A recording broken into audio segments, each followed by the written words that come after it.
What is this thing doing?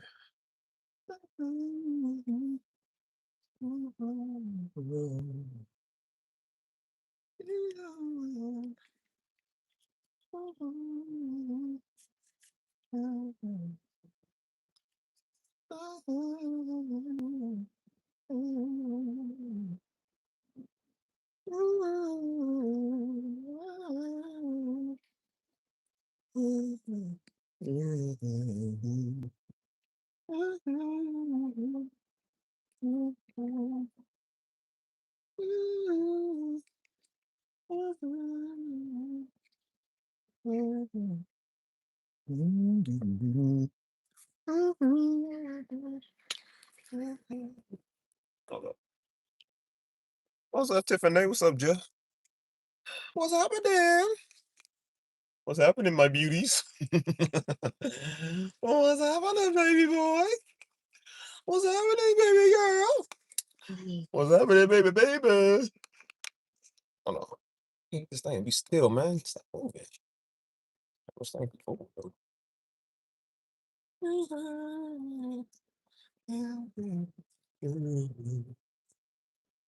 There we go. So just stay right here. What's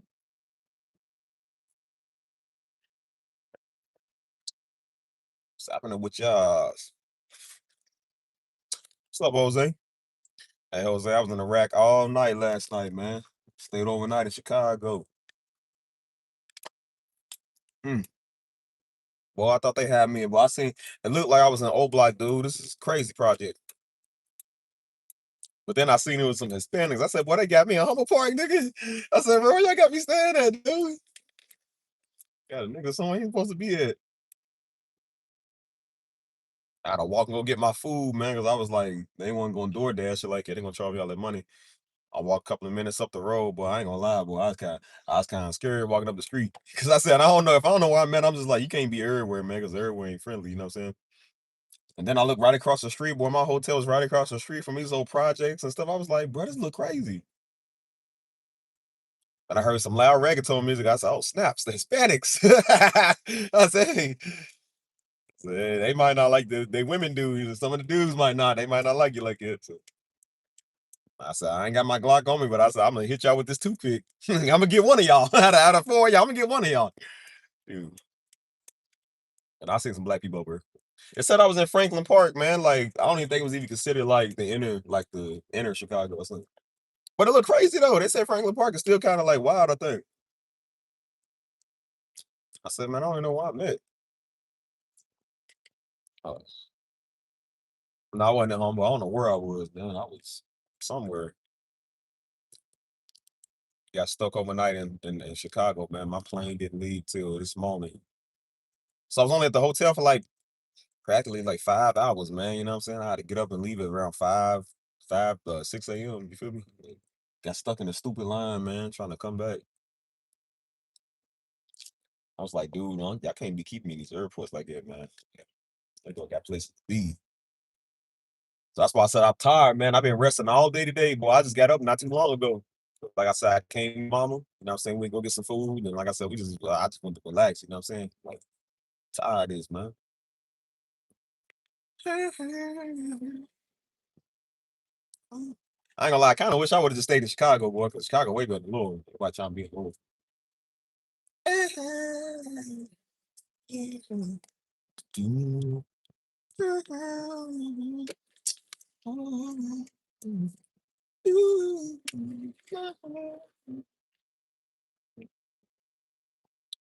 What it said, man.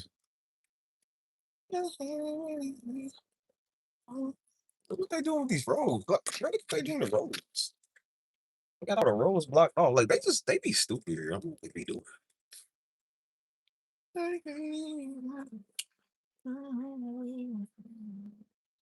See, that's what me and Joe used to go over and play ball over there, so we was getting fights. Right over there, boy. We was getting in trouble over here. Our church was close to this area, so that's why we always did a lot of stuff in this area. Our first church was close in this area. But what they done did now, they got the police up here, y'all. Let me see what they done did now. Not telling you nothing. Oh, what they done did now, y'all. Let's see what they done did. Welcome back to Louisville. See what they did. They doing. You can't have one day in the city, boy, without somebody doing something crazy. Let's see what they done did, y'all. Hold on, let me see. Yep, let's see what they done did over here. I don't know what they be doing in the city, man. That's why I said I come back for a little bit. It's like you know how stuff change, but it don't change at the same time. It's like I feel like ain't nothing really changed that much. See what's going on, y'all. Hold on.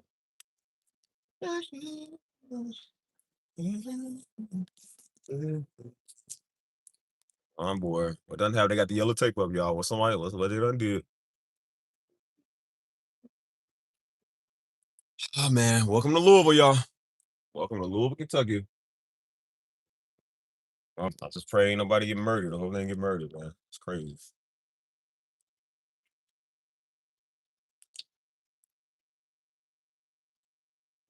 Oh,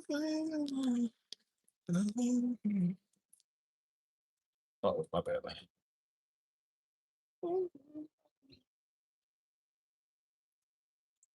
It's crazy out here, man. I said, boy, coming back to the I guess you can consider it the trenches. It's in the trenches. This is why I went to middle school at, right over here. That's why I went to middle school. That's why I got in all my fights, man. This is why I was trying to go to school and gangbang. Because the hood used to be right across the street from over there. Like over there now, they kind of turned it differently. So I used to go to school like right there, man. Because we used to live over here, like in this area. So this was all like gang territory. This is all the hood. They changed all this stuff now. But yeah, I got in a lot of trouble at this school, bro. I got a lot of trouble. What's up, Laura? What's good with you, girl? Laura, I could have used a prayer last night. I got stuck in Chicago. I was walking up the street. I was scared they was gonna get me for my $77. I said, boy.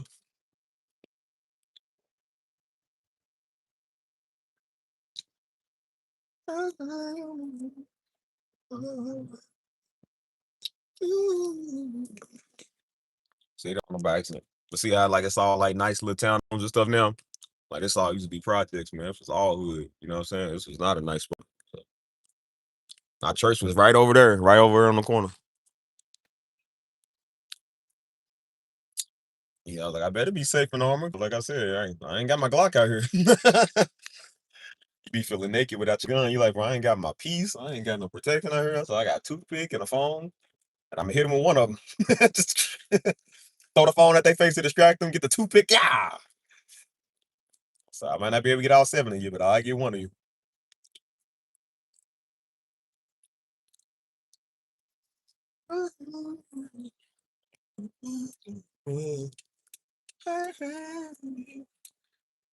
I feel like so much has changed here, man, but it didn't at the same time. Man. It's weird.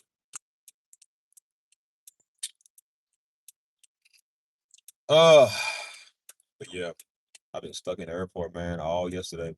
I leave the house at like 6 a.m., go to church, go straight from church to well, first my first Uber going from church, his Uber thing shut down. So I had to request a new ride. So that sucked. So then I went from there to the airport, got stuck in the airport for a while, just to have to stay in Chicago overnight. Bro, let's go to Chicago. I ain't gonna lie, it was windy. I said, "Cuz, what is up with this weather? I go from 90 degrees to this." I said, I had a jacket on, but I didn't want to put it. I said, I had a jacket with me, but I didn't want to put it on because I wasn't gonna make me look fly. I said it wasn't matching what I was wearing, so I was like, "Dang, man, now I'm looking like a bum." Like, bro, I want to look good.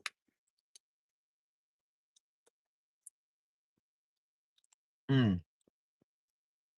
Got me stuck over here in Chicago. I was like, it's cool and all, but when I'm trying to get to a destination, I like to get to that same destination same day. I don't want to do all of this in and out and stuff. Like, get me to my place, man. You know what I'm saying? Then this morning they had the lines backed up at 5:30 in the morning, man, because some stupid guard dogs and little TSA stupid dogs. Like so he's trying to look for drugs, man, and check for immigrants. I'm like, bro, leave him alone. Leave these immigrants alone, man. I don't care if somebody's smuggling some weed or something. I don't care if he's smuggling some coke, man. What they got to do? I got to catch my flight on time, dude. I'm not gonna prolong the whole airlines, man, because y'all want to count you want to catch an ounce of coke. Like, man, no, nobody cares. They always do that stuff, man. That stuff be mad annoying too. I'm like, bro, people got places to be. We got stuff to do.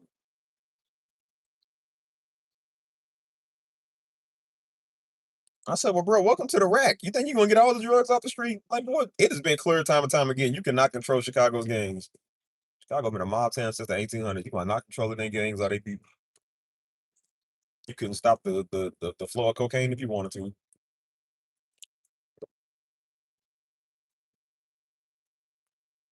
You know what I always thought? I said, what if somebody like smuggled drugs or smuggled something up their rectum, out their butt? I'm like, how they gonna check for that? If they do detect it, how they get it out? Imagine them having to bend you over in TSA in front of everybody, be like, yeah, he got dope in his butt. That's gonna be embarrassing because you know everybody gonna record that. They gonna call it dude drugs or something.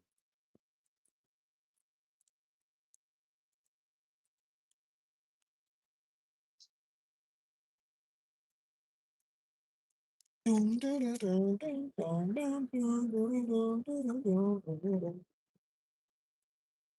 y'all want to see something since we going on the street? You want to see something?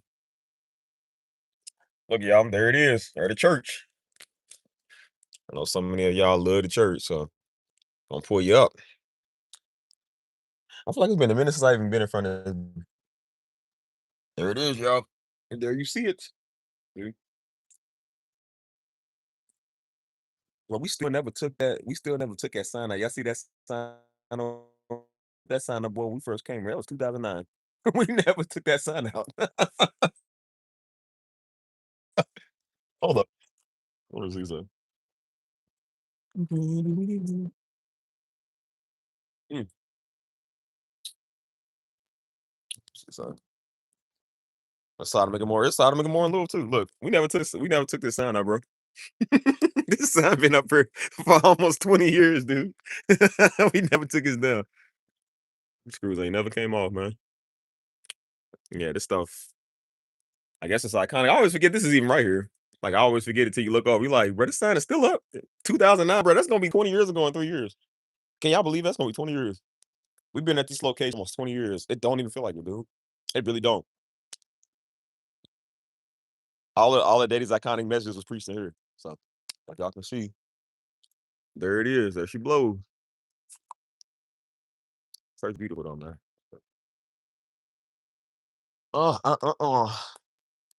Remember I told you I said he had to put a past the parking sign right there because Negroes always gonna take his spot. He would pull up. He said, "Move in my spot, dude." He said, "Man, go tell move car, get out my spot." So that's why we had to put a yellow line right here. Like, don't you park in this line. This is past the parking right here. Don't you park right there. Uh, We got a lot of this place, man. There's times I'll be pulling up just trying to offload something. He'll pull up. He said, "Hey man, get out my spot." So I got offload this real quick, pops. He said, "Yeah, okay, move." He said, "Move, man. You in my spot." I said, "Well, I ain't gonna park all the way up here and take everything out and take it in the building." I said, "I'm right here. Just take it out." He said, "Hey, man, tell him to get out my spot." Daddy was serious about his spot. He ain't playing about his parking spot. What's good? I'll tell y'all. Sun bright. Like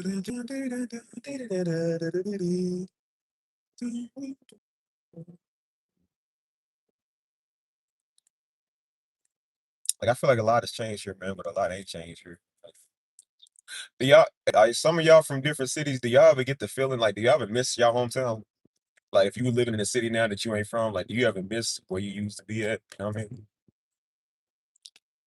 Because it's kind of like a bittersweet moment for me. It's like I don't miss it, but I do at the same time. Where it's kind of like I don't think I miss the city. I miss a lot of the good memories in the city. You know what I'm saying? So I think it's more of like I miss a lot of the stuff I used to do here. You know what I'm saying? And a lot of the friendships I made over the years, and, stuff like that. So I know it's definitely ain't got nothing to do with me missing Louisville.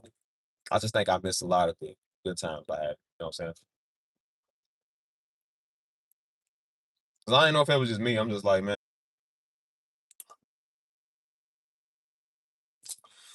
I guess this chat is broken. I don't know what's wrong. Mm.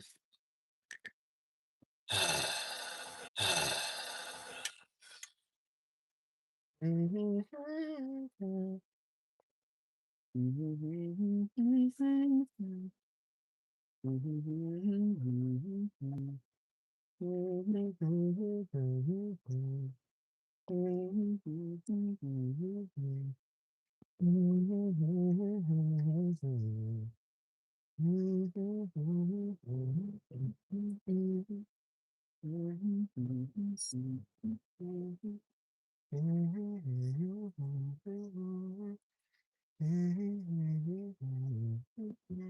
up, man? You never got out the airport a while back. I've been sleeping pretty much this whole time, boy. I barely even got to sleep in the hotel. We got to be at 5 in the morning. What's the point of giving a nigga a hotel, boy? We got to be at 5 in the morning. Stupid. That's why they just like complicate stuff on purpose, man. It's like they just like to see people just pissed off or something. I don't know. Stuff is stupid. Get my stuff, yeah. Hold on.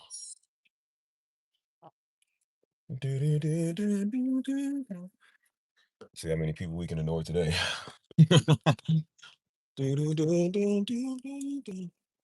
Hold on, y'all.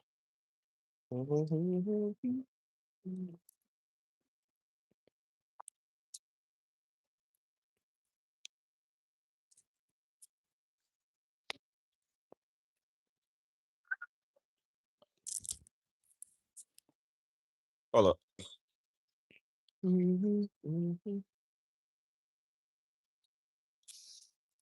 Show this thing. Hold on. There we go. All right. How we looking? Hold on, y'all. Don't keep moving, man. Stop.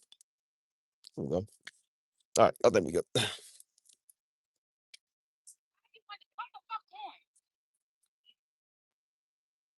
Let's see what we got, yeah. Hold on.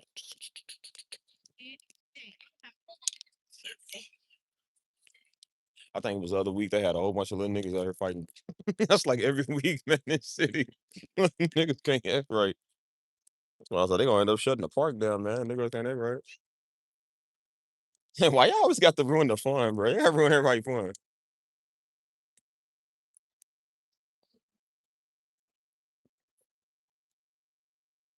Yeah, I needed some well-deserved rest. I ain't even gonna lie to you, boy. I was tired, man.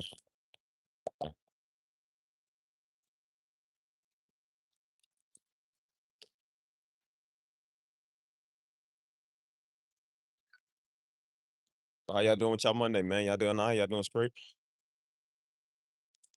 I hope so. But is it early? I forget I'm on Eastern time, man. I'm an hour ahead, so I always forget. I take y'all out here, man, and get some nice sunlight. It feel good out here. I'm used to burning up in San Antonio, so like I said, it feel good today. So Now she wasn't never with me. So you and I went the last two. well, this is where I used to set up all the time when I would make all my money. Hold on. I used to set up right there, man. Like right there on that spot. Sometimes like over there. Because I could park right there and take all my stuff out. I was just set up like right here in this area. So everybody coming off the bridge, man, because send you some tips or whatever. That's why I said like, bro, I miss those days, bro. Miss those.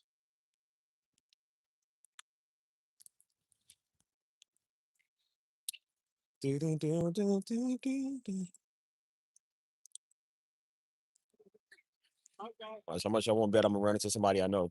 In Louisville, you're gonna see people you know, whether you want to or not. That's why I see the opposite, because like you're gonna see some people you don't want to see. So everybody gonna see their exes. That's probably why the depression rate is so high here, because everybody see their ex every week with a new man, a new woman.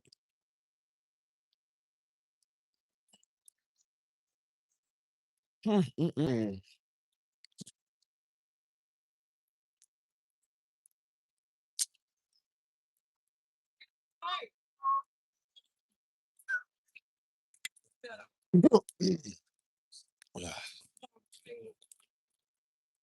Mm-mm-mm-mm. I sure do. Gotta have a musketeer in that pocket, or else, like literally, or else.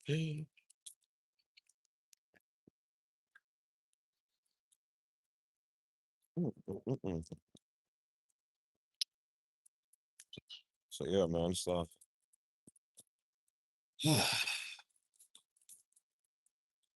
think we always trying to get out, man, and live life. You know what I'm saying? So for the most part, you do see a lot of people, man, that come out here and live life. You know what I'm saying? I feel like a lot of people here they stay out the way to themselves. But I just feel like people can be doing so much more, man. Like I know I could be doing so much more. That's why I'm doing it because I'm like I want to just do more of my life. You know, but beautiful scenery though. That's why I said it's nice on the good days. You know, like during sunset or whatever. It's not bad. Oh, shoot. I don't know why this camera stand does this, man. Every time, dude. This thing pisses me off.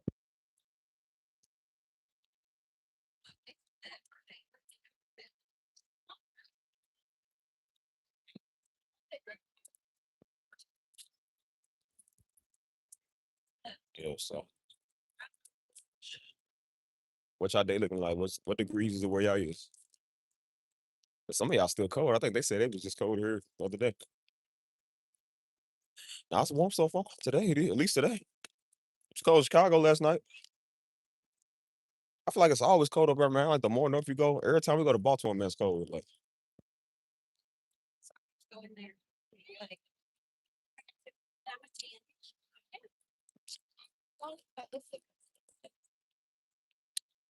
70 sunny, no humidity. That's what's up.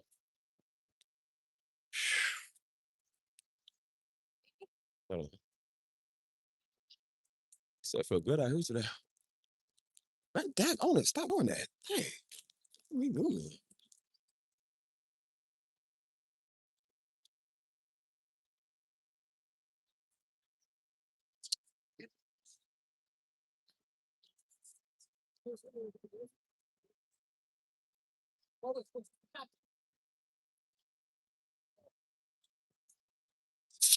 Oh shoot. Oh man. Keep leaking stuff.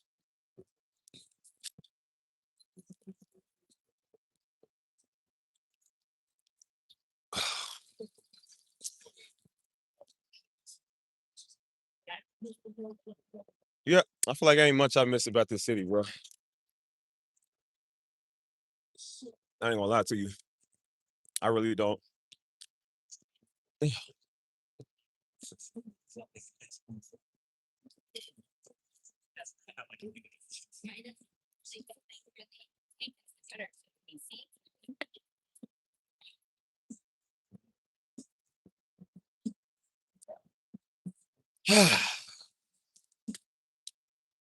Plus, I feel like a lot has changed here, but a lot ain't changed at the same time. It's just maybe it's just me, man. I be looking, I'm like, bro, people really live here. I used to think about that, man, when I move, and then like I said, you come back here now and then. I'm like, I used to live here. Like, bro, what? I really lived here. I'm like, you feel like this is it. It's like, what do we do after this? Like, what is there to do? Where we go at, man? What we like, this is it. You know what I'm saying?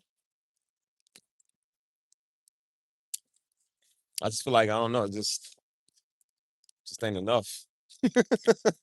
Like, well, that's what I'm saying. At least like I understand it, like you from Chicago, like when you from a big city like that, you got a lot of places to go, man. You got a lot of options. You know what I'm saying? Like you come from Louisville, nigga ain't got no options. Like you got a whole bunch of stuff to do here. Like man, Louisville's not even known like it. So well, I mean it is, but not like how Chicago is. You always got more opportunities up there, man. I don't feel like a lot of people got opportunities here, bro.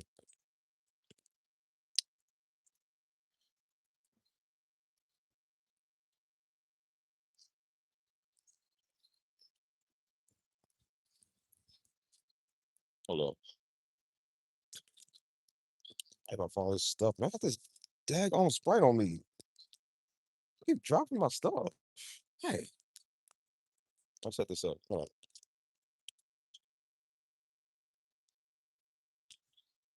Check it out there. That is a nice little view. Hold on. Let me take it. I'm gonna take a video of my Snapchat. Hold on. Um, make sure I'm back. Like hometown, man, be so boring sometimes. But that's why we trying to tell y'all, so that's why everybody moves, man. Nobody wanna be here like that. You know what I'm saying?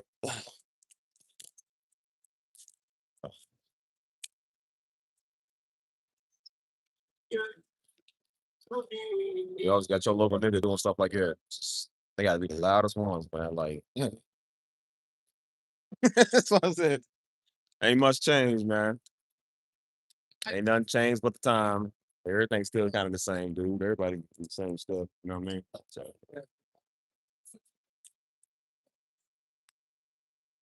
Let's just hope ain't no niggas out here today. They be the ones that be flooding the bridge and everything. Mm. Mm. I'm not taking it. I'm not taking it personally. That's why y'all see how people run up on me in San Antonio. They be like, "Hey, bro, what's up, man? How you doing?" Like, you gotta be careful. People run up on you here. You gotta be ready to pull out your Glock, man. Niggas be trying to try you, size you up. They always try to mess with you, man. If I try to tell the homie, like, don't run off, don't try to run off with my phone, homie. I'm gonna shoot you. I mean that. I gotta understand. Don't nobody like y'all. So I'm gonna hurt y'all.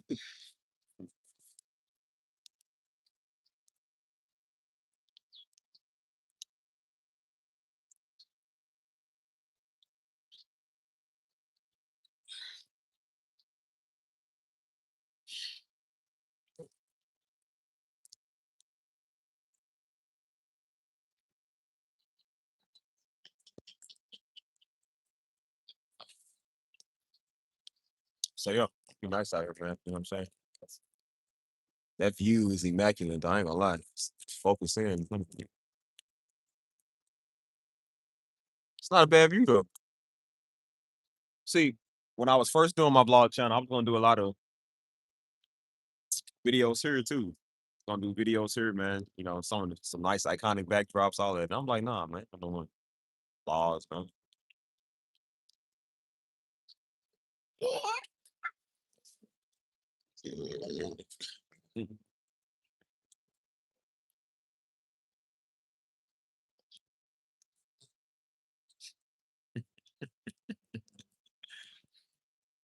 Mm. Turn this thing off. Yeah, that'll work. So yeah. Well, like I said, man, you know, I just think everybody out here just living life as they should.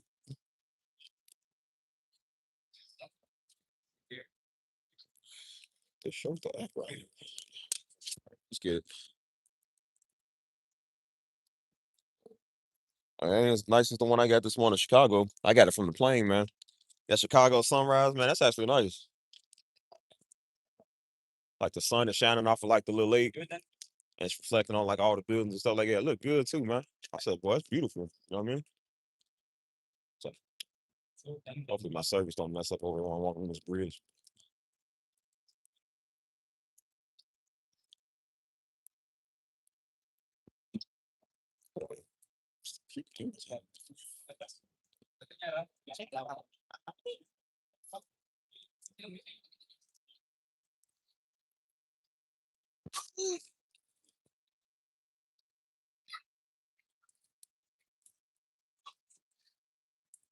Yeah, that ain't much. That ain't really much, man. I miss about this place. You know what I'm saying? Like, I know, just feel like I can conquer the world now. You know what I'm saying? When you move out your town, you feel like you can conquer anything, man. You do anything you want to for real.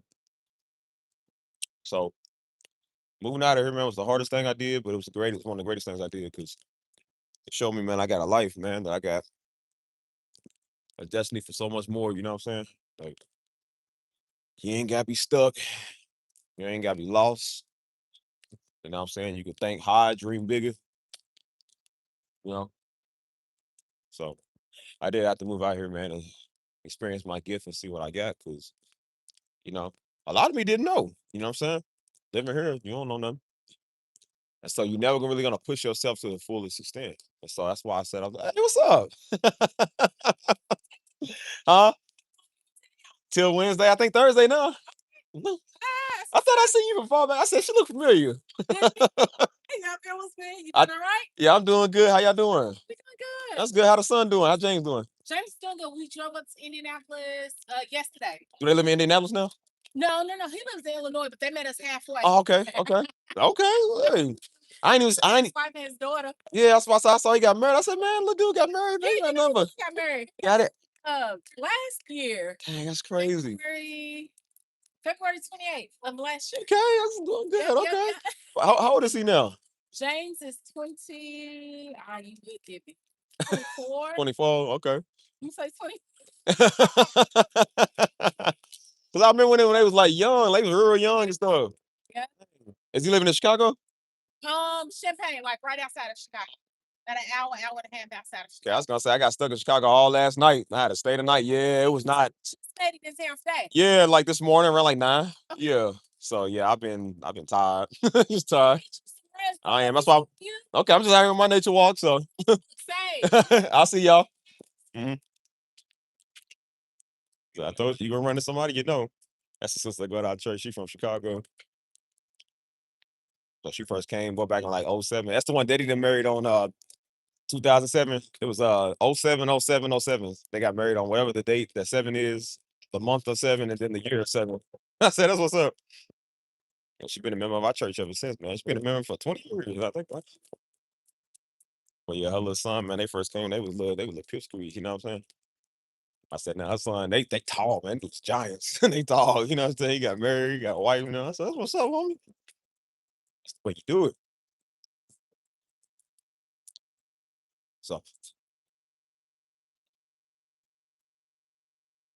oh man. Mm. Yeah, it took me a minute to get out, man. I was like, I need to get out. So that's why I started getting myself going in my not hometown, but my new hometown. You know what I'm saying? And I love it there more. You know what I'm saying? I love San Antonio, but even I still kind of want to get out of there too. Sometimes I be wanting to travel. Like that's why I said I just want to be able to just do what I love to do and travel. You know what I'm saying? I ain't trying to be locked down all the time. And now I got some things I can do where I'm able to do that. You know, like I said, God good. I practically got my dream job, y'all. That's why I said I ain't gonna say too much on it, but at the same time, it's like, I'm excited. And now what I'm doing, even when my gift is gonna allow me to go to these places, man, and just really do whatever I want to do. You know what I mean? And like I said, who knows in the near future, maybe the next 2 years, you might see your boy propose. Now, y'all ain't gonna see it because I ain't telling y'all. That's what I said. This child ain't gonna exist in 2 months. I said, bro, I ain't telling y'all niggas nothing in 2 years. If you know, you know. Y'all follow me on social media. The one on social media see it. You don't, it ain't my problem. But yeah, right now I ain't worried about no marriage. I ain't worried about no wife. I'm worried about taking care of myself, doing what I got to do, and fulfilling my destiny. You know what I'm saying? I said, I can't have a wife living in Louisville, Kentucky. Are you serious? Man, that's the worst. Living in Louisville with a wife? Oh no. Ew. I suppose that's okay if you live in the West End, probably. That's the area we ain't went to yet. I'll take y'all down there if y'all want to go. That's the area we used to live in. I spent half my life in Louisville in the West End.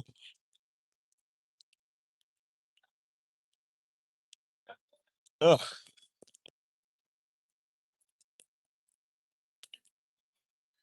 Yeah, I know that woman. Yeah, you been know her for 20 years. They cool, man. That's why I say they still loyal members to the church, man. You know what I'm saying? I said, Daddy changed their life, man. You know what I'm saying? Because when she came in, bro, she from Chicago. You understand? She from the Robert Taylor homes. Y'all know the Robert Taylor homes is like Cabrini Green. Them is them skyrise apartments from the 90s, 80s, and whatever. She was like, dude, it was bad, man. She said, they would be walking over dead bodies, man, trying to get to school. That's how bad it was, you know what I'm saying? So she was like, it was rough, man. You know what I'm saying? Coming up from that environment. And I remember when she first came to church, boy, she got a real hard look on her face. Like she looked hard too. She came to church. I was like, who is this angry woman? She looked angry. And she came in with her little sons at the time. I was like, bro, she looked angry. But she really not. She cool, but she ain't sweet though. Like she ain't sweet. Her husband is the dude that used to run with Daddy. You know what I'm saying? He used to run with Daddy and them like back. He knew him back in the streets. Her husband crazy. He crazy. But I told him one time, hey, bro, man, my father really like him, man. He said, bro, your daddy crazy, man. He said, bro, your daddy really like it. And this is coming from a certified G. I said, yeah, if he's saying that he crazy, I said, yeah, your daddy was crazy. He said, bro, your daddy crazy, man. But yeah, like I said, daddy married him on '07, '07, '07. You know what I'm saying? So, uh, and so yeah, it was hold on.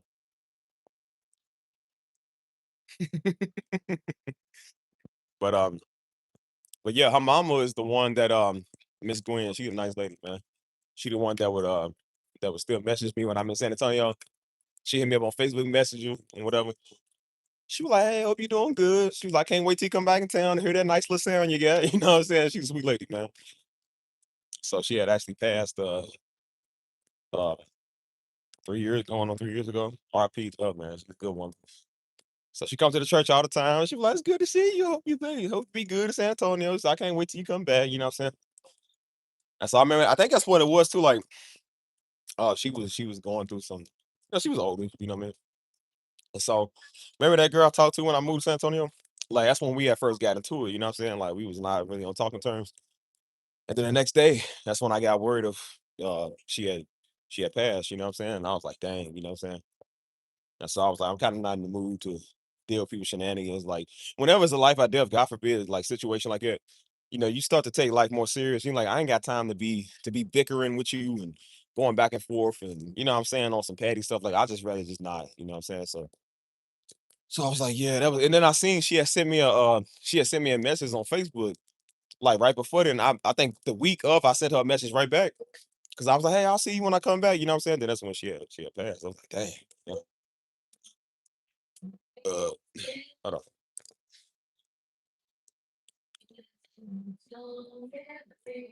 But yeah, I feel like everybody from Chicago though. I swear, everybody from Chicago. Cause even my Uber driver yesterday, man, he was from Chicago. He said, "Yeah, I was from Chicago, but I lived in Memphis for a little while." I said, "How you end up in San Antonio?" He said, "I got my sons out there." He said, "Bro, it's a rough place." He said, "Chicago bad." He said, "But Memphis is worse." I'm like, "I know." As bad as people think that Chicago is, I said, "Boy, Memphis is way worse. It's crazy." Oh,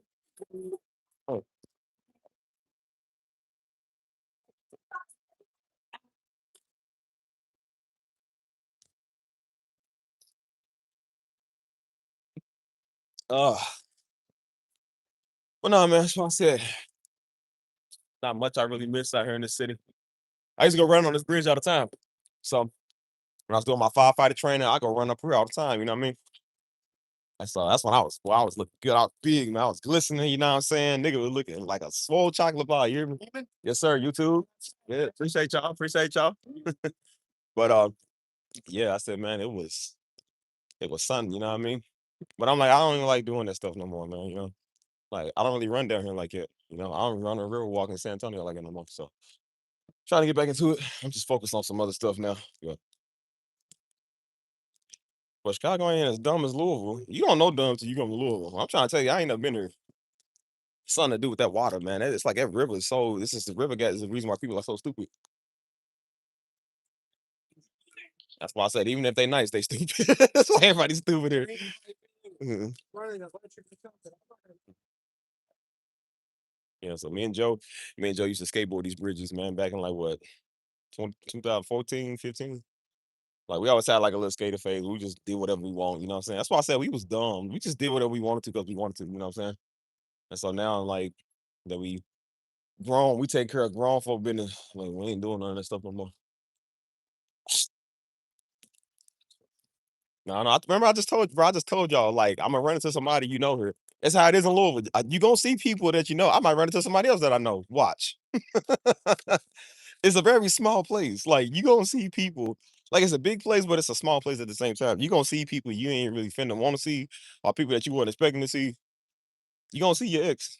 You gonna see somebody you don't like. I'm trying to tell you, it's like it all the time.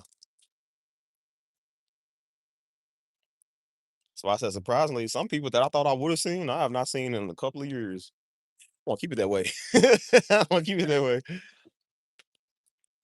That's why we was in that club in there. I knew I told him so I told these fools there were certain areas that we didn't go. I said, no, I'm not going over there because they're gonna be over there.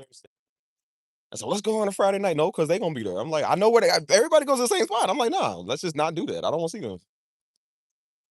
She said, well, they said it's like free admission. I'm like, no, they gonna be over there because they cheap. It's free. Everybody goes there for like the first 30 minutes. And then they go to the next place. Everybody just migrates like a pack of salmon, man, to the next place.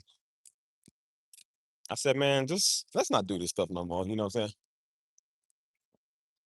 So like I said, I ain't talking to nobody from Louisville since I moved to San Antonio. So that's 3 years. I'm like, I ain't got to worry about seeing somebody I used to see. I ain't got no grudges with nobody. You know what I'm saying? I ain't mad at nobody no more. But I don't know, I just feel like this place really kept me mentally stuck, man. It did. You know what I'm saying? Like, it's like it.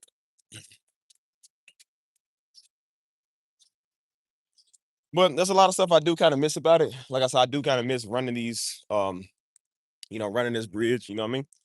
You know, I miss how things were like I don't know if that's the thing I miss, but it's kind of like stuff used to be a little bit more simple in Louisville.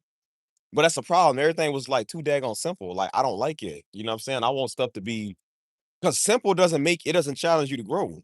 So when everything is too easy and too simple, you get comfortable, and that's why everybody's comfortable doing nothing. I'm like, I can't live like it. You know what I'm saying? No, it's live stream, homie. Yeah. But yeah, I was just like, bro, I feel like everything was just too simple, you know what I'm saying? And that's just the lifestyle I don't want to live no more, you know what I'm saying? At least let it be simple after I do what I have to do to get somewhere. But I said I ain't trying to keep it simple to where it's like, like living here is just you ain't got nothing to live for. You ain't got no goals, you ain't got no destiny, you ain't doing nothing with your life. Like, I don't want to be like that, man. I want to do something else.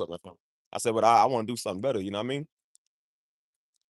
So I'm like, I don't think I can really get that from the city. I'm not saying it don't got nothing to offer. It just don't got nothing to offer me, you know.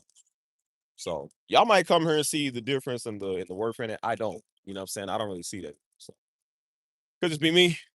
I highly doubt it, but that's what else. So I don't know, man. So now we in Indiana, which is the worst state of all time. Literally. So I don't know. I just don't think that there's much here for me, you know. And that's why I said if you ever stayed in a place where you're not happy, you know what that feeling is. Like it's like a depression wave or something. Like you just get sad easy, you know? And that's why I noticed I was getting real sad, man. Like, cause I'm just like, I feel like that I'm wasting my life. Like ain't nothing here. We ain't doing nothing. You know what I'm saying? I hate feeling like that I'm stuck. Like this is all there is to it. You wake up, wash, rinse, and repeat. It's the same thing. Wake up, wash, rinse, repeat. Just every day. It's the same stuff. Like that ain't living. That's no way of living. You know what I mean? Like that's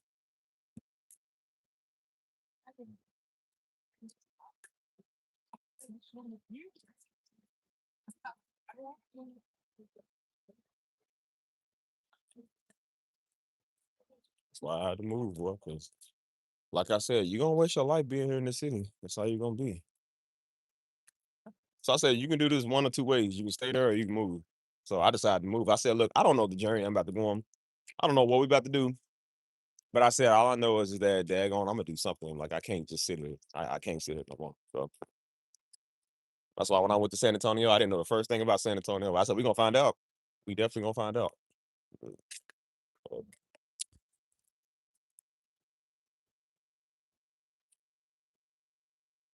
Sit up right here.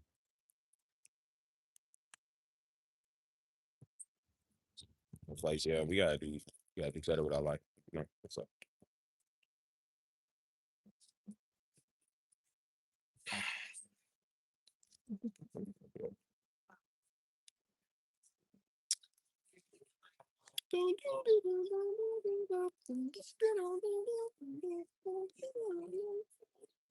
well, don't just stand there. Talk to me.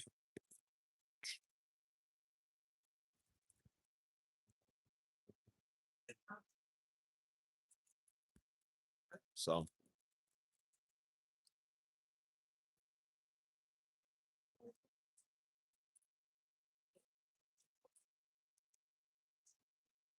Okay. I saw it. Yeah, these are-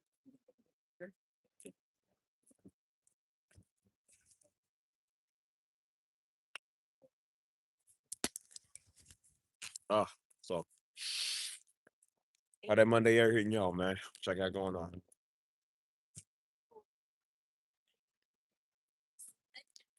Forgot how many stinks we got in the city. Yeah, definitely forgot. So I said that's how you know you've been gone for a minute. You be like, yeah. Yeah.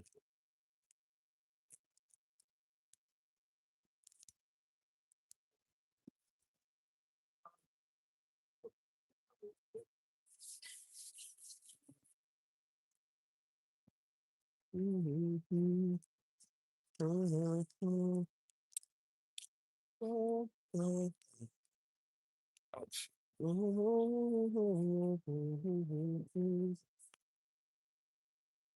So I say, you ever get the feeling that people are just they have so much potential, they can do so much more than what they doing? And I ain't worried about nobody else's life. Like I said, people live their life the way they want, but I don't know. Be stuff popping up on my timeline all the time, like something going on in Louisville, like some mega event or some fun event. I'm like, I don't care. Like, you know what I mean? Like you legitly just don't even care. Like, this is it. That's a forecast was like our version of Rolling Loud, you know what I'm saying? And so they have like that here, you know what I'm saying? I'm just like, that's it. I'm like, oh, Jack Harlow gonna be there. And SZA gonna be there. I'm like, damn, that's it? Like that's all y'all care about? That's why I said people just ain't got nothing to live for. They ain't got nothing to do. I said that's the best they worried about is a concert, man. Somebody coming here, you know what I'm saying? Some lame whack rapper that they can finally afford to get in here. You know what I mean? They said they had Big Boogie, one of the Memphis rappers, came here, and they ain't even had the money to book him. And I guess they had made him a promise, like, oh, we'll get the money. They said if dude showed up and didn't even do no songs. He did his little dances. And he had told the promoters, he said, if I don't get my money, we're gonna break y'all legs. So y'all pretty much wasted a man time, boy. They say he was there for a little bit, took a couple of pictures, and that was it. And I said, Louisville just sucks at promoting stuff. Like, this is why people don't want to come here because, like, y'all suck at it. And when Beyonce came here years ago, like, I think back in 2013, that's when I first built the little concert center, the little college stadium. That's why everybody performed at. And they was on the news tripping. They said, yeah, she threw up the L for Louisville because, you know, we do L here for, like, Louisville Cardinals. And say they was like, yeah, she threw up the L for Louisville. I said, nigga, so? I said, this is news? I said, what y'all niggas worried about? She throwing up an L? Like, bruh, L's to y'all. Bro, the news was talking about that. They said she threw up L's for the Louisville. She don't care about no Louisville Cardinals, man. Y'all so stupid. I said, this is what people do with their time, bro. This is what they do with their time. Worry about what a celebrity doing or how they feel and represent Louisville. It's like, nigga, are you serious? That's why I be trying to tell people, like, bro, get a life. That's why I said, go get a life. Do something with your time. For all we know, Beyonce could have been throwing up L for Illuminati. How you know? That's what I said, nigga. How you know? Y'all be tripping, man.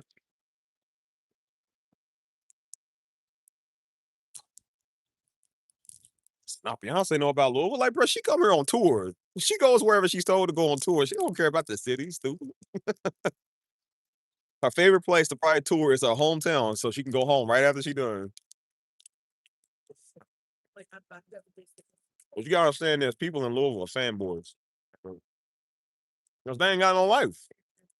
They ain't got no purpose. It's like they worry about what somebody else doing. That's why I said people here stay losing. Because they so busy worried about what somebody else doing. That's why everybody flip out when a celebrity come here because it's like y'all don't got nothing here. Nobody care about this place. That's why I said some of us had to move out to see the bigger picture.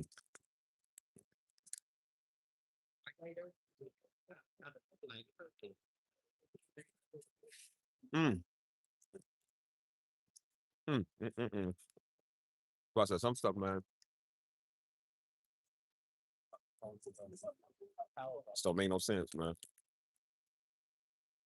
I really be hoping people, man. They again, even myself included, like you want to do more with your life. You know what I'm saying? But I'm striving for that. I'm like, I really am. I'm striving for that like every day, man. I'm striving for that hard. You know what I'm saying? I'm just like all people talk about is college sports, man. You know what I'm saying? College sports and who did what. We got like a semi-pro football team here. It's like the league before the NFL. Like I found that out the other day. I said, Louisville got a semi-pro league for real? It's like, yeah. Because I know we got a semi-pro baseball team, you know what I'm saying? The Louisville Bats, who cares? Like, I don't care about that. I- But the last time I went to a Bats game was 2004. Like, bro, I was a kid. I don't go to this stuff. And we live right up the street from the stadium. I'm like, bro, I didn't want to go. I don't care about that stuff, man. I want to do stuff with my life, man. I don't want to sit right here doing the same stuff, like looking at these little crap sports. It's on college team that loses every single year. Like, bro, they lose every year. People put their faith in these crappy Cardinals, man. Like, bro, they never do right. They let y'all down every year. Everybody knows University of Kentucky, of Kentucky better. UK got the best players, man. They always got the best player. That's why everybody goes to Kentucky because Kentucky got the best weapons. You're gonna automatically get entered in for the draft. Everybody from Kentucky go to the NBA. It's hard to get people from Louisville to the NBA. You ain't got that many connections. So that's why I say like people just be stupid, man. You know, people was talking about that. I was a big Louisville fan back in 2012 when they was in the Final Four. They was in the Final Four with Kentucky. They one of the biggest rivalries in the country. And they got blown out by Kentucky. I said, see, they lost last minute. I said, see, here you go. I stopped being a Louisville fan. The next year, they won it. They won the whole championship. But in the day, like, nigga, I don't even care. Like, I don't own this stuff. Everybody outside beeping the whole, yeah, they going crazy. And I said that same year was the same year that the Miami Heat had won against San Antonio, the San Antonio Spurs. I said, I would have loved to be in Miami. Then the next year, the Spurs won, and they was doing the same thing downtown. So when I went to San Antonio, I asked people about that day. They said, bro, it was crazy. They said, dude, it was like so much traffic. Everybody was outside just making noise. Like it was a nice little festival going on. But San Antonio is already a festival itself. So I said, I can only imagine what it's like with like all that going on. You know what I'm saying? I said, I would love to be a part of that. You know what I mean? Mm. So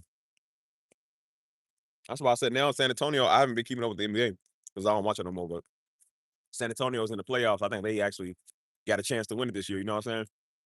So everybody down there going crazy for the Spurs. You know what I'm saying? All these commercials, everything coming on TV. You know what I'm saying? And I'm rooting for them to win. You know what I'm saying? I ain't watching none of their games, but I'm like, but it'd be nice to be a part of something, man, where I live in a city where we actually have an NBA team, man. We actually got some stuff. You know what I mean? We having all the greats come to the city. You know what I mean? You know, they got to drive to the stadium. I said, bro, LeBron probably seen me a couple of times downtown. I said, they got to drive to the stadium on a tour bus out from their hotel. I said, well, I know LeBron doesn't see me from a mile away. Like, hey, man, I know that dude right there. You ain't got no future LeBron here seeing you in Louisville, Kentucky. LeBron don't care about Louisville. He don't come here. Mm. I'm trying to tell you, man.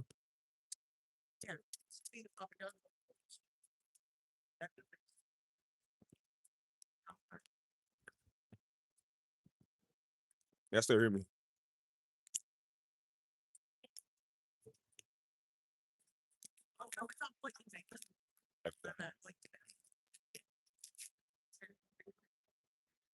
Be so I want to be in another city, man, where I can thrive. You know what I'm saying? So it's nice to come back. Good. I'm just making sure. It's nice to come back to your hometown. You know what I'm saying? Don't get me wrong. You know, as I said, I'm not saying Louisville's a bad place. I'm just saying like it's just not for me. You know, I feel like that the opportunities for me is just it ain't the same. You know what I'm saying for everybody else. You know what I'm saying? So maybe because I've been here my whole life, or maybe it's just how the city really is. Because coming from the mouths of a lot of other people, they said the same thing. You know, that's why I look at the places we used to go, man, all the party life and the club and all of that. I'm like, dude, this sucks. Like, bro, you go to them same streets. I don't even want to ride on the same, bro. I really don't even want to ride past that one street. That's the same street where Daddy buried at, man. That's the one of the that's the nicest cemetery in Kentucky. Daddy buried right over there. And then I would go right across the street is where I get my locks done at from my stylist over there. And I said, every time I go up that street, I take the back way. I don't even like going up that same street. Because that same street, bro, was what we always was. That's where everything popped off at, man. All the violence, man, all the fights, all the bad times, all the fallouts with people, just all of that, dude. Like, you hated that stuff. So that's why I said I always take the back way because I'm like, I don't even like going around that way, man. I don't like driving on that street. Daytime, nighttime, none of it. Like, it brings back so many bad memories. I said, bro, I hate being on that street.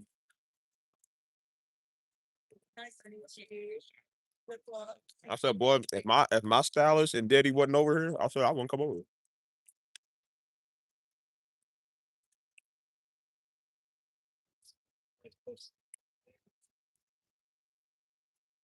I can stand Baxter Avenue, man. Baxter Avenue was the worst part.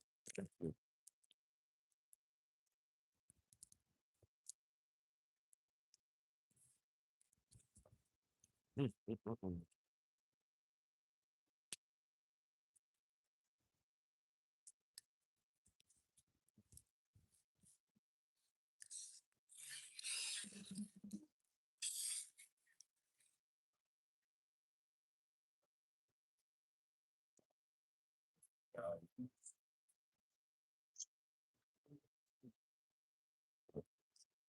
Well, they must have seen Indiana. Indiana already sucks, so I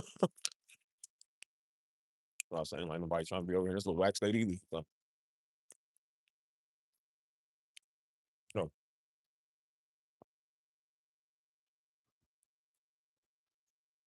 Oh man. I think they just had Derby here the other week. Which again, I don't care about that. I don't go about that stuff, man. That stuff sucks. That's why every year Derby come up, I don't even want to be in the city. I'm like, bro, don't bring me in the city. I don't even want to be here. I'm so serious, bro. I hate Derby. I hate all of that stuff, man. Got 100,000 people just standing outside, just looking at me how y'all look at me, just standing on the corner blocking traffic. You got the hoodest of the hood people, the whitest of the white people. It's just a mixture. It's a combination of just like just what could go wrong. That's the combination you get. Like, bro, I don't want to even be here. You know what I'm saying? All these people, your phone service don't work. Hottie thotties, Negroes and sandals, salad bars everywhere. Like, ugh, stinks out here. You see a whole line from here to Cancun trying to go to a porta potty. Like, y'all nasty. I'll go behind the tree if I go to a porta potty, bro. Like, what's happening, cuz? What's up, Nicole? Well, I didn't know you was based out of Chicago. She was like, I could came get you from Chicago. I'm like, but y'all tell me now. Yeah, nigga out there stranded, cold, hungry, unclothed, abandoned. You tell me that after they took my $77 and 39 cents off the street, them niggas robbed me. Now you won't come and say you would have came got me. I was waiting for somebody like you to come through. And you just left me. Abandon me in your city. I don't want to hear it. Go. Don't, no, it's too late. It's too late. I don't want to hear it. That's like that verse where Jesus said, y'all knew I was naked, y'all didn't clothe me, I was hungry, you never fed me. It's like y'all knew I was in a shower rack and a little dirt spot, and y'all didn't come and protect me. Y'all just gonna let chief keep people rob me, and that's it. That's how y'all treat me. Friendly hospitality that is. I'll go back to Texas, buddy. Ugh. Like, yeah, some supporters you guys are. Mm. Which I ain't like I said, I ain't tripping. Chicago's actually cool. I ain't mind it. You know what I'm saying? Honestly, I'd rather spend my trip here. Cause coming to Louisville ain't no better. Like, bro, Louisville sucks. I said I actually like Chicago better. So I found out I was in Franklin Park area. I don't even know what it is, but it just I don't know how safe it is, but it didn't look safe. It didn't I looked that safe, you know what I'm saying? I said, bro, it looked kind of hoodish, you know what I'm saying? Like it was kind of bad, you know what I'm saying? All I heard was loud rap music and loud Latino music. I was like, am I in the mix of a like what is this? Because when you don't know where you at, of course, everybody got the stereotype that Chicago's just the worst place on earth. You know what I'm saying? When you hear bad stuff, you're gonna think everywhere they're bad. Like everywhere ain't bad, you know what I'm saying? Like same with Louisville. Like Louisville's terrible, but not everywhere is terrible. So I'm like, I don't know, because at least when you know here, like some of the stuff is dirty here. So like Chicago stuff be clean. They hoods be kind of clean too. So like you don't really know, you know what I'm saying? Mhm. Hold on. What's my cash app? Crystal, somebody can y'all put it in the description? It's AYEST3V3. AYEST3 V3. It's like A Steve, just with the instead of the E's on Steve, you just put the threes. Like, so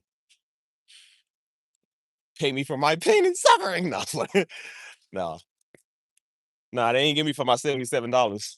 I purposely didn't even take my wallet. I said the most y'all gonna get is my Apple Watch. I ain't giving you my phone. I said that's it. I got a voucher for $15 from from United. You can get that, but you get robbed for your voucher. Imagine that. Adam, what did I say? Space. I feel like they love me in Chicago. So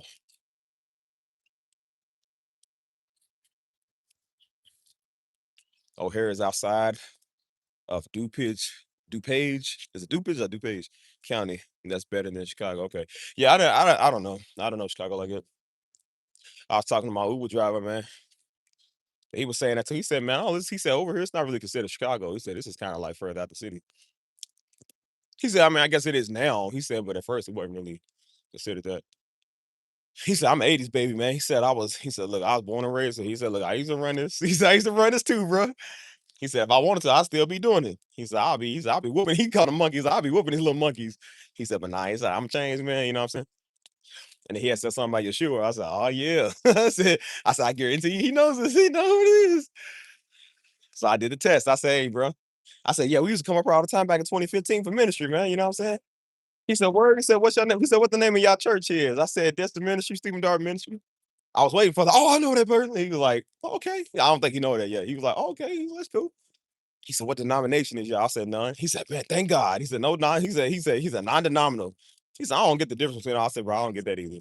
I don't think nobody would care." You know what I'm saying? So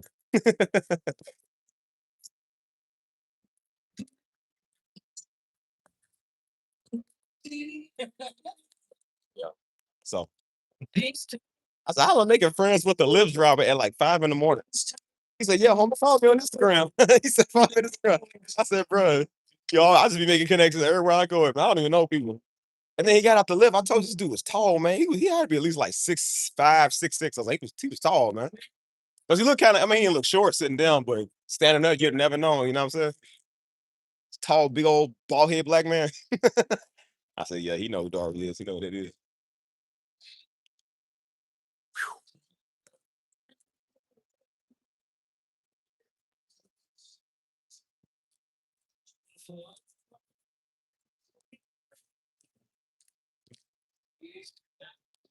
So yeah, man. Yeah, just been cooling it.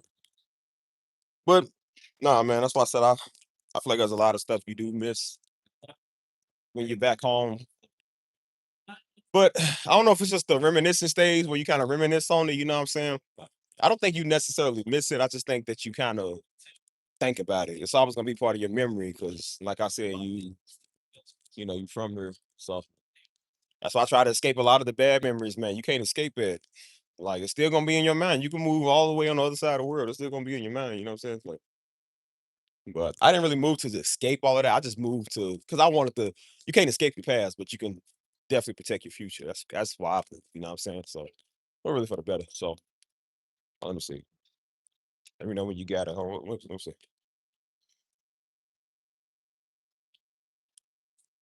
Hang on. Let me see. You hear me? Wait. My service go off. Can you hear me out? Oh, oh, Nicole, you're so nice. Oh, you didn't have to do that. Nicole, you so nice. Girl, I could cry a whole lot. They take my tear ducts. Girl, you didn't have to do that. That was so nice. That's the nicest thing anybody's ever done for me. I'm so happy I can jump in this dirty water and they're gonna need like water. But I'm willing to risk it. I'm so grateful. Thank you for real, man. Thank you so much. That is so nice. You didn't have to do that. Well, it just makes up for the rest of the money they took from me last night. Nah, thank you though. Real talk. Thank you. I appreciate you, girl. See, that's why I like loyal people. Hey, next time I come to Chicago, the Chicago dogs are on me. The Chicago Cubs game is on me, Nicole. Next time I come, I guarantee you. See, that's why I'm talking about making connections right there. Those are people I look out for. That's why I say you're gonna always be safe and protected with me. Always. If you ever come to Louisville, I'll take you to Big Mama's. Ain't much you want to come out here for Big Mama's, but yeah, she's so nice. Thank you, girl. I'm so touched. I really am so touched. Because I don't deserve none of this, man. I deserve to have 15 years. But God saw fit to give me different, bro. That's why I said I'm happy, man. So I said, thank God he didn't give me what I deserved a long time ago. But boy, mm, mm, mm, mm. I appreciate that, man. For real talk. W's in the chat, man. W's in the chat, or hearts or something. Just show your appreciation. Just she's so nice. Why can't y'all be like her? See, hey Nicole, I'm naming you my chief of staff. Chief of staff. Shoot. I'm gonna put you a Department of Corrections or something like. Like this ain't no 100-year school. You got to work hard to get what you get. Like I said, all you gotta do is pay me. I'll put you in a position you won't be in. Like you can be the vice president, like Steve. They just gave you $100. You know what? They can still be the vice president. I don't care. Run half the country. No, I really do appreciate it. I want to let y'all know, man. Anything that y'all do, even tuning in and watching me, I appreciate that. Cause Y'all don't have to watch me, man. I'm just an ordinary black kid from Kentucky, man. You know what I'm saying? But the fact that people tune in and watch me, I appreciate that.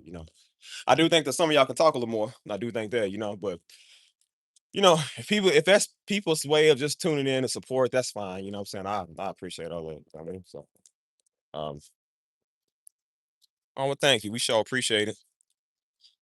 That's why I said me and the family appreciate all the love that we get. You know what I'm saying? Like to still see people rocking with us, mate. They ain't here. You know, like me, I personally don't. I don't pay attention to it. You know what I'm saying? Like whether people like us or not, I don't care. Just to see that people still do that is powerful. So I definitely appreciate y'all, man, for that. You know what I'm saying? So yeah, man, that's all good, man. It's all good. But but like I said, that's the reason I wanted to change a lot of my life, man. I just wanted to get up out the city, man. Oh, do something different. And so I think people need to go experience it. Like even with Chicago, man, Chicago's a wonderful place. I'm not gonna lie to you, man. Chicago, one of my favorite cities. Chicago's one of my favorite cities of all time, man. I love Chicago. Like before I moved to San Antonio back in 2017, I think 2016 or 2017, I had to talk with Daddy. I was about to move to Chicago because I didn't want to go too far, but I told him I said I want to go to Chicago because I felt like that. I knew it was cold as all outdoors over, but I said, but I felt like it was a better opportunity for me. You know what I'm saying? And it's just it's huge, it's massive. Chicago's cool, man. I love Chicago. It reminded me a lot of times we used to go there all the time. You know what I mean? So we went back there. That was like the height of our ministry. That's when we started kind of getting like a little popular. You know what I'm saying? Like because we didn't really do too many conferences like it before that. You know what I'm saying? We was kind of like, and Stephen Darby Ministries wasn't big like that, but it was the start of when it was getting bigger. You know what I mean? Uh, so that's a nice place, man. You know what I'm saying? So would I live in Chicago now? Maybe not, but I definitely would have like a condo or something. You know what I'm saying? Like I would have like I would come here frequently. You know what I'm saying? It's a great place, man. Definitely a great place. Um, but I don't know. It's better than here. I know that much. It's way better than here. I just feel like you got way more opportunities though. But even still, I think people should still kind of move out and go see what they can do with their life, man, and what God got for them, man. It's way better than just your hometown. You can do a great work in your hometown, but you can also do it everywhere else. So again, when you're doing all around thing like me, I want to reach all over the world, not just here or there. I want to reach everywhere. You know what I mean? Well, yeah. And we're talking about. I appreciate y'all, man, because you know what I'm saying. You ain't gotta reach out and show love, man, which I do. You know what I'm saying? So I appreciate all that, man. So, and that's how you know you blessed, man. Because like I said, I don't beg for it. I don't beg for nothing. You know what I'm saying? I'm not on your lines. I'm not in your DMs. Hey, bro, cash at me, son. Give me some money. Posting stuff. Like I said, I'll let people know if they want to help me out. You know what I'm saying? Like, because people be asking, they be like, well, what's your cash? Or what's your PayPal? You know what I'm saying? But I don't go to them and be like, hey, well, you need to give me a word or I'll give you a word for $1. It's like, no, I won't do that. That's how you know you blessed. Because like I said, like people will continue to keep taking care of you. You know what I'm saying? Oh, yeah. Remember I told y'all, see? Every time I be saying this, remember I say this for a reason, right? Y'all remember that little word nut that came in here the other day? I said, every time I keep telling you, I said, bro, every time y'all run your mouth, I said, God's gonna show y'all. I said, watch, I said, I'm about to get blessed. Because that was stupid boy running his mouth. That was a blessing right there. Nicole, you was part of the blessing. That was like what almost about a week ago. Somebody came in, they was like, yeah, they was like, what they say? Oh, weirdo was talking about I had anger issues or something. Talking about, yeah, that's how you get in the pen. I'm like, that's the weirdo that he said he was in that ministry for 30 years. Oh, no, not even the ministry. He said he had a job in that field for 30 years and didn't even have a ministry and reaching young black dudes from going to jail. But he's trying to talk to a 31-year-old black man. And I said, well, brother, you failed. You failed. He said, I seen it all for 30 years and you ain't did nothing about it for 30 years. I said, that's okay. I said, watch, God's gonna do something about it. And I said, look what God did. Yep. He just keep blessing me because I keep talking. And I'm gonna use this money to fund my ministry since you want to keep talking. See, that's why I tell people, shut up. Like, bro, you gotta learn to be quiet. You got to talk all the time, fool. Again, I don't think people know how to just shut up. So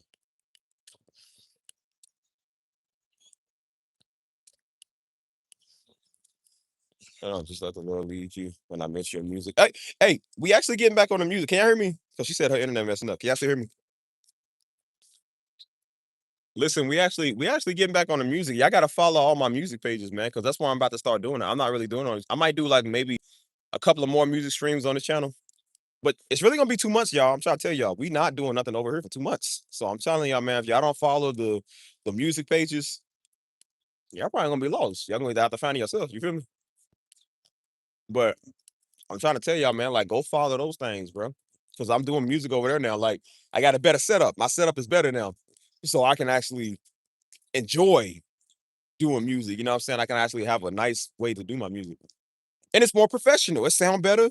It looks better. You know what I'm saying?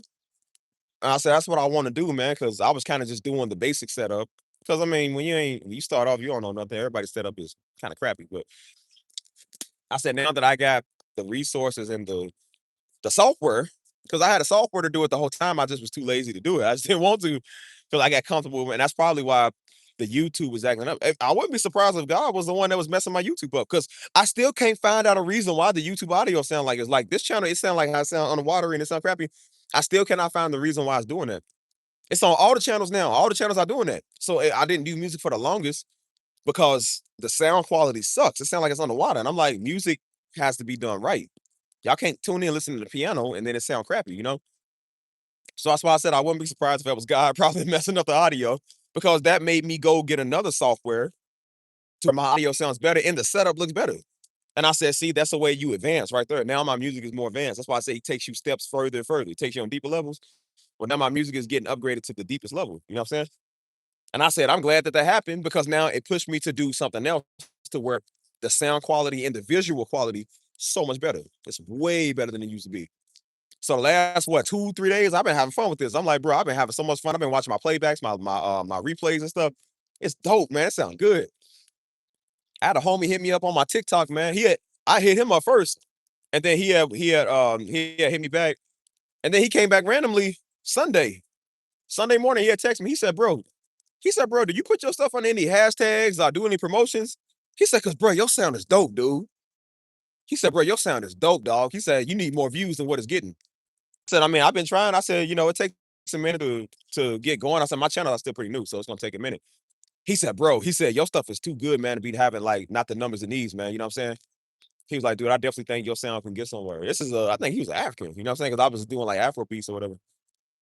And so that's just people all over the place, man. They saying, like, bro, your stuff's fire. And that's why I didn't have enough confidence in doing what I was doing. Because I didn't trust God. You know what I'm saying? I said, well, why is God confident enough to give me a music gift? I'm not confident in it. Like if God saw enough confidence to give me that, then why am I not confident in the thing that he gave me? It makes no sense. You know what I'm saying? So that's why I said, honestly, man, be confident in the Lord, man. You know what I'm saying? If you know you got something good, just because it don't work doesn't mean it's not gonna work. It just means that it takes time. Because there was times I asked God, I said, well, God, I feel like it ain't working. I feel like it ain't doing what it's supposed to be doing. I'm like, it don't mean that it ain't gonna work. It just means that it takes time, bro. It takes a minute. You know what I'm saying? But that's why I said, at least the good thing is that you ain't sitting on your talents. You ain't sitting there not doing nothing. I'm always up doing something. And I said, you can't. I was like, well, I want my music to be big. I'm like, well, bro, you ain't even got a social media presence. Everybody's stuff gets big. They got a social media presence. If you ain't got one of those, I'm like, how you gonna get somewhere? People don't know where to find you at. You ain't got a website. You just, well, I got a YouTube. Well, YouTube ain't enough. Like, you need more than a YouTube. Everybody don't use YouTube. People use TikTok. That's one of the most used apps of all time. So use that. You know what I'm saying? Facebook is really good. I got a lot of traction on there. So try to tell you, man, you better start thinking. Beautiful, man. I used to play keys over there. That's why I used to set up over there. Set up right there. Like where them people are sitting at. Sit up at a bridge. Beautiful sunset. You see the downtown in the background, you know what I'm saying? Like I was setting the mood out here, cuz. And I didn't even, bro, that was God trying to show me at the time, like, this is your gift. I was like, I'm just doing it to get some money. I was like, no, dude, he was trying to show you this is what you're gonna be doing. I said, well, it pays all right. It's like, yeah, the pay is okay, but you could be doing a lot more with it. I was like, I was just trying to do it so I can get money to go to San Antonio. Because a lot of my money came from doing that. You know what I'm saying? But I said, but he was trying to show me at the time, like, this is your thing. That's why when I moved to San Antonio, I knew I wanted to do music. I just wasn't ready to do it full time. I like think about it like that, but I knew that's what I wanted to do. You know what I'm saying? And so he was trying to tell me at that time, but I was like, nah, I was still, take this little girl. This woman I was with, you feel me? And trying to get settled in the city. And I'm like, okay, you gave myself a year. You got to get settled in them. Year two was when I started changing a lot of stuff. Year three now, we on year three. This is the harvest season of everything I've been planning, man. I've been doing this for a good minute, and that's why stuff is starting to work. I kind of wish it worked a little faster. I ain't gonna lie, but I got to be patient with the process, which is not easy, but it is what it is. You know what I mean? Uh, yeah, so I love the keys, man. Like, yeah, but I do trust God with my stuff, man. You know what I'm saying? I had to trust in what I'm doing. I said, well, everything that I was doing led me back to the music. Even this old whack channel, man. That's why I call this channel whack, because I'm like, I ain't even supposed to really even be doing this. I said this channel brought out my musical abilities even more, you know what I'm saying? Trying to be a streamer and trying to, do other stuff. I'm like, nah, man, I want to just do this. I just want to do this full time. You know what I mean? And now I get to. So, like, yeah. So everything's a journey, man. It's a process. You learn over time, you know what I'm saying? It took me a while to learn. But, you know, as I said, I'm confident in what I do. You know what I'm saying? Because honestly, there's gonna be people that's better than you, but honestly, when it's you, ain't nobody better than you. That's how you gotta look at it, like, bro. There are people better than me, but honestly, ain't nobody better than me, man. I'm the best at this. You know what I'm saying? I know people that's better than me that would tell me like I'm amazing, I'm incredible. You know what I'm saying? I'm just like, I don't feel like it. You know what I'm saying? But of course you don't, but they do. You know what I'm saying? What's up, Empress? Dude, I'm super excited. Y'all just don't know. That's why I said there's a lot of stuff I want to tell you. I can't tell you yet because I want the timing to be right. That's why I said I got some testimonies to say. I just ain't said it yet because I want to do everything on one grand scale. You know what I'm saying? But I said, look, I ain't gonna be quiet about the goodness of God no more. I'm gonna show y'all everything, man. Everything. That's some amazing, major things, man. You know what I'm saying? So that's why I'm telling y'all, like, bro, like, you know what I'm saying? Definitely, y'all make sure y'all stay locked in with God too, man. Figure out what y'all got, because I'm trying to tell you. I said, look, I keep finding money. That's one thing about me. I keep finding dollar bills everywhere, man. God keep making a way on something. I'm just like, don't know how, but he just do. Like, I don't question it. We ain't gonna question like, well, how's a $50 bill right there? I'm not gonna question it's there. It means it was there because God wanted me to have it. People give and donate because God wanted them to give and donate. So I'm not gonna ask how or why. I'm not doing this for no money grab. People ask me what my handle is. They ask me what my username is so they can give something. It's not like I'm putting it out there. I make jokes about it, but I'm like, I don't want your money. I don't care about your money. And it's the fact that I don't want it, that's what God gives it. You know what I'm saying? Like he knows I'm not doing this for a money grab, or else I wouldn't do the channel at all. You know what I'm saying? It ain't a lot of money in it like you think, bro. Like if I was really doing stuff for money, I'd be scamming people. But it's not about the money. You know what I'm saying? What's up? But I said it's the fact that I don't scam people and that I respect people because I could be milking my name for that. I don't do that because that ain't right, and then that's not even what I want. You know what I'm saying? So, let's see. Let's go around the swing set, y'all. Let's go sit down and chill for a little bit. This is where I used to set up at all time with my music, right there. Y'all see that empty space right there where that parking is? That's why I used to set my truck up at. I couldn't set up right there. I couldn't get it back my truck up in here right there. But I used to set my truck up right there, take everything out the back, and just set up right here. I used to set up right here all the time, y'all. Either sometimes it was on this side, but it was mainly like on this side right here. And right when people come off the bridge, they would see me. You know what I'm saying? And then they'd come, they just be like, "Hey, bro, that's so good, man. I love it." This one drunk white dude, he was drunk. When he came with his girlfriend, he said, "Bro," he said, "Dude, your sound is like so good, man." He said, "Your sound is like stellar." He said, "Dude, I gotta." He said, "Bro, I gotta." He said, "I gotta give you some money, man." And so he's like, "Bro, what's your PayPal, man?" And so I'm like, because I'm just like, "Well, you get whatever you want." This man gave me $50. I said, "Well, thank the Lord for drunk people. Thank the Lord for drunk fools." I said, "You shouldn't be drunk, but you know what? God will still work through you being drunk." I said, I said, look, I ain't gonna say nothing about it.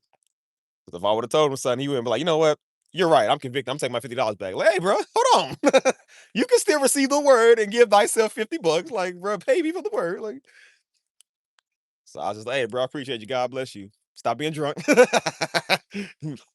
that's how people be. People come up giving $10 bills, $20 bills. You know what I'm saying? People be coming up giving some.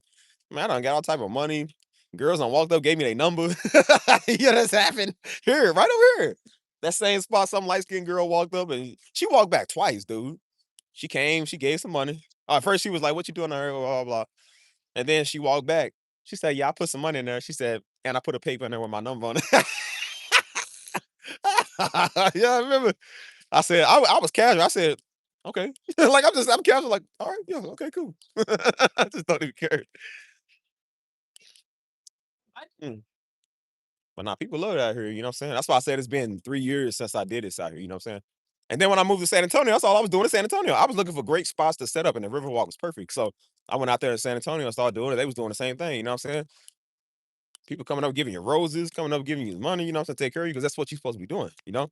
And so now that I got this social media presence stuff, I can stream, I can stream what I'm doing, you know what I'm saying? With excellent sound quality, you know what I'm saying? Like, it's gonna be nice. So that's why I said, man, I just been enjoying this craft, man. Just been enjoying what I do, you know what I'm saying? And I said, ain't nothing better than doing what God told you to do because you enjoy doing it. You know what I'm saying? Imagine making a living off of what you love doing in the first place. You know what I'm saying? It's not considered a job or like, well, it's just fun as a hobby. It's like, no, this is something that's a craft, that's a service to God and a service to other people, which is how I get taken care of. You know what I'm saying? Like, look at that sunset. That's perfect. Somebody screenshot that, man. That's perfect. Dude, that's beautiful, man. Look at that. Beautiful. I used to set up down here too, man. Like I said, where people can sit down and just kind of see you and whatnot. Oh, yeah. So that's what like I said. When I saw y'all, I was all over the place, man. I was all over the place. So, and y'all know over there, like right over there, that's Indiana. Like all Atlanta versus Indiana. So people say they can partially hear me over in Indiana. You know what I'm saying? Like you can hear me state to state. You can hear me in a whole nother state, man. That's crazy. So that's why I said I'll tell you, boy, I was out here. You know what I mean? So let's see. I'll set y'all right here and talk. Let's see. This thing will work. Let's see. First, you try this. Oh, I'll try it. So you know how to remix your name. What? Oh, you talking about her. Yeah, man, but just been enjoying my time, you know what I'm saying? So that's why I really been thinking about some better stuff. What's up, dog? What's going on? Don't make this work. But I'm just about to let out and I know you're doing what you're doing, but now you good, bro. Go ahead. Do what you gotta do. Yeah, man. But the word of God says that your gift makes room for you. I'm been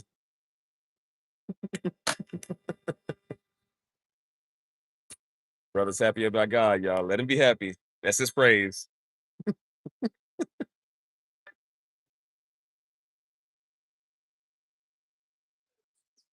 That's the longest yell I done heard, boy. Hey.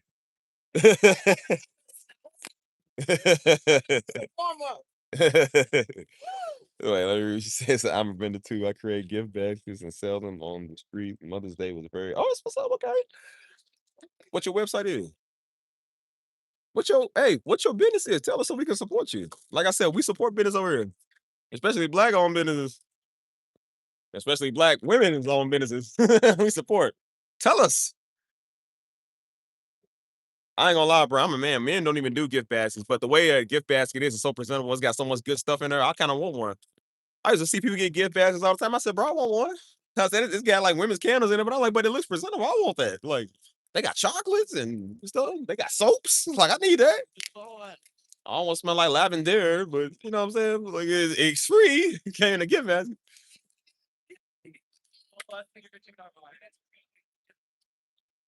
That's what's up, man. I'm glad to hear that. Thank you, Jesus. This is the day the Lord has made. I'm rejoicing, be glad in it. I finished that part for you. See. Yeah, tell us what your business is, man. We're gonna support it. You know what I'm saying? But shoot, I know you in Chicago. That's why I said I go to Chicago all the time. I always have a layover over here. Shoot, I got a couple of albums. I might come support your business. I advertise it on this channel. Like, hey, y'all. That's what I'm really trying to do. I was trying to use this channel as a way to advertise and help people out. You know what I'm saying? Like, especially us black folk. You know what I'm saying? I was trying to have something like, it's a channel for the people, but I said I really try to put us on the map. You know what I'm saying? Because I'm like, I need people to understand like there's stuff for us out here. You know what I'm saying? Like support black businesses, man. Support our black people. You know what I mean? So we got a lot of Negroes over here. So Negroes don't want to support nothing. But I said, but we got a lot of good, decent black folk over here that'll support. You know what I'm saying? So I be trying to tell y'all black women, boy, put y'all businesses out there, boy. People love y'all. They support y'all stuff. I support it 100%. Hey, somewhere in the trenches, is a Negro think he better than you. There's a Hebrew Israelite somewhere think he better than you. Some white man the same way think he better than you. I'm like, girl, please. I'm like, look, yeah, that's why y'all credit is excellent. Theirs ain't. Y'all credit is excellent. Mm, JC Ford. I'm not trying to but my business name is NJ Gift Bags. I said, well, okay, that's what's up. Well, I can't type it up right now because I'm on live stream. Somebody, hey, somebody in my chat, in my Discord, type it up and let me know what's good. 'Cause I actually want to check it out. Because we got this shout out to the Perrys, man. If the Perrys are watching, they come to our church all the time. But they daughter, man, they daughter's real crafted with like crafts and stuff. She makes some beautiful stuff like Destin Ministries and Stephen Darby Ministries that advertise her stuff on their page. And she makes like little hats, little toboggans. She made like a little rose out of like she makes it out of like yarn and stuff. It looked good. I was like, Bristol professional. Little girl. I said, bro, she would do good at business. You know what I'm saying? And I said, we need to support that, man. She's young on the right track. You know what I'm saying? Like, that's perfect. That's why we want to get our youth in, man. This is why I said we trying to help the children, man.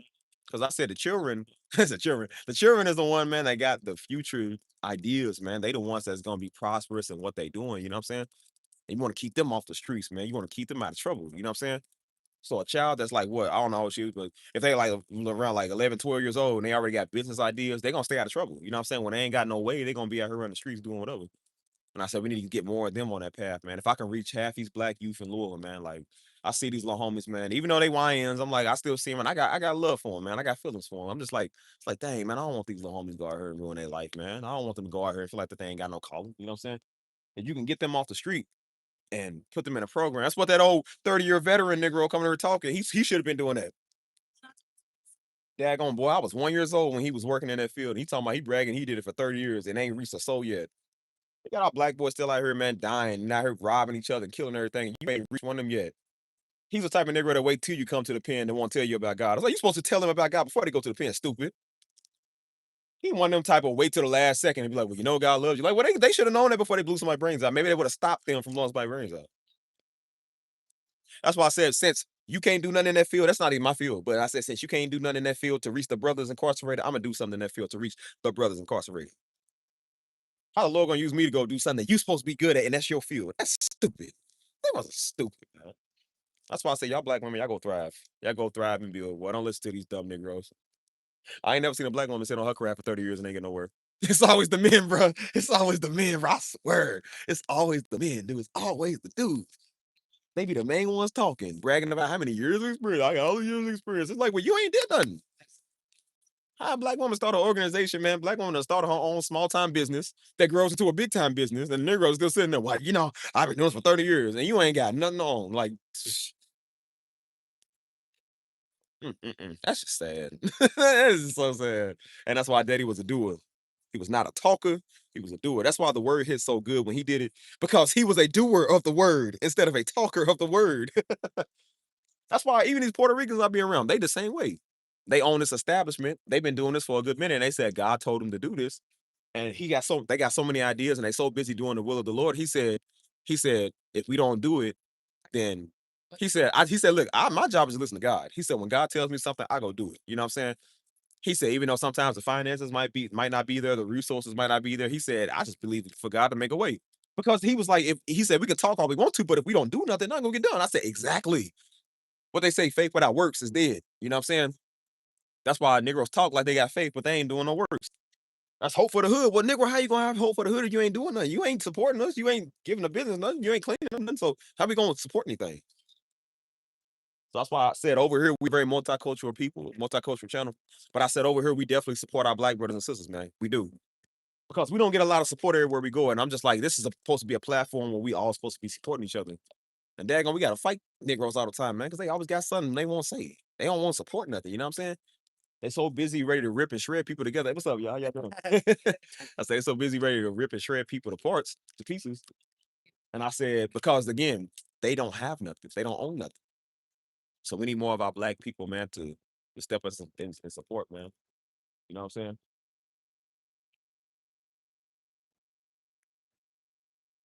I'm starting to think a lot of y'all black women got a better chance of reaching the youth than some of these Negro men. Like I said, the women are the dudes are the talkers now. That's crazy. The dudes are talking about their dreams. The women are the ones actually doing their dreams. As I said, that's kind of wild to me. Pretty wild to me.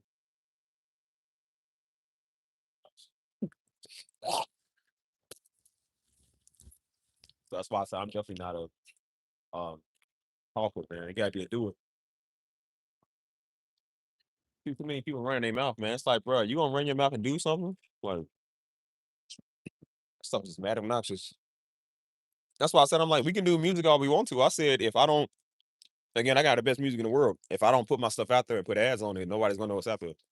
So you pretty much just wasting your time for nothing. I said I ain't gonna waste my time for nothing, dog. Like you're gonna put it out there, let it be out there. You know what I'm saying? As I said, I just think that's the way it's supposed to go. Again, fake without works is dead. You can't do nothing if you ain't. You can't get nowhere if you ain't gonna do nothing. Like so. mm,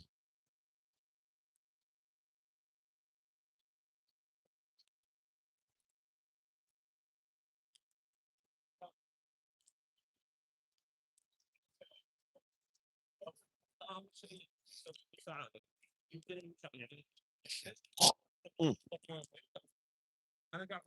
Sit down at a park bench. We finna go to Brianna Square in a little bit. Right across the street from where I got shot. I come back here all the time, man, just as a friendly reminder of like where I came from, like this. I guess that's why I think some people go back to the crime scene of like where something happened to them to kind of piece it together. I kind of like just reminisce on it. Cause I'll do that a lot. I'll go right back to that same square, man, where I got hit up at. You know what I'm saying? And I don't know, maybe it's just a therapeutic thing I need to do. Maybe it's just something that I feel like that I need to figure out for myself. Well, I know, yeah, I know my line of work, and honestly, I'm just expanding in this area. It's times where I tend to focus on the spirit part of things and not the human part because I don't, I like to develop period. Right. Uh, I don't know, man. That's the best part about it because, like I said, when you're doing something for God, man, like nobody knows how to do it. Nobody knows what they doing, but it's just like you just do it. You know what I'm saying? Like, when you doing stuff like the regular way, you know what I'm saying? Like you gotta study and go to school and do all this, and you gotta take advice and do everything. You gotta labor and struggle. I said, but when you're doing it with God, like you just do it. You know what I'm saying? That's why a lot of people, when God used people in the Bible, He didn't really teach and train them like right away.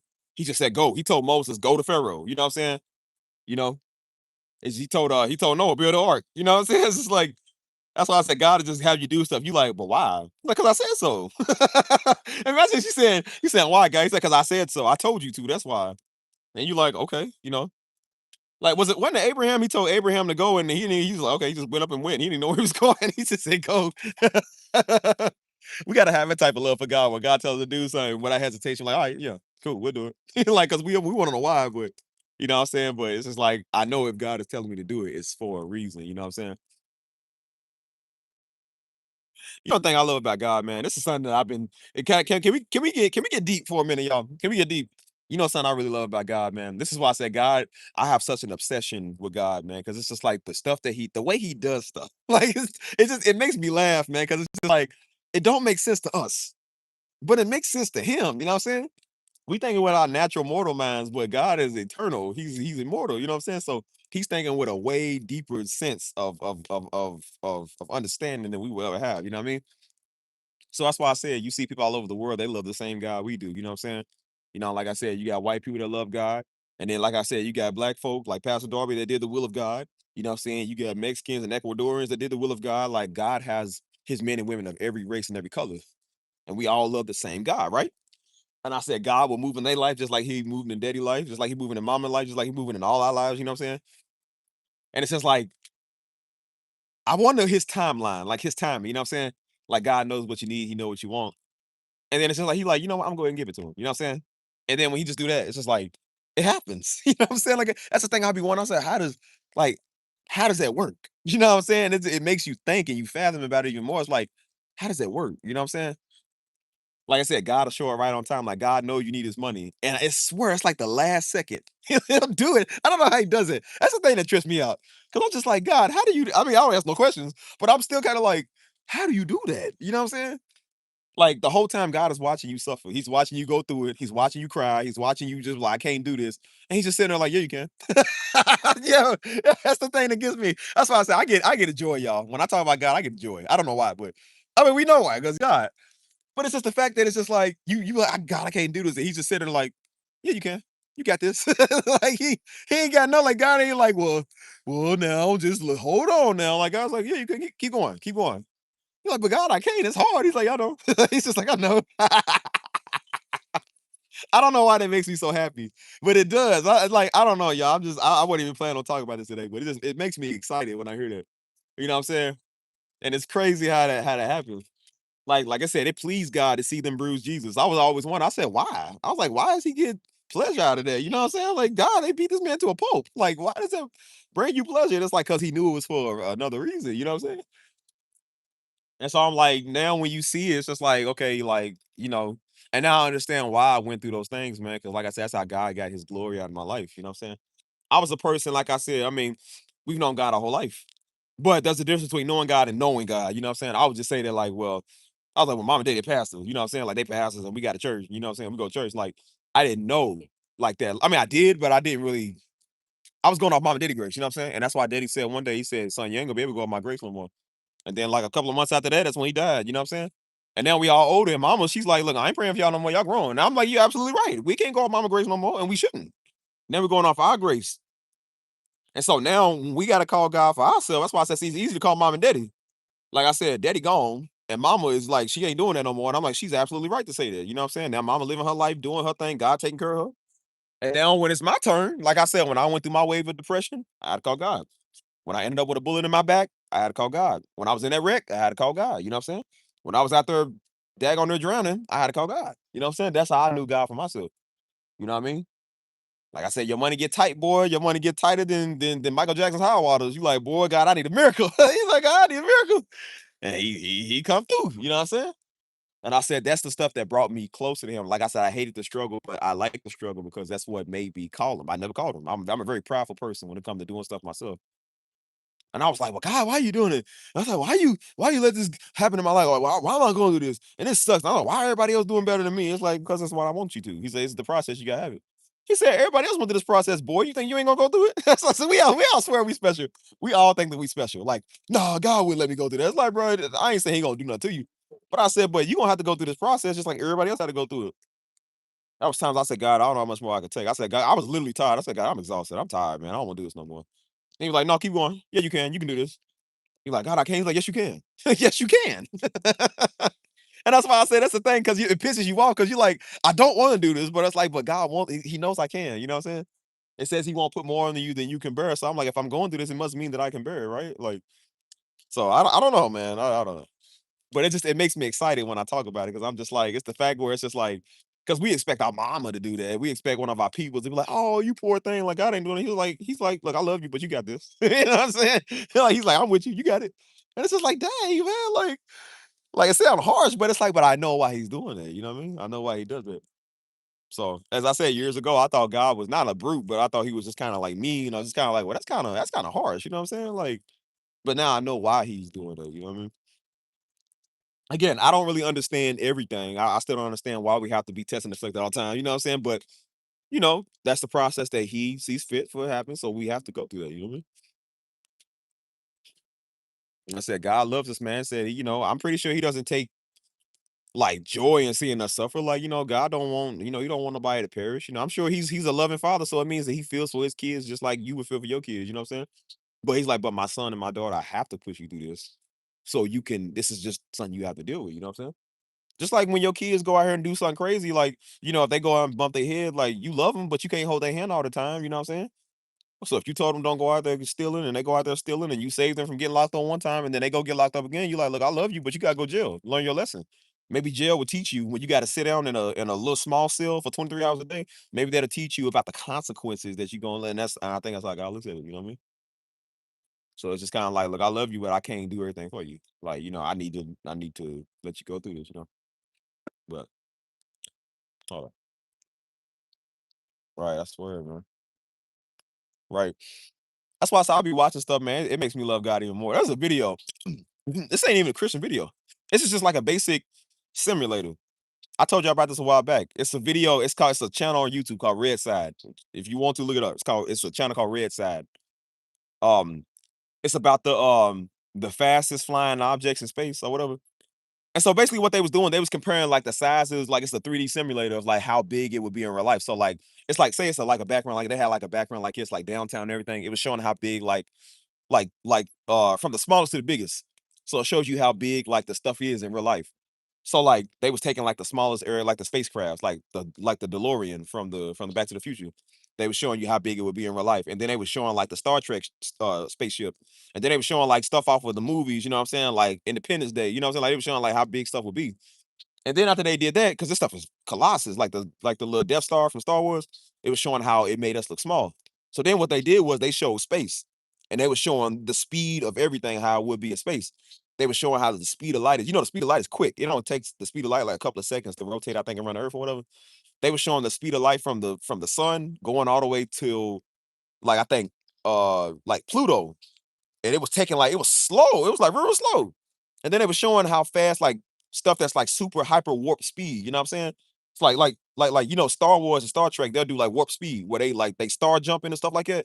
It was showing like how fast it would be like from their perspective, and it was saying like from the sun to Earth you get there in like 3 seconds. You know what I'm saying? Like from the sun to the Kuiper belt is past Pluto. That's like past the asteroid belt. Past I ain't never heard of it. But it was like it take about 12 seconds to get there. I'm like stuff that's just like incredible space jumping. You know what I'm saying? And then they did something that was even more miraculous because I'm like, you don't realize how big space is. Like they did something. And it's gonna make my point in a little bit, but they were showing like the nearest galaxy to us is the Andromeda galaxy. They said you can see it in the sky with your naked eye. It's somewhere in one of the constellations, but they said it takes light, the speed of light, 2.5 million years to get there. 2.5 million years. They said this is how large space is. They said if you went there with one of the fastest spaceships, it would take you 315 years to get there. This is how big. That's why I say I love God because God does everything mega. It's like there are parts of space we can't even begin to fathom. It's like God made this stuff huge. And it's like it says God is bigger than everything. It's like if it took us 2.5 million years to get to another galaxy, how huge is God? How big is he? Like space ain't nothing but like a little small globe to him. Like that's crazy. And that's why I said I'm like, God just made all of that. I'm like, but for why though? We on this little crappy planet here. I'm like, for why? Like, what was the reason? You know what I'm saying? Like, we ain't been to the Andromeda galaxy, but what's there? Like, why did God decide to make it? Was he bored? You know, it took him about 6 days to make the earth. He rested on the seventh day. Did that mean that he went and made everything else? You know what I'm saying? Like, I don't know. Maybe God just got bored. He's like, I'm gonna make something else. But I'm just like, what is the reason of having all of this stuff if we haven't seen it yet? You know what I'm saying? Like there's a probe that the Voyager 1, it's been in space since 1977. It's been in space for 47 years. And it just now got past like Jupiter. 40 years of flying in space. It's just now got past like Jupiter. Crazy. That's how big space is. You be traveling for 40 years and you would still just now be reaching Jupiter. That's why I said God is huge, dude. I don't know how he does. And that's why I said it's not even a Christian-based video, but it makes me love God. I've watched that video like 7 times, y'all. I'm not even lying. I watched that video about 7, 8 times. I'm about to watch it again tonight. It's just something about it. I love the animation. I love the scientific knowledge behind it. And I love the fact that everything that they saying is biblical. It's like it's showing you how vast God is. Said he is the one that made the heavens and earth. The heavens and the earth. The first heaven is the clouds. You know what I'm saying? The second heaven is space, which is what we're talking about. And the third heaven is the heaven above all heavens. You know what I'm saying? So it's just like, again, it's like you get a fascination. I don't know why I'm like a nerd when I talk about this stuff. I get real happy. I get real. I don't know why. Like I said, I have never seen God literally. I've never personally talked to him like I can hear him talking like I'm talking to y'all. Like, but it's just like I love the fact that he exists and he's showing us with the small stuff that he exists. Then he shows us with the big stuff that he exists. You know what I'm saying? And I'm just like, how did he do this? Like, how did he do this? Like, God didn't just make us, he did everything down to the finite details. You know what I'm saying? Like, we not just made up. We made up of like particles and atoms and all type of stuff. Like we got bacteria, we got what's that stuff called mites and stuff like that. Like God decided to make bacteria. He made all that stuff. It's like, why? Like, why did you make fungus? Why did you make mold? Why did you like what was the reason of that stuff? Why did you make spiders? The dumbest thing on the planet. Like, why did you do this? Like, I don't understand. We haven't even explored all the water on Earth yet. Think about what's out there in space. Like, we only explored 5% of the ocean, let alone space. I'm like, bro, they said, listen, this is something that's crazy, y'all. They said, again, this is their hypothesis, but I believe it. They said space is so huge. They said there are more planets than the words that have ever been spoken in existence of life. They said you could speak all you want to. They said there would be more planets than every word that was ever spoken on Earth. I said, "What?" I said, "Yo, what?" Crazy. They finding stuff like Kepler-22b and stuff like they say this is mega planets and stuff. I'm like, why didn't God think to put us there? Like, why did he put us in this solar system? We could have been in the Andromeda Galaxy. We could have been somewhere off in the further cosmos, you know what I'm saying? But he decided to get this solar system, you know what I'm saying? The Milky Way. Like, why? Like, I don't know, man. It's crazy. And like I said, it's not a biblical based video, but it states biblical facts. It's just like it makes you love God even more because you realize like the earth is not the only thing out here. Like God made everything, you know what I'm saying? I don't know why that fascinates me so much. It just does. It just again, I feel like science is just God's knowledge. You know what I'm saying? It's just a knowledge of God that people can't explain. You know what I'm saying? So it's about the basic thing you're gonna get before you know his knowledge. You know what I'm saying? But I'm just like, that's crazy. Like, what? I don't know. It just makes me. It just again, it makes me love him even more. Don't know why. It does. You know. But it's crazy how he did that. You know what I'm saying? And so that's why I said to see that he did all this traveling to the Andromeda Galaxy for 2.5 years, 2.5 million years. And within 2.5 million years, that's so much out there. And it said he loves us more than 2.5 million years of traveling. That's crazy. That's crazy, y'all. He loves us more than all the planets that's ever been created, the other solar systems. If there is another dimension, he loves us more than that. Like he loves us more than all of that. I can't believe it. It's hard for me to believe it. I'm having a very hard time believing it, y'all. I'm so serious. 2.5 million years of traveling, and he loves us more than 2.5 million. He loves our little bitty crappy 30 years on Earth so far, and then our little crappy all the way up to 80, 90 years. You know what I'm saying? Like, that's nothing. You know what I'm saying? He got planets older than us, man. Like, he loves us more than that. Like, why? I don't understand, bro. I don't understand it. You know what I'm saying? But we'll never understand God's grace, man. We never will. So, like I said, maybe that's not for us to understand. That's on the need to know basis for him, just for us to follow it. You know what I mean? But when we get to heaven, that's stuff I want to ask him. You know what I'm saying? Like, I really want to be like, why though? You know what I'm saying? Like, why this planet? Why not any other planet? You know what I'm saying? Do you got a creation on another planet? You know what I'm saying? Do they got their version of the Bible? Like I don't know. Like I be wondering. I just really be wondering stuff. But stuff fascinates me, man. That's why I say I'm a nerd when it comes to like information. You know what I'm saying? And like I said, I just happened to see that video because that channel would do like a lot of. That's the one that be doing like the nuke comparisons and like you know what I'm saying like the speed of like a nuke or like the speed of like the fastest car. You know they do these 3D simulations, which is super interesting. You know what I'm saying? But they did that one, and I wasn't expecting them to kind of. I don't wasn't expecting it to be that good, and it was showing like how fast you would see in a blink of an eye. Like they said, I think it was the Borg cube from Star Trek. I mean, stuff is fake, but it said if it was real, this is how fast it'd be. Like you wouldn't even see it.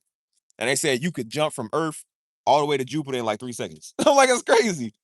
And they said even the Borg ship would take 300 something years to get to the other galaxy. That thing's going faster than the speed of light. And I said, this is how big space is. Like, bro, even with your fastest spaceship, if it ever existed, you still would not be able to see all of God's goodness. That's crazy. That's crazy. I can't believe that. Y'all, it's hard to believe that space is endless. It's like, what is space? Who made space? Like, I mean, we know who's made space, but I'm just like, but is space in another realm? Like, I don't know. Like, it says it's endless. It's just like how the Earth is, how it just curves and it just repeats itself. Like, I don't know. That's questions I got, y'all. There's a lot of questions I got. And why Negroes are stuck on a flat Earth theory. I'm like, boy, I'm thinking about something way more than a flat Earth. Like, you not. If the Earth is flat, let us look past the flat Earth and let's look at everything else. I mean, that's how you know you ain't been on a plane before because if you get on a plane, you see the curve. You see the curvature of the Earth. Those are people who can't afford plane tickets. So they say that stuff because, of course, everything looks flat when you're on ground in the car driving. If you got a car, when you riding your bike, yeah, everything looks flat until you get in the Earth and then you start to see everything curve. And if the Earth is flat, I don't care. I'm trying to get a one-way ticket to Saturn. Like, why are you trying to stay on Earth? I'm trying to go somewhere else. I'm wondering what he created us in his image and likeness. So that's what I'm saying. That's why I said, man, God could have had a moon people, man. He could have made the moon people. You know what I'm saying? He could have made Jupiter men or something like. I would have did that. You mean I got a planet like 300 times the size of Earth, and I'm gonna put that like I'm put stuff on Earth, like my creation on Earth. Like I don't. Why did he choose Earth? I don't know why he did. I don't know. But he saw fit. We just the right amount away from the sun, not too far. You know what I'm saying? Not too close. He could have put us on Mercury, man, where we all burning up, but he decided to put us here. It's like, why? You know what I'm saying? I'm having a hard time that God loves us more than this stuff. It's really hard for me to understand it. Yeah, it really is. I said, but God, we stink. Like we dirty. Like we wear sandals and stuff. Like I told I was hideous. And you love us? I said, God, if we don't take a bath, we smell like tortillas, man. We stink. I'm like, but you like us more than a planet. I don't think my life is worth more than a planet. I said, God, I feel like my life is worth more than half these trees out here. I said, you do. I said, you do. I was like, man, if people knew that, they wouldn't be selling their soul. Boy, they realize their soul is way more precious than some earthly material, man. They realize, like, if God love you more than a planet, ain't nothing on this earth worth more than a planet. If God love you more than that, that's telling you that your soul is priceless. Like, that's crazy.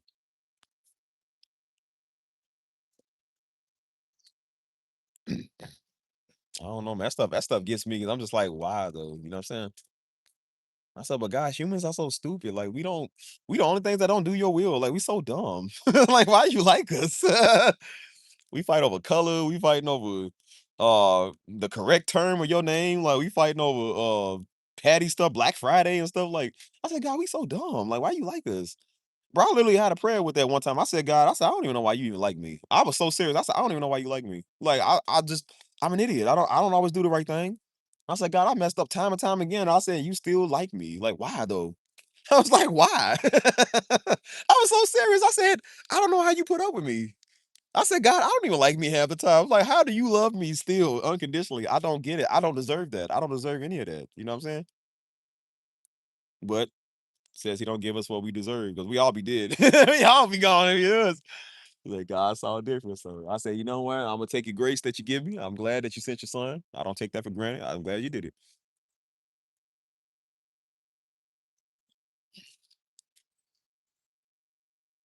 And so that's the thing. Like I said, you thinking about God, like you done messed up one too many times or something. You just like, man, God probably hate me. He probably don't like me. And then he's just sitting there like he was like, hey, I've been waiting on you. You know, like God ain't mad at you. He's just like, hey, I've been waiting on you. You know what I'm saying? Like, he's a gentleman.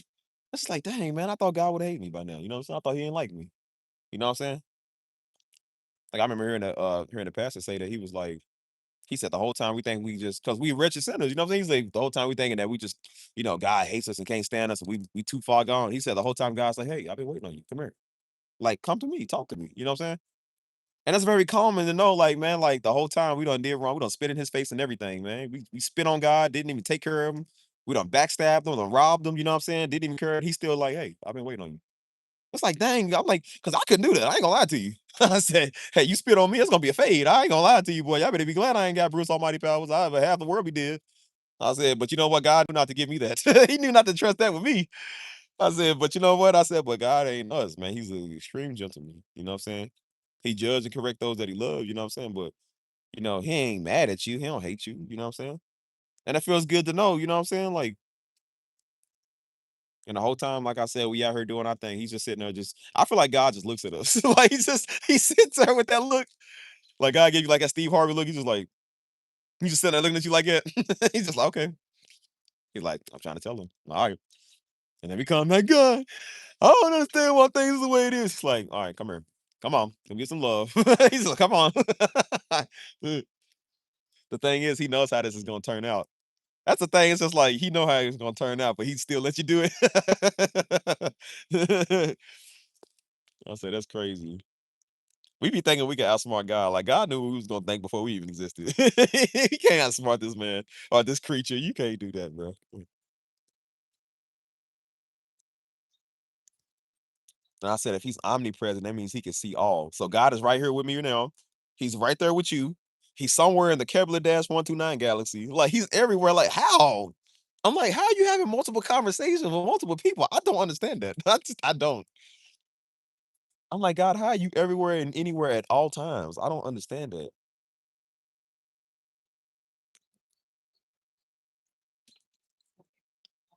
Mm. God let me put my head a couple times. That's why I ran back. "God, I'm so tired. I'm hurting." He's like, I know you was. I knew you was hurt before you was even hurt. Come here, boy. He's like, come on, man. Sit down. Let me teach you. I was like, God, if I'm running you, please don't let me run over you or some woman. Cause I don't know. Maybe it's just me. I can't stand it if people run a guy because they got their heart broke. I think God is worth more than a heartbreak. I really do. Like most of us ran a guy because our life was on the line, or because we had some real serious stuff going on. God forbid. But I'm just like, you get your heart broken. That's a reason to run. Like I mean, he'll use that, but I'm like, I don't want that to be the only reason I love God because some girl left me. It's like, okay, well, there's 8 billion other women. Like, who cares? 'Cause I remember I was going through that too, man. Oh, girl left me when I moved to what you call it. I was like, well, I don't know what I'm feeling. I'm like, boy, you just in your feelings. Stop. My son, I gotta use that situation. I'm like, man, come on. I'm like, stop acting like that. I said I had to really call God when I was laying there with a bullet in my back. That was when you really gotta call him more than some woman leaving you. He's like, boy, please, I don't care about no woman. That was uh, almost fatal. You know what I'm saying? That was way more serious. You know what I mean?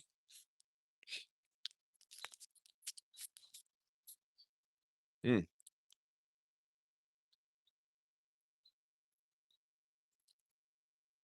See, that's why I said people don't know your struggle. They don't know your testimony or nothing. Oh shoot. That's why I said everybody was confronted with the question like, why you love God? Everybody gonna say, well, because he good. It's like, okay, yeah, he good, but why? Like, why you know why? And I can tell you why he good to me. I got personal experience. You know what I'm saying? So that's why I said, like, I'm not just talking to talk. I'm talking from experience. You know what I'm saying? So I wouldn't even try to talk about that today, but stuff just fascinates me. I think I'm just fascinated by that type of stuff. You know what I'm saying? That's why I've always loved space, man. As a kid, I've always loved space. There's something about like some stuff, the stuff we don't know, the unknown. You know what I'm saying? It's like God made all of it. You know what I mean? I'm like, this stuff exists. I remember being a kid. I was like, space existed back in the Bible time, like Jupiter and all of them planets existed. You know what I'm saying? Like the Bible even talks about the constellations. Man, I think it was Orion or whatever.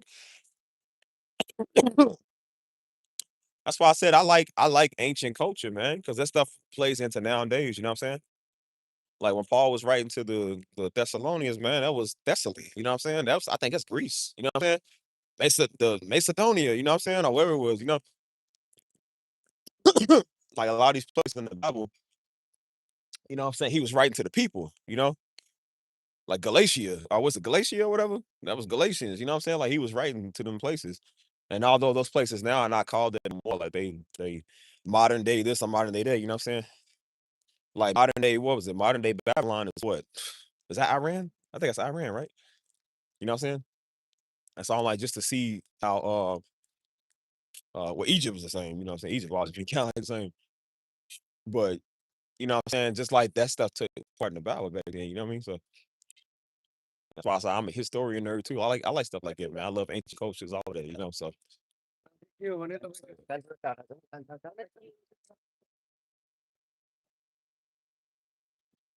Ugh.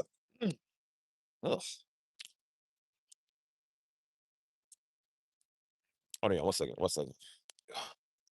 Here we go. Hopefully it's making sense to some of y'all.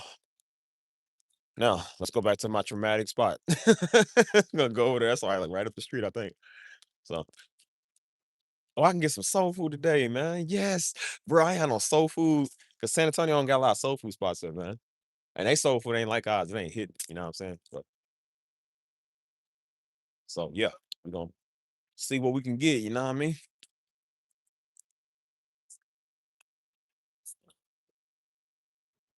So yeah, you know what I'm saying? So that's why I said this reminded me of like when I used to set up because again I used to set up like right there, like right here.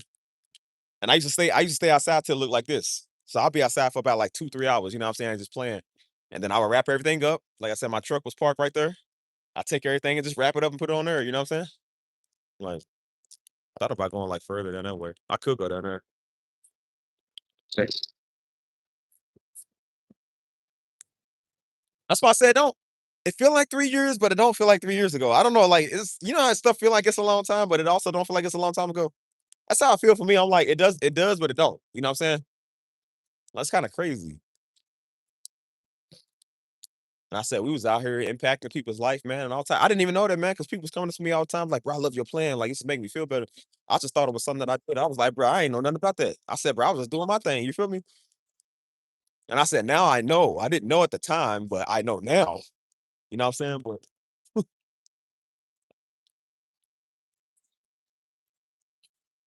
y'all notice we got a lot more Cubans here, but we got a large Cuban population. A lot of Puerto Rican and Cuban. I don't know why they come to Kentucky. Ain't nothing in Kentucky for you.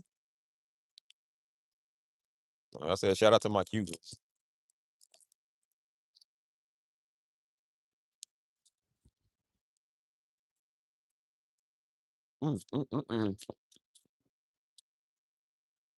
Oh, yeah, man. So, anyways, let me know what's on your mind, y'all. What y'all think about watching me fight? Get set up so I can get on down here. I'll talk to y'all more when I get down there. Y'all want to say something to me in the meantime? That's good.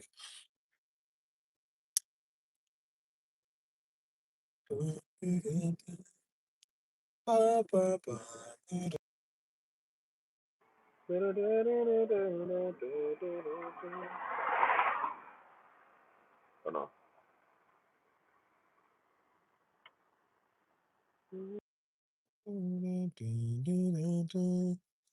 What's it? That's why they.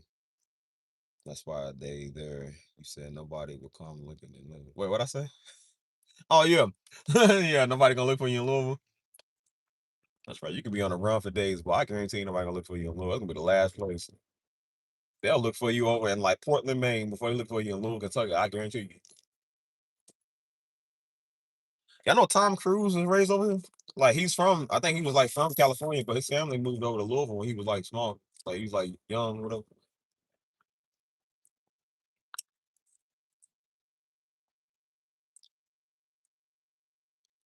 They had a movie back in the 90s, I think like 1993 with Arnold Schwarzenegger and Wesley Snipes. I think it was called Demolition Man or something like that. It was actually a building here with demolition and like I think like right up here, like downtown. And they blew it up for the movie. So they used that for like the movie or whatever. So I think they had like shot the movie here in Louisville.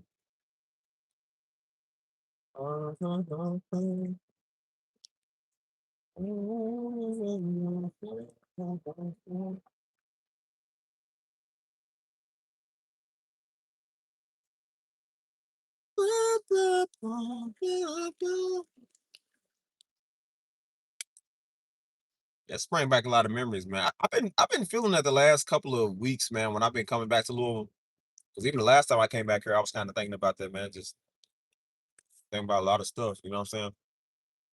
Not like no moving back type stuff, but just kind of like, you know what I'm saying? You're just thinking about a lot of your life, you know what I'm saying? Like I said, you get older, you know what I'm saying? You start to look back at stuff like, man, go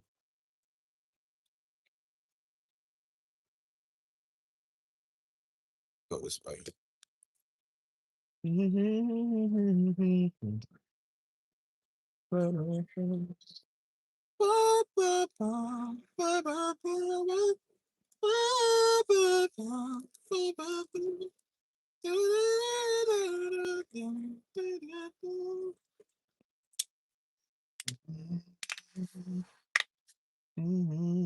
Ouch.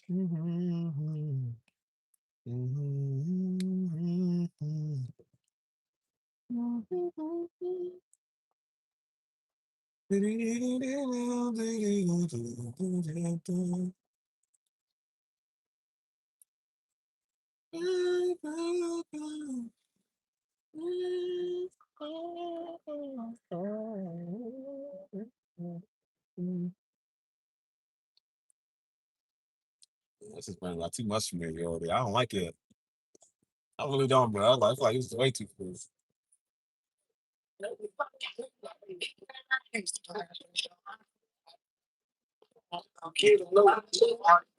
just like to hang out here. It's white boys up on the cycle too. Welcome back to Louisville. Hey, a white boy playing blue shiesty. That's crazy. Like I said, white people are niggas in this city too, but they really are.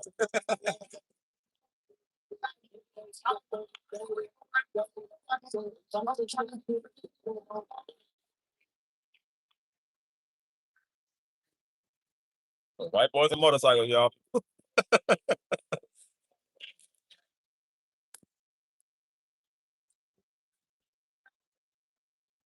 Man, the speakers are loud too, man. Damn.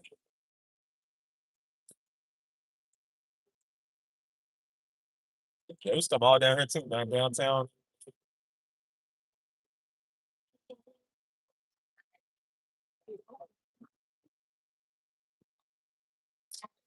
Hold on.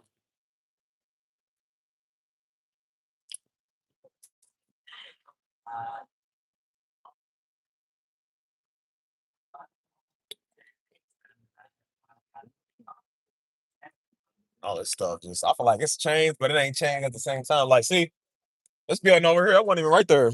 This building over here, they used to be a whole vacant parking lot. That's why I said I feel like they changed some stuff, but they didn't. You know what I'm saying? Like, this is the place right here. This is where we have all our college games. It's where everybody getting fights at, man. Everybody fighting out here. Like that's why I said they put this in the wrong spot. This bridge going to Indiana. This is the most traffic. The Galt House, Daddy used to love staying in the Galt House. That's the hotel down there, like luxury hotel.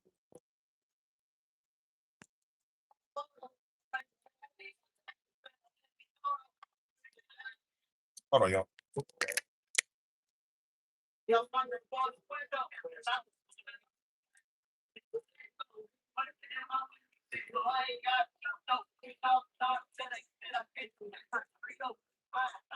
Take this right over here.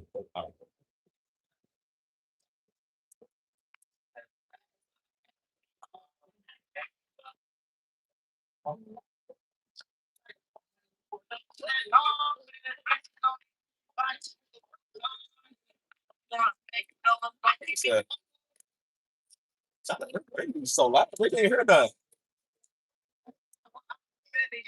But they got some. Now they keep going down the street. I think these Portland white boys. Portland white boys are like that's what we consider the white trash. They do. They be the white niggas, man. That's one place you don't want to go there. They dirty down there. Right, they dirty. I can't go that way. Can I? I could have went that way. Dang, dude. Let's go this way then.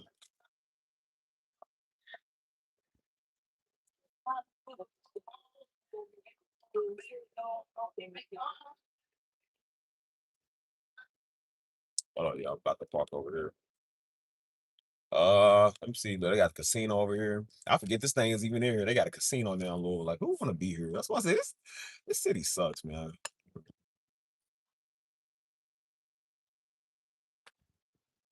They trying their best to make it like Vegas. Boys, it never be. Never.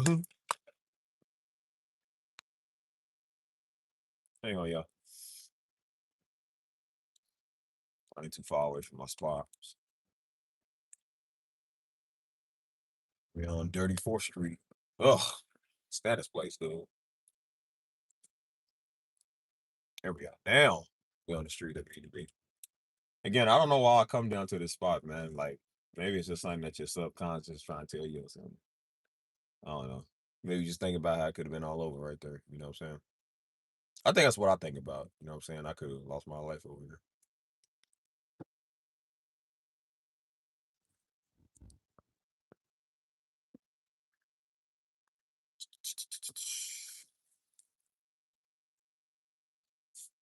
Let's check it.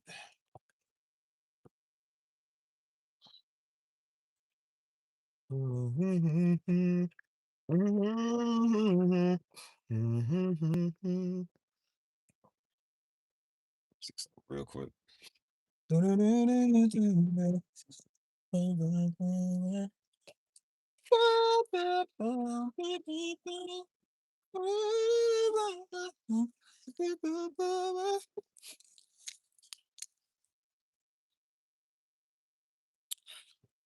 right, let's get set up. Hold on. I'm gonna read y'all stuff. Hold on, y'all. Give me 1 second.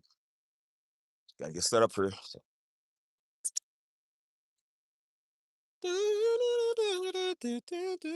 She said, reflection is good for the soul, Steve. You say learn and keep it moving. Don't stop. It's amazing. The trauma and scars we get and still become stronger, right? That's one of my next goals. I want to learn how to ride a motorcycle. That I work with children and can see that a lot of people just need encouragement and validation, especially the boys. Many are just adults. Hold on, this book. Uh, who were never properly validated on the true callings and on the true calling, gifts, and talents. Yep. And that's so true. It is. That's why I said, see, at least you working with the young youth. I had some fool in here the other day talking about he been in the field for 30 years where he was working in the prison or he worked with allegedly he worked with the prisoners or whatever. And he said, that's too many, it's too many of them young ones in there. I'm like, dude, this is where your calling is go work with the young ones, dummy, before they get in prison. Like you would think they would know that, right? You would think they would know that, right? How you gonna work in the field? I still can't get over this either, y'all. Cause old dumb boy tried to come and tell me something, this old idiot. I'm like, how you gonna work in the field for 30 years? I was 1 year old when he got that job, right? You working in the field for 30 years, seeing our young black men go in there, and you ain't helped one of them Negroes yet from not going in there. That's how stupid you are. So shout out to you, whoever you is, the one to work with the children. Shout out to you, because you're doing more than what old stupid boy doing. At least you ain't sitting on your talents. Oh, dumb boy sitting on his talents. God got him in the field where he's supposed to be reaching them. He's sitting here trying to reach me on my channel. What an idiot! I could tell he's a person that got beat up in school. He's gonna beat up in school. Um. So yeah, this is actually where it was, y'all. I'm trying to remember exactly where I was when it happened. Let me see. I think I was. So this is hard because I don't know the exact spot. All I know is it was like somewhere in this area, like somewhere over here. Everything was happening so fast. So I remember because no, it was like right here. I think it was like right here somewhere. Because I remember it was like a big old ambulance they had right here. This right here was where all the police guards and like the ones in the riot gear, everybody was over. You know what I'm saying? The feds on the top of the roofs watching us and everything. Um, it was a whole crowd. This is ground zero where you shouldn't be at. You know what I'm saying? Um, and so I remember there was, I think it was like right here in this area. Yeah, it was like somewhere right here. If you look closer, you probably see the blood. It's probably still blood on the ground. They probably never cleaned up. But um, there was a big old ambulance vehicle over here somewhere. I don't know why I was even on sidewalk. Um, but I remember, I'm trying to think where I think I was standing kind of like right over here. Like I think I was standing like, hold on, fix this camera. I think I was about maybe like right here. I think. Uh, cause I remember, yeah, I was about right here. Cause I remember I was telling my friend I was on IG Live when it happened. I was showing people on my live and stuff. The what? Nah, I don't even use those. Cuz yeah, appreciate you though. But what's up, Janice? But I was like standing right here. I remember I was hollering at my friend on she was on IG and she said, be careful. And right when I said that, I said, don't worry, girl, I'll be there for your birthday. Somewhere in the video, I gotta pull the video up. I said, I'll be there for your birthday. As soon as I pop, pop, pop, pop, that's when I heard it. So I think I was about right here. And I remember, yeah, because I was about right here. And I remember that's when like we was looking around, like, what's going on? And so I remember I took off sprinting because I was like, okay, well, I don't know where it's coming from. It sounded close. Like all I heard was coming out like the right side of my ear. So I was like, sound like they was right there. They was like right there by me shooting. It's coming out the right side of my ear. So I said, "Oh shoot!" So I was like, "Okay, well let me see what I gotta do." So I remember the police vehicle was right, or the ambulance was like right there. And so I ducked down because I said, "Well, let me." I was about to crawl under there. You know what I'm saying? I was like, "Well, maybe I need to duck down and crawl under to avoid this rapid fire. I don't know where this fire coming from." You know what I'm saying?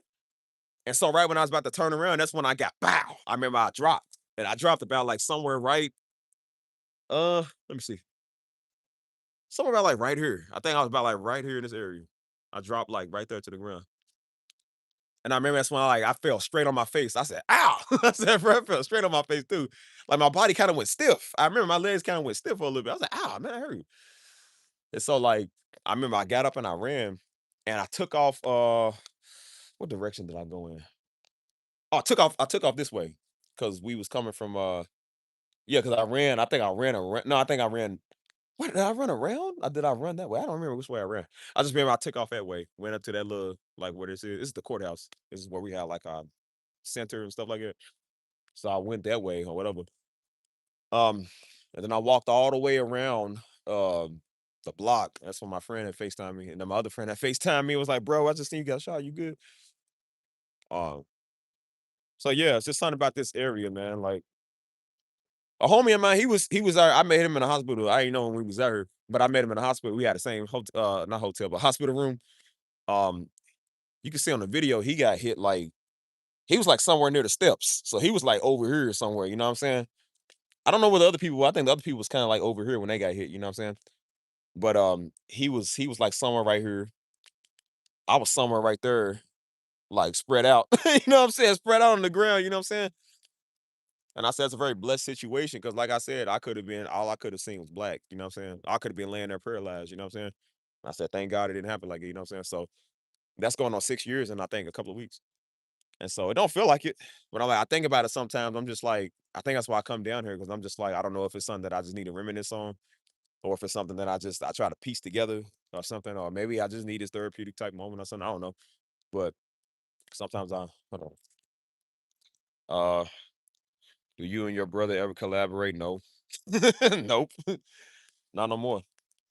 That's my brother married. He got his kid. You know what I'm saying? He's too busy being the father, doing father life. You know what I'm saying? So yeah, we both, like I said, we grown. We doing our own thing. We talked about it in the future, but not right now. That's the last thing we thinking about. But yeah, man, I piece this together. But even my brother, I didn't even know. I didn't even know Joe was out here. You know what I'm saying? Joe came out here too that night, and they had shot Joe with some rubber bullets. You know what I'm saying? Joe was like he got hit in the back. I think like twice with some rubber bullets, and because they was trying to disperse people or whatever. And that's when he had called me. And that's when I was in the hospital on my way to go get surgery. And then I answered the phone for they put me to sleep. You know what I'm saying? I told him, I said, yeah, don't tell nobody. I said, definitely don't tell mama. Don't tell no, because I don't want nobody freaking out. Why I wake up to a phone full of people freaking out? Why everybody calling my phone? Social media blowing up, man. Everybody calling me, man. I'm like, bro, who told? I'm like, who told y'all that? I love how my brother, I love how Joe was so nonchalant. He was like, he said, yo, was you one of the people that got shot? I heard. I said, yeah. He said, okay. He was so cool. He was so cool with it. That's how I liked it. I like to like be cool about it, baby. Like, come on, baby, be cool. Like, don't say nothing. And so my younger sister had called me. She was like, is it true that you got shot? I said, yeah. She's like, dude, what happened? Like, they was just so chill about it. You know what I'm saying? Mama, like I said, mama was, I didn't want to tell her. If it was up to me, mama probably still wouldn't have known to this day. I probably would have never told her. You know what I'm saying? But then Stisha had called me because Stisha found out. Stisha all the way in Costa Rica called me. And she's like, next time something like that happen, call me. I said, and do what? Like, girl, you out the country. What are you supposed to do? She said, well, nah, just be sure to tell me something. I said, girl, you are out the country. How are you gonna help in this situation? And she was like, she was saying something. I was like, girl, go on. Like, don't be dramatic about this situation. Uh, the fact that you got that moment on video is crazy. How do you feel rewatching when it happened? I laugh when I watch the video because it's funny. Like I said, the situation was funny. To me, it was funny.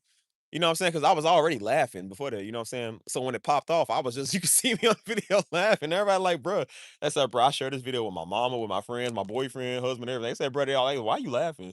They said, bro, that's a scary moment. I said, I don't know. Is it maybe because I trained for a time like this? I don't know. Like, it's not like I plan on this to happen, but it's like, but I always say that's a possibility. Living in Louisville, that's how you have to be. Like, you have to plan out, like, there's a possibility this could happen, God forbid. But I'm just like, it could happen. And I remember I was telling myself, I told myself years ago, I said, if this ever happens, be this way. Like, you gotta be a soldier. I remember saying it years ago. I don't know why, but I was like, because again, Daddy trained us to be a soldier. He trained me to be a soldier. So I was like, if anything ever pops off, you can't be freaking out because you might have to be strong for others. You got to show everybody else that it's okay. That's why I remember telling myself, I said, you can't be the one freaking out with everybody else. You got to be the firm ground to make sure everybody's all right. You know what I'm saying? And so I guess when it happened, and then, like I said, I used to have dreams all the time. You know what I'm saying? Like devil attack you in your sleep. You know what I'm saying? So after that happened, I was having dreams like crazy. You know what I'm saying? So that's why I said, boy, it was a living nightmare, man. I had a dream about this almost every night. You know what I'm saying? So, which is crazy because, like I said, it's the courthouse right here. Or the police station. Oh, bro, the feds was on top of this roof watching us, bro. I'm trying to tell y'all, they was on top of this roof watching niggas. Yo, the National Guard was on top of that roof. The FBI then was on top of that roof. You should have saw them, bro. They was on top of that parking garage too. They was sitting there just with the goggles, like this is like White House territory. They was sitting here watching us. I said, you know what? And Negroes out here acting a fool. I said, you know what they was out here saying? I know what they was out here saying. Look at these niggas. Look at these niggas. Like, look at them acting crazy. Because some of them was, like I said, we was doing our thing. Some of them was acting crazy. It's like, yo, y'all wild, man. I know it was over like, look at them. They not even serious. You know what I'm saying? That's why I say this is ground zero, man. Somebody like 6 or 7 of us got shot over here. Um, like I said, somebody got killed right over here. Um, yeah, it was just ground zero for everything bad, man. You know what I'm saying? It just wasn't good. It was not good, bro. That's why I say this spot has a lot of which I'll take you across the street. This spot has a lot of I think unhealed wounds. You know what I'm saying? People still kind of hurting over this. You know what I mean? Um, yeah, don't come to Louisville. Where you from? Don't come to Louisville. Louisville ain't it. Louisville is for the birds, man. So, but because I was down here, like I said, after like I think about a month after I got at the hospital, I was down here. And so that's when we had our first arms protest, you know what I'm saying? And so um some dude, I hate the fact this Negro name is Steven, some idiot bum named Steven came over here and shot this place up, dude. He was mad because they threw him out because he was out here messing with people, harassing him or whatever. And so he came back and got a gun. He's like, I'll be back. He came and got a gun. When she came to an armed protest armed, that was stupid because you know they're gonna light him up. He came here just start randomly shooting, you know what I'm saying? And so he had hit some, it was a white dude, man, named Tyler. I remember. It was named Tyler. He was just a photographer. He wasn't even in nothing. He was just like documenting a lot of stuff going on. He got hit in the back of the head, man. Killed him. He killed him like I think like somewhere right here. I think it was on the other side, like right there. Cause my friend was down here because I left earlier because I said, okay, I'm gonna leave for a little bit. I was thinking about coming back. And then my friend had called me and she was like, can you come get me? I was like, why? I said, well, didn't you drive in there? She said, no, they just started shooting. We was told that the Confederate, like white people was the one doing it. So I said, hey, you know what? I said, hey man, I came there. I said, now who tried to shoot something up? And so she was like, no, she said somebody started shooting at her. She said, I just watched somebody die in front of my face. I said, what? I said, what? I said, what you talking about? Because I live right up the block. I said, what? I said, what you talking about? So I came over to get her. She said, I lost my car keys. I don't know where my stuff is. She said, can you come get me, please? You know what I'm saying? And so I came and got her. She was telling her what happened. And then the video went viral. You could see her standing over top of it. I think he was about right here somewhere or something. And she's standing off top. She's like, oh my gosh, she's like, somebody call somebody. Like, you know what I'm saying? And he's just sitting there bleeding out, man. That's sad. He got killed right here. He wasn't even doing nothing. He was just photographing. You know what I'm saying? That's just sad, dog. You know what I'm saying? I'm in ATL, but I'm from Alabama. But things can happen everywhere. Yeah, thank y'all for protection. And yo, Crow, yes, yes, thank God, because listen, ATL ain't no soft spot either. Hey, I heard during that time they said for ATL, they said them niggas out there hijacked the tank. I saw that. I said, no, they didn't. I said, bro, they went and stole a tank and took it to the hood and was taking pictures. I said, bro, that's how you know we're powerful people. Because we get away with stealing a tank. Bro, they pulled up to the hood in a SWAT tank. I said, whoever let them get that tank need to be fired. How you let them take a tank? I said, yeah, don't if they can steal a tank, they can steal your Dodge Durango. They'll steal your car. They don't care, man. That's why I said be careful in Atlanta because Atlanta ain't sweet. Bro, I saw the video. They pulled up to the hood because somebody told me. I said, no, they didn't. I saw the video. They pulled up to the hood tank with the tank. I said that's the ultimate robbery move. They done stole everybody else's stuff. Now they done stole the government stuff. Like imagine they get in the tank like, hey, color drive it. It's like, how do they know how to drive a tank? That's crazy. Oh no, what is this? I never even know what this is. Like it's like some type of memorial or something. What is this? What is it say? Dedicated to the memory of those law enforcement officers to have I can't see it's dark, giving their lives in the line of duty. I don't never really remember this memory. I never really paid attention to it. But like I said, right over there, that's the I think it's where my mama actually used to work here because mama was a correction officer before she was a I think before she had Joe. Like when she was pregnant with Joe, I think that's when she stopped working. But mama used to I think she used to work over there. I think that's the one she used to work at. I think it is the one mama used to work at. Because she was a correction officer before like right after her and daddy got married. I think before they got married, or after they got married, she was no, because it was they got married in 96. So mama was a correction officer, I think, in 95. So yeah, she was yeah. Like I said, mama's not soft, bro. That's why I try to tell you, mama ain't soft, bro. She came from the streets and she was a correction officer. Uh, so I believe that's the one she used to work at. But but yeah, like nah, man. Like I said, this whole place, man, this was ground zero, man. This is the worst spot to be at. This was literally hot. This was hot down here, man. Like it was just always something going on. You know what I'm saying? And so it was just these was like the headquarters of like where we would meet at when we was gonna go like march and protest and stuff like that. And so it was a lot of viral moments that went there, man. I'm talking about y'all. Literally, I was about right here. You could see the National Guard right there on that roof. They was just staring at people. You come over to this roof, the FBI sitting here watching people. Like, bro, it was crazy. Like, yo, it made us feel like we was 24-hour surveillance. Like, bro, they was really watching us. They whole job was just stare at us with binoculars. That was crazy. And so over here, this is where we have the big old picture of like Breonna Taylor. Like, this was called Breeway. This whole street was called Breeway. We named the street out there. And they had like a big old memorial where people like gave like flowers. They had a big old painting of her. People gave flowers and you know what I'm saying? Just it was a beautiful thing. They wrote on the side with chalk. This is the same place they had when they had their ice protests, like, you know what I'm saying? So this area, man, it's got a lot of like even standing here now, man. Like this is the same spot I was standing when they gave the verdict.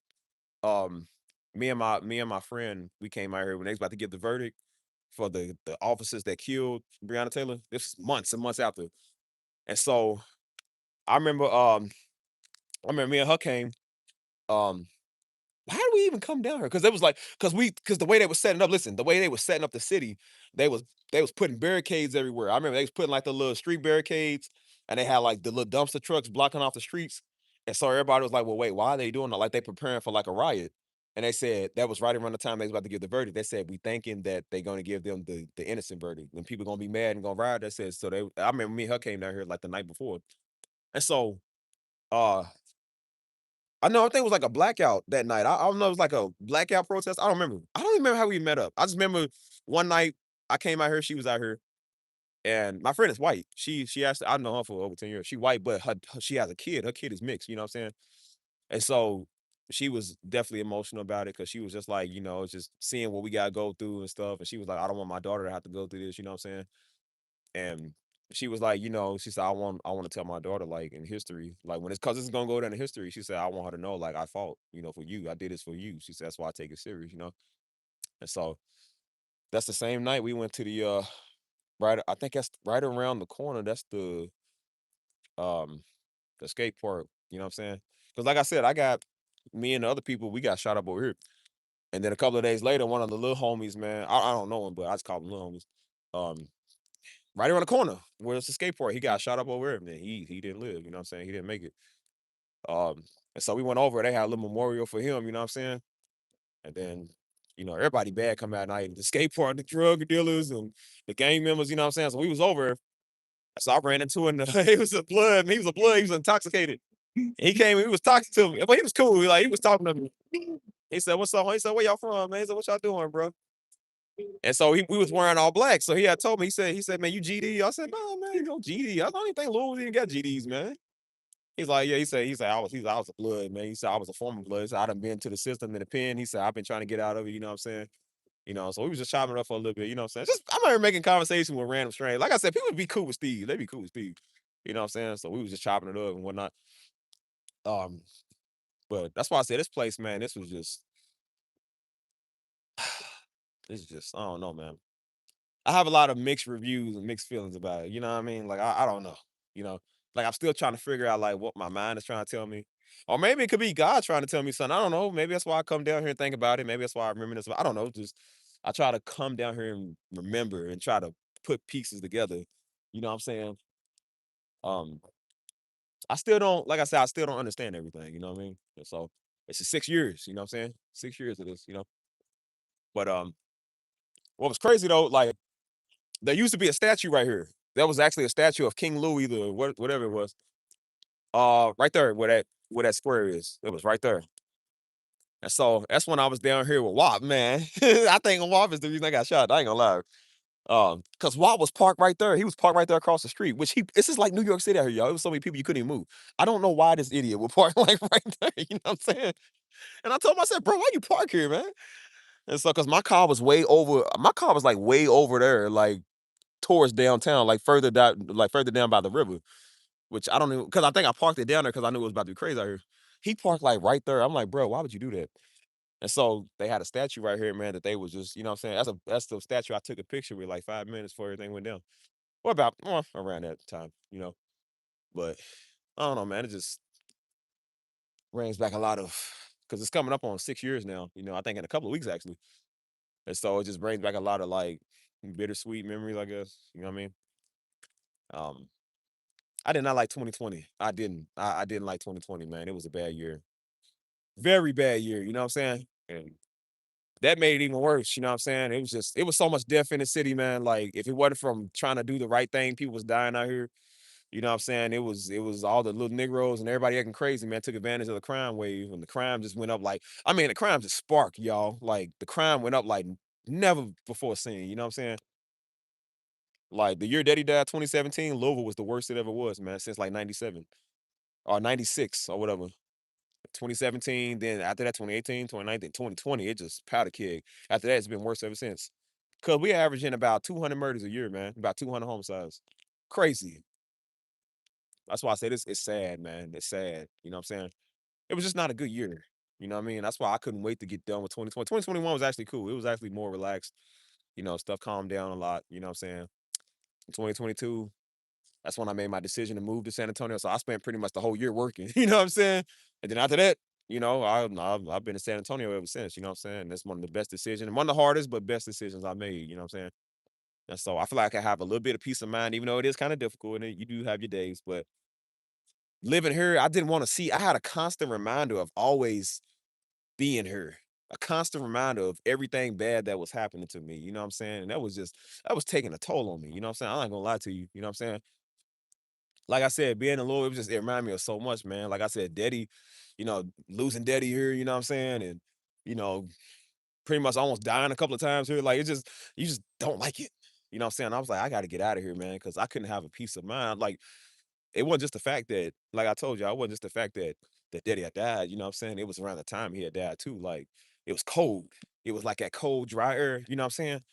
And that's why I don't like the cold. I don't like the winter time because it reminds me of that. You know what I'm saying? Like when Daddy died, man, it was cold. It was like that dry, cold air. You know what I'm saying? I hate that feeling. You know what I'm saying? It throws me back to that. I don't like it. So that's why I said when I moved to San Antonio, hot as all outdoors. You know what I'm saying? So I said I want somewhere where I can move up where there's no snow, there's no ice, there's nothing that reminds me of that feeling. You know what I'm saying? I don't even like coming back to Louisville when it's like that time of year. You know what I'm saying? Because that's what it really remind me of. You know what I mean? And it was cold, man. I remember it was cold, man. Even the drive back from the hospital, man, it was traumatic, you know what I'm saying? And even having to bury him, you know what I'm saying? Like it was cold outside, but the ground was frozen solid, you know what I'm saying? And so I remember that I'm just like, I don't like that feeling, man. It's gray skies, you know what I'm saying? Like it's very bitter. Like it's not even like that snow outside. It's like that cold with the ice. Like I hate that, man. That does not feel good. Um, so that's why I had to like get up out of here, man. 'Cause I was like, I can't do this no more. You know what I mean? Uh,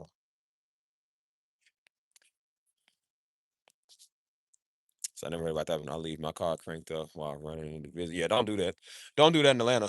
That's definitely not safe. Um, yeah, I'll be careful. Hold on. They said that's why I said Louisville. I'm trying to tell y'all, man, Louisville is a special hard, man. It's a special hard. That's why Daddy has such a hard time preaching, man. I'm trying to tell y'all. Mama has a hard time with it, but Mama's more relaxed now. So she like because like now we just kind of like we done dealing with Negroes. You know what I'm saying? Like they had a hard time, man, because Negroes are just a special type of stupid here. You know what I'm saying? Like the mindset of people are so stuck. You know what I mean? And it's just like you don't like it. It's like I can't stand just small mindedness, dog. I can't do it. You know what I mean? And so that's why I said I just wanted to. I had to get out of here, man. Like this whole place, man. Like this whole street was just bad. You know what I'm saying? They had this street barricaded off. Like that's where we had our black militia over there. All the white Confederates is over here, which wasn't much. Like a mosquito to an elephant fight, man. Like it wasn't nobody out here. Like we outnumbered the feds, we outnumbered the white people, we outnumbered everybody. You know what I'm saying? I said it was just tough time, man. You know what I mean? And so y'all should have saw, man. All the windows was barricaded up. You know what I'm saying? Like it was like Mad Max out here, bro. It was bad, dude. Like it was just chaos, like you ain't never seen before. You know what I mean? And he was just so tired of it, man. He was just tired of just them not understanding where he was coming from. You know what I'm saying? I was tired of Negroes trying to fight us, man. It's like y'all got to choose the best time to do this stuff, man. Like y'all just man.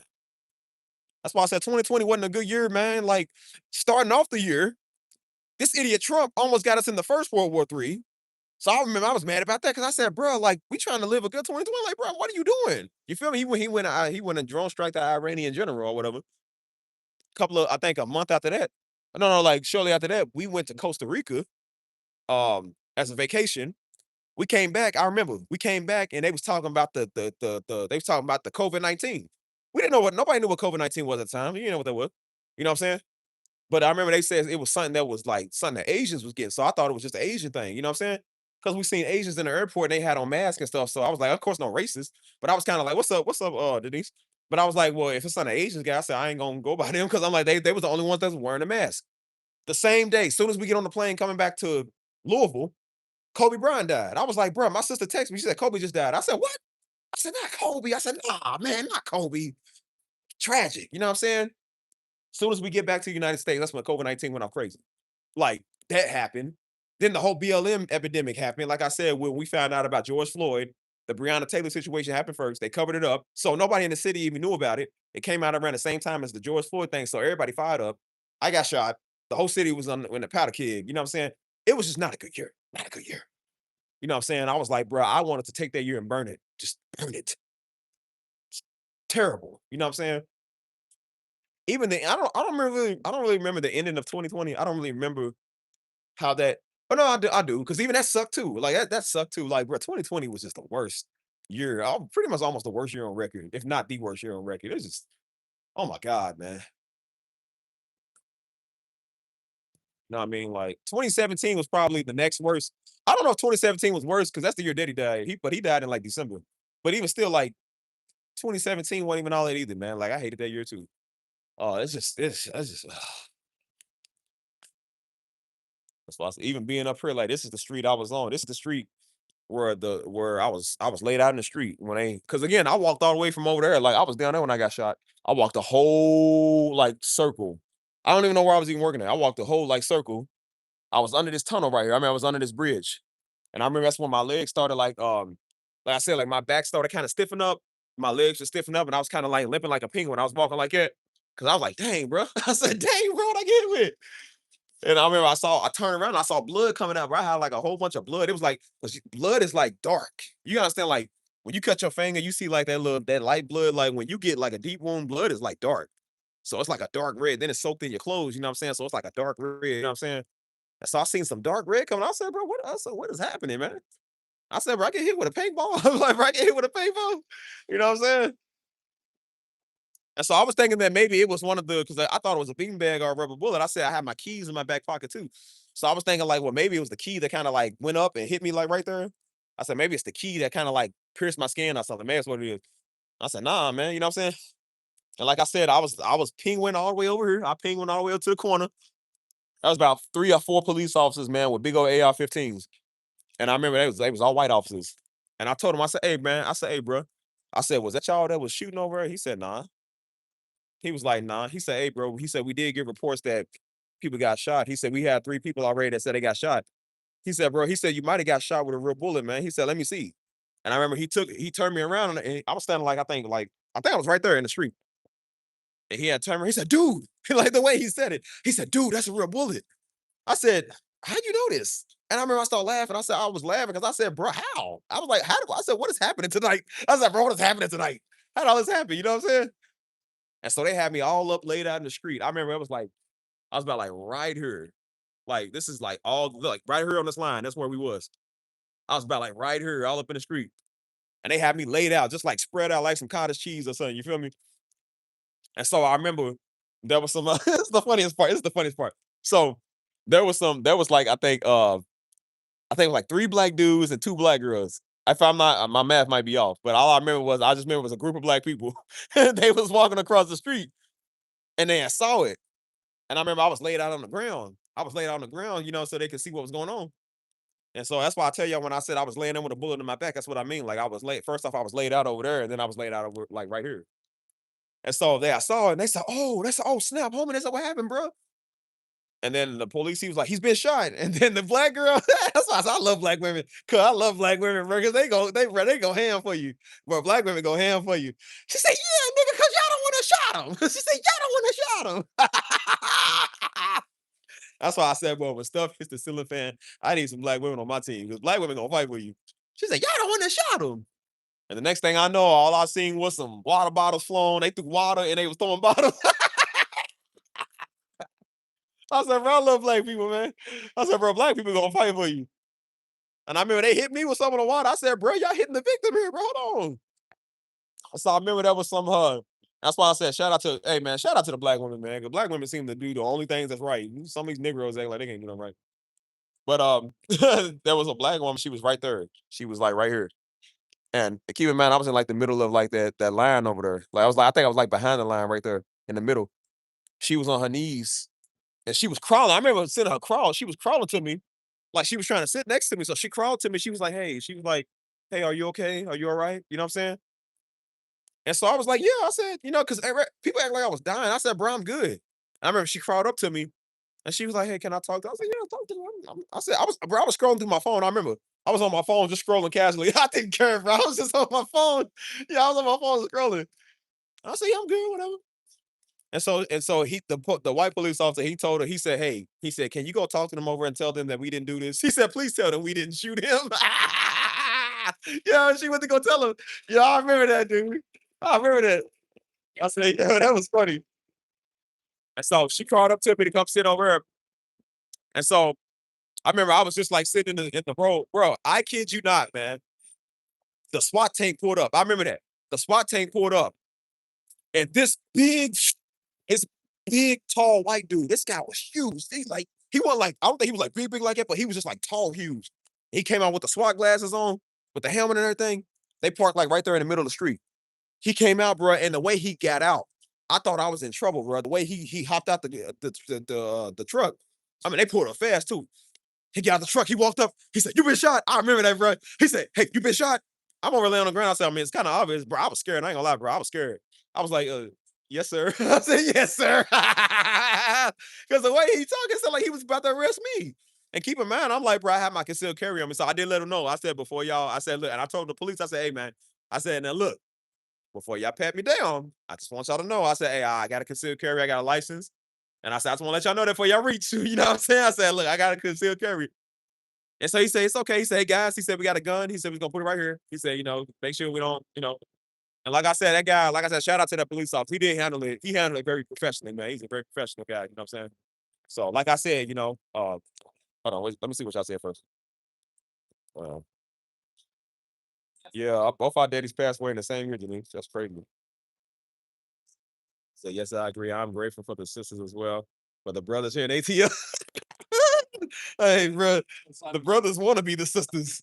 Hey, listen, ATL. Even 50 Cent said that. 50 Cent said he love ATL. He said because the dudes there don't want the girls, the dudes don't want each other. He said, "That means there's more women for me." He says more women.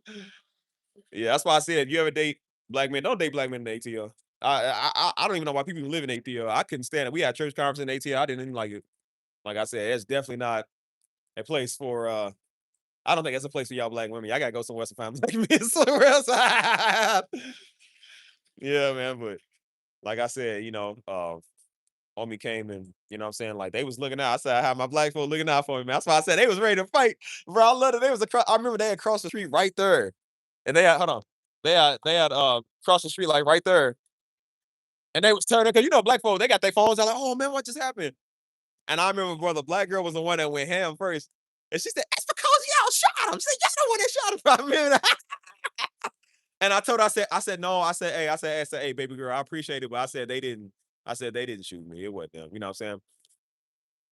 They didn't stop them from throwing water bottles, and the Negroes got involved. That's why I said they was going to him. I said, "Bro, I love black people, man.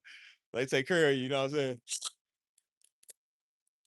Like I said, man, I told the officer, I said, "Hey, man, I ain't trying to get no $1,200 hospital bill like for the ambulance."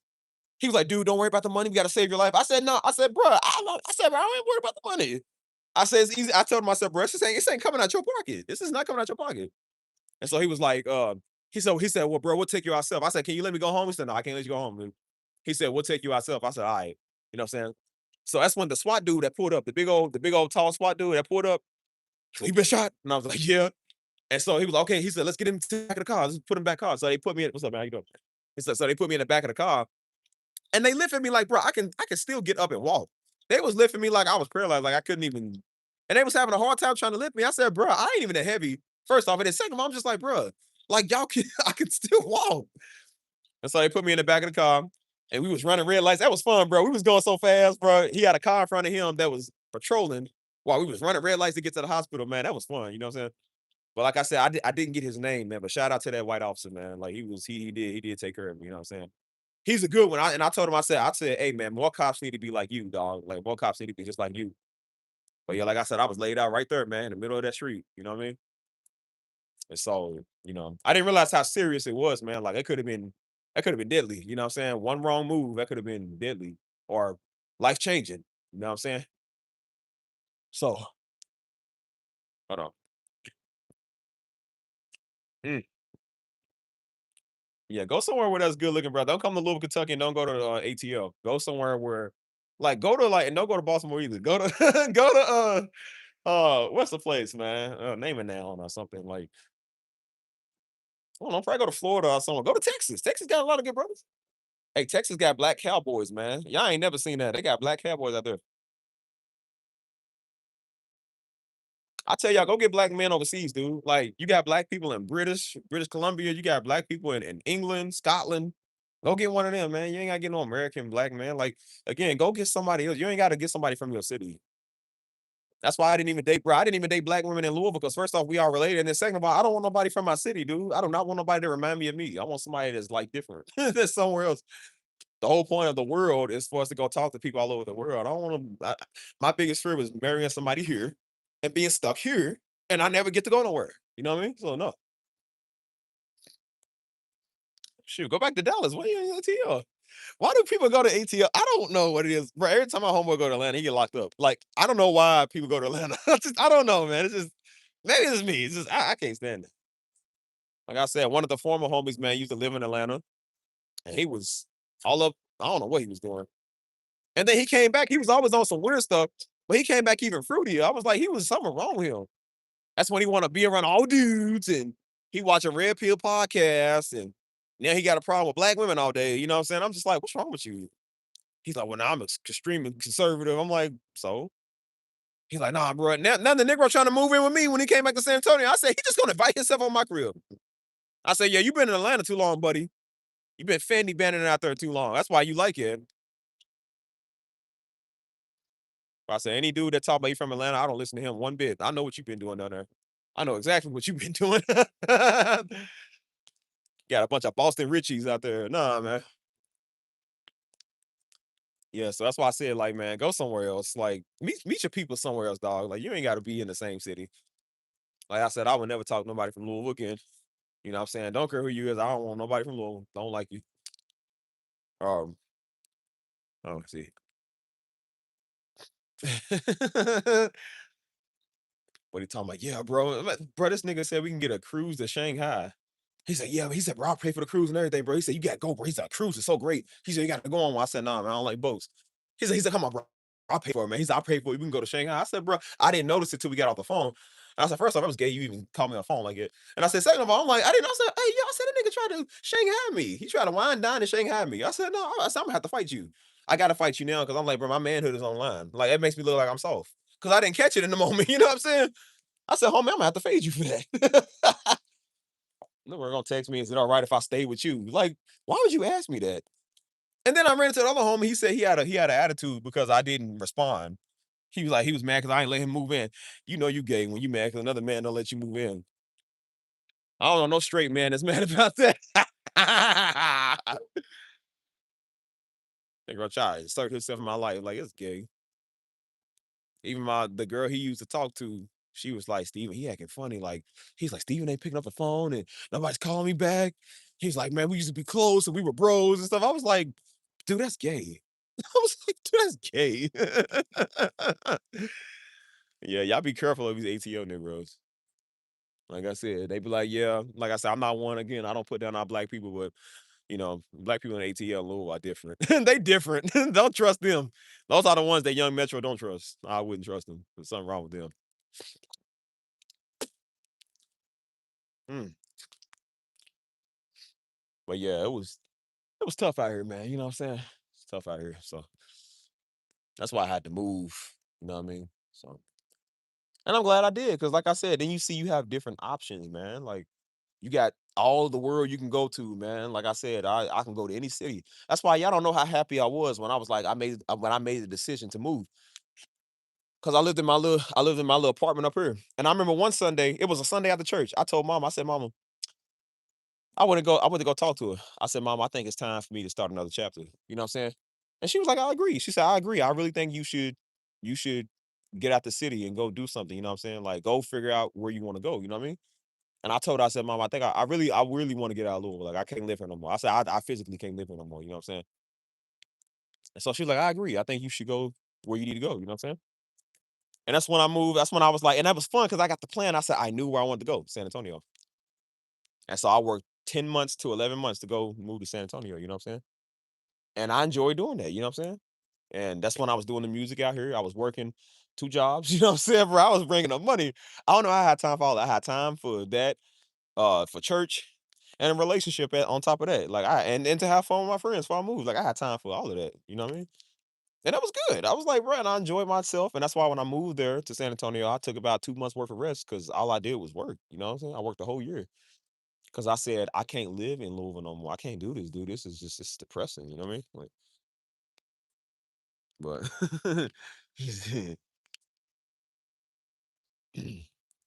but you know what I'm saying? And so that's why I said, like, and again, I'm not saying all of Louisville bad. Like the city is not that bad. It does have a hospitality wave here, but it's not somewhere you should stay at for forever. You know what I'm saying? ATL has been undercover that way. Yeah. I don't even know why people want to ATL ain't even that great. I don't know why people even go out there. We had like 2 church conferences out there, and the conferences was good. The city sucked. You know what I'm saying? Daddy didn't even want to leave the hotel room. He was like, "Man, I ain't trying to go nowhere." I said, "Yeah, Daddy, I don't think we can go." Bro, we went to that McDonald's, boy. They was sweet in there. And here's a McDouble. Here's your order. Everybody in 10 minutes. And I was like, I don't want him touching my nuggets. I said, Sarah, can you please not touch my nuggets? That sounds really bad. But I was like, which I don't care. Like I said, I ain't like it. Like I said, they work everywhere. I don't care about that. But I said, just don't be trying to flirt with me. She's like, hold on, let me get the door for you. I'm like, nah, I can get my own door. That's how it starts. First, it starts saying we're opening the door. Next thing you know, they want to move in with you. Now they want a key to your spot. Like, nah, I'm good. I ain't gonna lie to you. The women wasn't even that fine in ATL either. I was like, E. That's an E. E, girl. I was like, girl, bye. Like, girl, who try to holler at that? Because me and mama went to ATL for right before I moved to San Antonio. We went to a gospel concert at the was it Mercedes Benz Arena or whatever. And hold on, I'm reading a message real quick. Okay, all right, then answer that in a little bit. Um, but yeah, I mean, no, I can't say it because then I did see some pretty women when we went to ATL because we did, you know. I didn't realize how much they got a big Hispanic community too. Uh, but yeah, like well, no, because they did because we went to the concert. They did have a lot of pretty women there. I ain't gonna lie, I ain't gonna say they did. It's just when we went to the conferences, there wasn't nobody ever pretty at our conferences. Boy, everybody looked like daggone. All the women in our conferences look like dude on a statue. That's how they look like. Oh, stone brick face. And I was like, I can say that. I can't say that. These are good people. Can't say that. I was like, good. They couldn't wait to talk to me after the conference. Like, yeah, your daddy said you single. Yep, he told you wrong. He done told you wrong, girl. I was a girl bye. We ain't talking to you. And I have your number. You sure can't. You sure cannot. But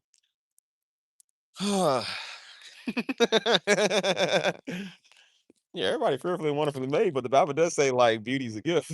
Not everybody has it. But it ain't these ain't my type. They ain't to my liking. Mm.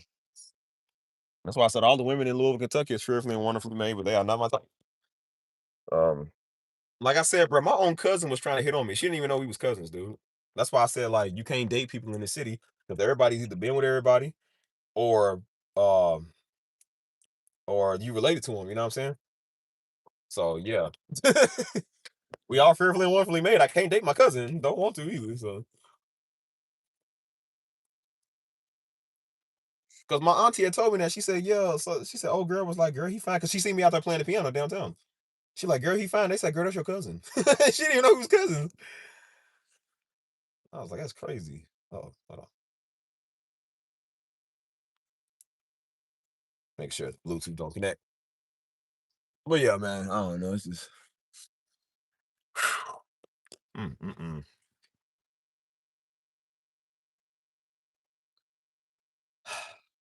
Yeah, I don't know why I come down here sometimes. You know, like I shouldn't.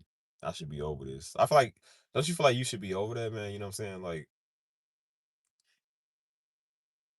I don't know. Like, what you don't understand, man. Like when you do get stabbed or you get shot, like the mental trauma from that, man. Like, I mean, it's just like anything. Like I said, like God forbid, but if you was ever violated as a child or any time in your life, like that sticks with you for years. You know what I'm saying? Like, because the physical part is over, but the mental part is still there. You know what I'm saying? Like I said, the bullet is still in me, but I don't feel it. I don't feel it, but the mental part is still real. You know what I'm saying? So it's just like, dang, you know what I'm saying? Like going on 6 years, man, and you still got questions. You know what I'm saying? Still ain't got answers. Still don't know why stuff happened the way that it did. You know what I'm saying? Still trying to figure some stuff out. And like I said, I feel like at the end of the day, you just ask yourself like, why? You know what I'm saying? Like, you know, it could have went terribly, terribly wrong. You know what I'm saying? But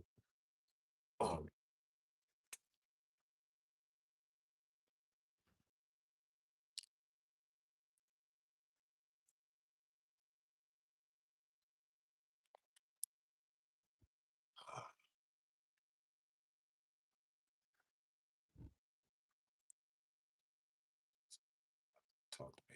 I had to ditch him. He was so drunk. It's not even a safe. Wait, he came to you on your apartment balcony? Why don't you just throw a bag of rice at him? I'd took the contents of this drink and just threw it on him.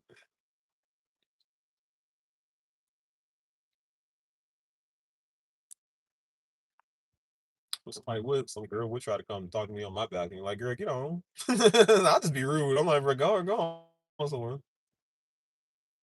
Ain't nobody into that. Ain't nobody want that.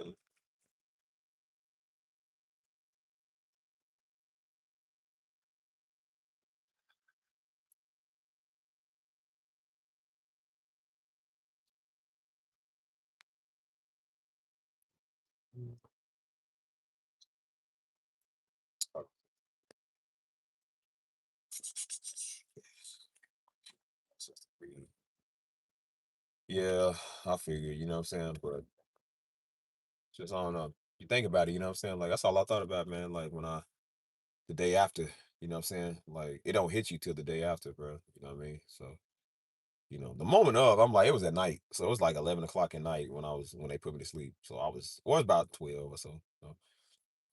And so I just thought about how that would have played out differently, you know what I'm saying? And so, you know what I mean? Because like I said, you gotta understand it wasn't just the fact that it happened, it was the situation and the circumstances around how it happened, you know what I'm saying? I thought about it, what if it was fatal, you know what I'm saying? Like what would they have to tell mama? You know what I'm saying? That was what I thought about. Like mama got zipped up in the bag. Like how they came and got daddy, the morticians came and got daddy and zipped them up in the bag. Like that was crazy. I ain't never thought I'd see something like that, man. That's what messed me up. I never thought I'd see them haul my daddy away in a zip bag, dog. I couldn't believe that. Like, bro, that messed me up. I never thought they'd come and wheel daddy out. I remember, man, they came and they gave their condolences. They was like, on behalf of the whatever the funeral home was, they said, we very sorry. You know what I'm saying? And they zipped the man up and took him out. Like I ain't never seen that, man. I was like, bro, you couldn't have told me later today something like it was gonna happen. Like that's still I can't believe this, dude. That's like going on 10 years. I still can't even get that out of my head.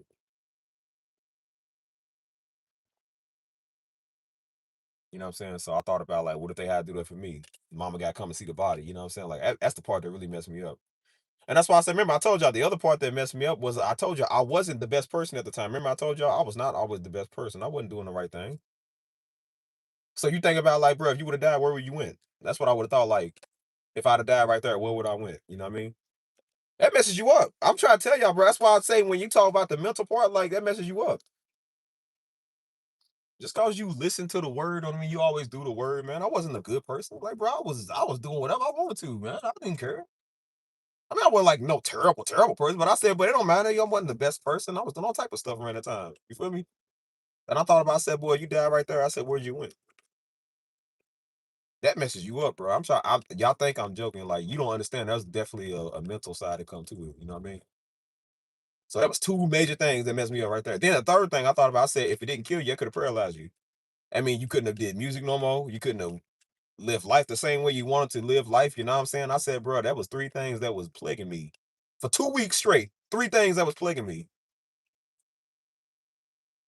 It was hard to go to sleep at night, man. It was hard to do anything. You feel me? It's going on 6 years, and I still think about that. Still think about that.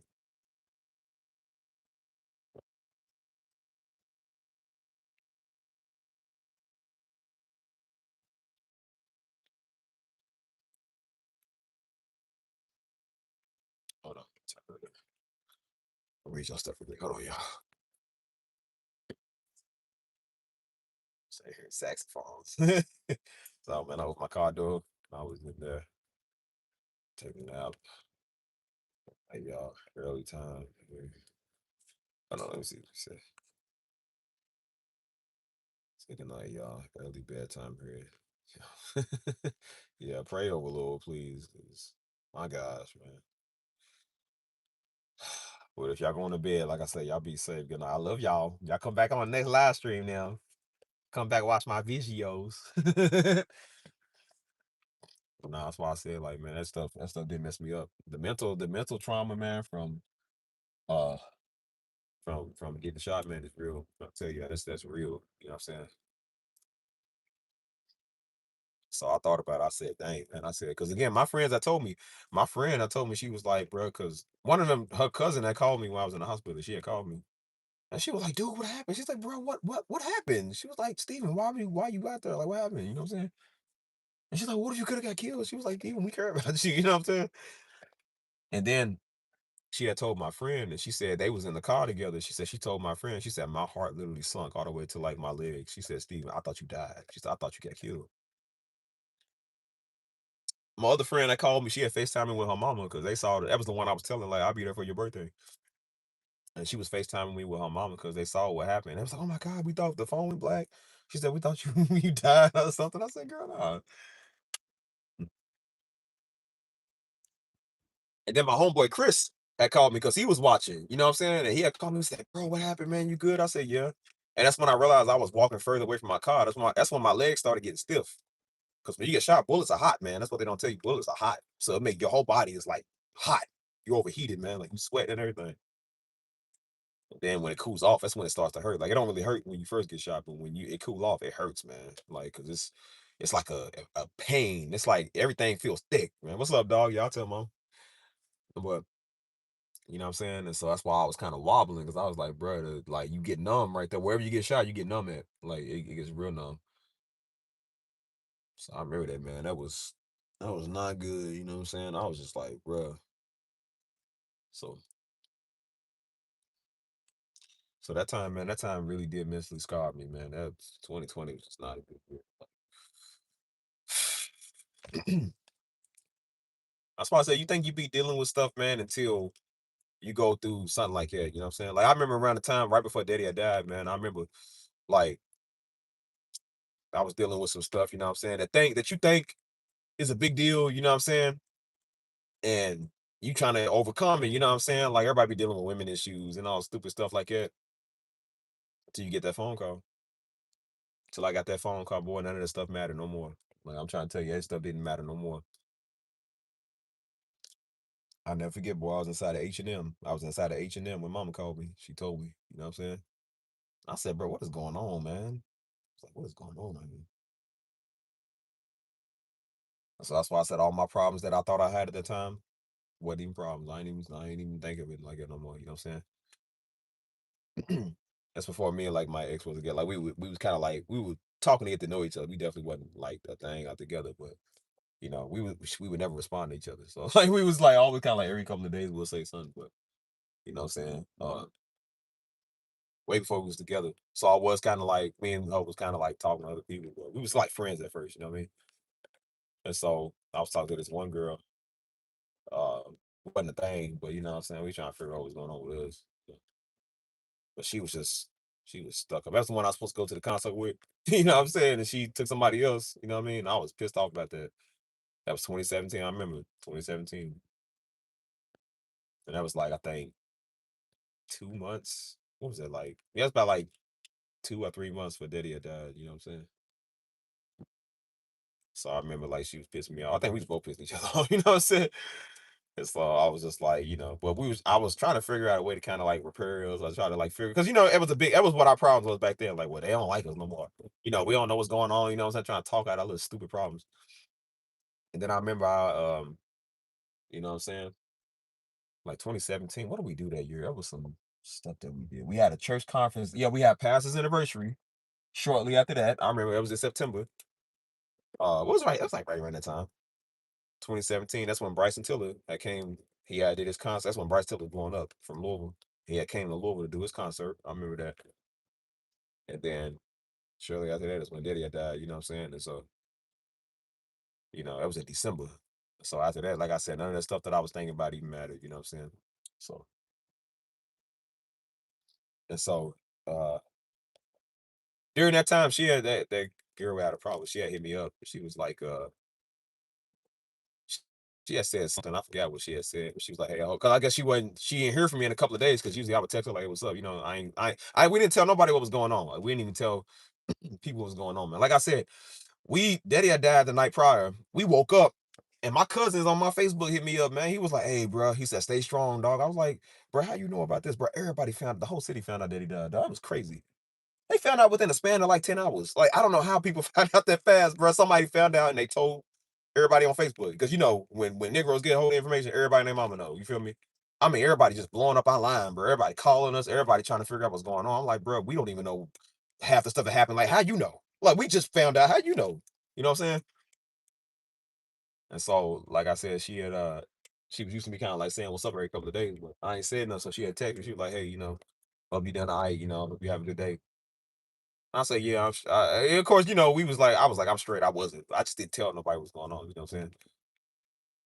And so after that, like I said, after we had buried him, so we didn't tell nobody. We didn't tell nobody what's going on.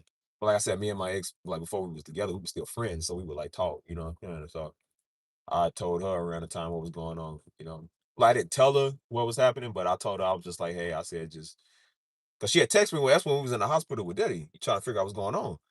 And so I didn't respond for some hours. I was talking to her earlier, and so I didn't respond to her for some hours. Because that's when I got the phone call. That something's going on with Daddy. You know what I'm saying? So I was like, what's going on? So I didn't say nothing. And so she had double text me later that day. She said, she was like, oh no. She had I think when I found out, I said, "Hey, I'm gonna have to text you back later." I said, "Something's going on right now." And so she was like, "Okay." I didn't say nothing for a couple of hours. And so she texted me back. She said, "Is everything okay?" And I said, "Nah." It's my father, man. Like something going on. And I said, "Can you just, pray for my family?" You know what I mean? And so she was like, "Okay." So I didn't really talk to her on and off for like a whole week, you know what I'm saying? Because that whole week we didn't really say nothing. And so I think we did talk on the phone once during that time, you know what I'm saying? And so she's like, "Well, hey, what's going on?" I said, "I'll speak more on it later." Because I was keeping good faith. We was in good faith. I said, "I'm keeping good faith." I said, "Everything's all right."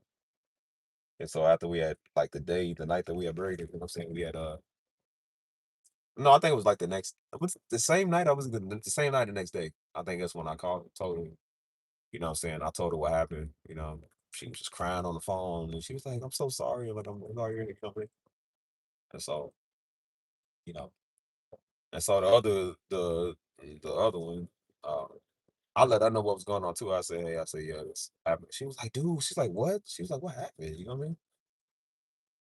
She was like, "Well, I'm definitely here if you need." Everybody is here when we need, but I'm just like, I don't feel like I need that. I feel like I need some just time to myself. That's why I said, nigga couldn't even grieve, man. I ain't had no time to grieve. You feel me? Like trying to figure out half the stuff I'm feeling. You know what I'm saying? Everybody on our timeline trying to figure out what's going on. It's like we ain't even have time to even process, man. You know what I'm saying? I'm still trying to process it. We trying to process it. You know what I'm saying? Like everybody trying to figure out what's going on. Like that's why I said those are times I don't even like talking about, man. Like I gotta understand those are times I don't even like talking about. So that's why I get not offended, but I'm just like I do get a little like, hey man, like don't come over and mention my father all the time. Like y'all don't know him. You feel me? I'm like, I'm okay if people say like, hey, I watch him, but I say it's the people that act like they know us. Like y'all niggas don't know us. You don't know us, man. People speaking on a situation like that. No, that's why I said you got a knuckle sandwich when I see you speaking on a man y'all ain't never seen. I don't know how that felt, man. Like I said, boy, I told you when Daddy died, part of me died. I felt like I was dying, dude. I ain't gonna lie to you, man. That's why I said I don't know what was worse, man. The year I got shot, or the year Daddy died, it both hurt it. I was like, bro, it's both sucks. I almost got sent to me, Daddy. That's crazy. I said, what my mama had to feel like she don't lost both her boys, man. You feel me? I had to see both her see his daddy and her son, see me zipped up in a bag, man, hauled off somewhere. Like that hurt my soul when I thought about that. Right? That still hurt my soul when I think about that. I don't think mama could take it. I don't think nobody could take it. You know what I mean? That's why I never told her, man. If she had never called me and asked what was going on, I probably would have never told mama to this day, man. Because I don't want to think about that. You know what I mean? That's why I told my brother, because I know he can handle it. And I told him, don't tell nobody nothing. Like, don't say nothing. You feel me? Don't know what that stuff like, man. Just be talking. That's why we try to tell people, don't mention my father like you know us, nigga. You don't know us. You know, half the stuff that man dealt with. All these freaks and fools trying to put together some conspiracy theory about like what maybe he was dealing with a sickness. Well, maybe ain't none of your business, Negro. Maybe focus on the word that he said. Stop trying to figure out how a man died, stupid. Focus on what he told you. That's why we trying to tell y'all, don't mention my father to me no more. Don't come over and mention my father to me no more. I don't like none of y'all like that. I don't like none of y'all like that. I get tired of people like that. People assuming like they know us. Don't know us. Ain't let the family grieve or nothing, man. All you freaks and fools and dumb niggas on our timeline asking stupid questions. Why you ask a stupid question like that?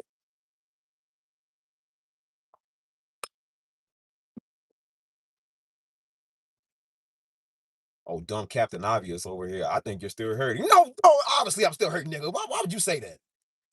Who ain't gonna still be hurting over? That's why I said, nigga, y'all stupid. Y'all just, boy, IQ of daggone 20, just stupid.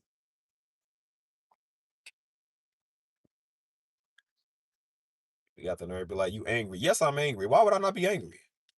Why would I not be upset about that? Who gonna tell me one person here's gonna be happy about that? You probably never had one to understand what I'm feeling. So it probably don't matter to you, but it matters to some people that have theirs. I told some girl, she was like, we should do away with Father's Day. I said, well, it sucked that your daddy didn't like you, but you know, some of us actually had a daddy that liked us, that actually loved us. We're not gonna do away with a holiday because you didn't have one. We ain't changing no narrative, man, because you didn't get it.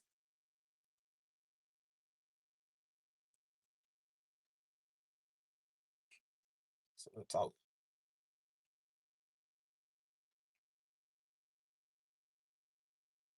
Man, see, you ain't tell me nothing, man. Don't act like you don't know what my daddy told me. You don't know what he told me. That's why I said that's the stuff right there. Like, bro, don't act like you know what he said. You don't know nothing that he said. And if you listen to half his messages, he was even for that. He was even talking about that was a righteous call. That's what I'm talking about right there. Don't presume to act like you know what's going on. You don't know what's going on.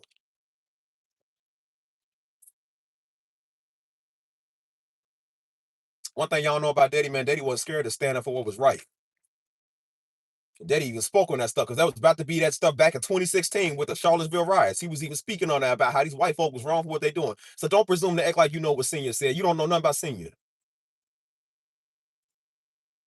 Stop trying to presume like y'all know him, man, because y'all watch him on YouTube. Boy, you don't know half the conversations me and him had. You don't know nothing about that.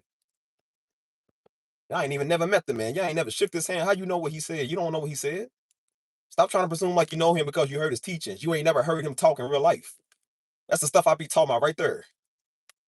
And that ain't no shade or nothing, but I'm just saying, like, that's the stuff right there. Don't act like you know when you wasn't there. Y'all be presuming to know stuff, man. Y'all wasn't even in the same room with the man. You don't know him. You don't know his birthday. You don't know where he buried at. You don't know nothing. You don't know no timeline or nothing. You think y'all got word on the internet. You have no idea what we got in real life. We got real discernment in real life. We got real teachings of real scolding in real life. You have no idea. Daddy got all type of messages and words about like what was going on in the end times. That's why I say his word is so relevant because everything he preaches is happening now. That was him taking a righteous stand on what's going on. Don't act like he wouldn't be for what's going on today. That's why I told you I don't mention my father no more.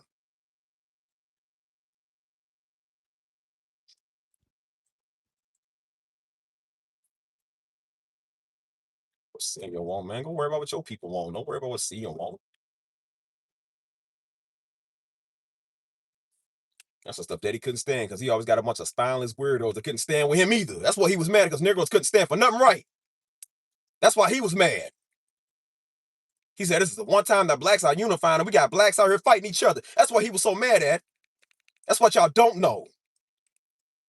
Don't even presume to act like you know what Senior want, man. Don't do that. I be trying to tell you, y'all be cool, but we ain't cool like that. We ain't partners like that. You don't know my peoples and you don't even know me. Y'all just watch me like y'all watch him. Y'all don't know us.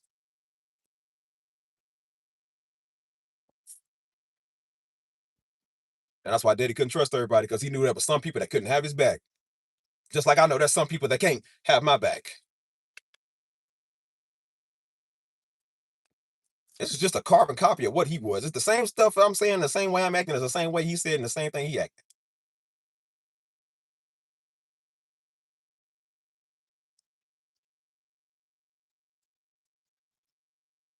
I don't even talk about the man over here, man, because you always got some wise cracking fool over here. See, well, you think your daddy would approve of this? Like, bro, you don't want to tell me how to do this. Stupid. You wouldn't know that because you don't know us. Got a problem me selling music. Like Darby was the one that told me how to sell music online in the first place. I was just too stupid to do it because I was chasing girls, chasing everything else in life other than what he told me I should be focused on. Told me God was trying to get me focused on the music. He said, son, maybe you need to leave girls alone and go focus on your music. I was like, nah, I want to do what I want to do. And then when the years passed by, I'm like, well, this is the whole thing God was trying to get me to do in the first place. He was the one that taught me how to do it because God was telling him to teach me how to do it. Got some stupid nigga on my comments, man. I always want with the thing. Like, but I know what I'm doing. Unlike you, I don't have to watch a man all day to go figure out my information. You have to because you don't know nothing. Even though Daddy knew a lot of stuff, I didn't want Daddy knowing everything for me, man, because I never knew God if Daddy would have did everything.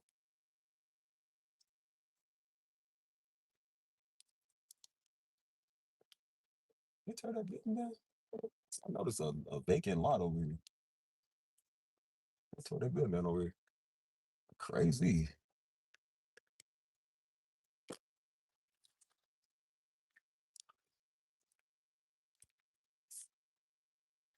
Let's drop the directions. Hold on, yeah. They showed they tore that building down. Stuff changed over here.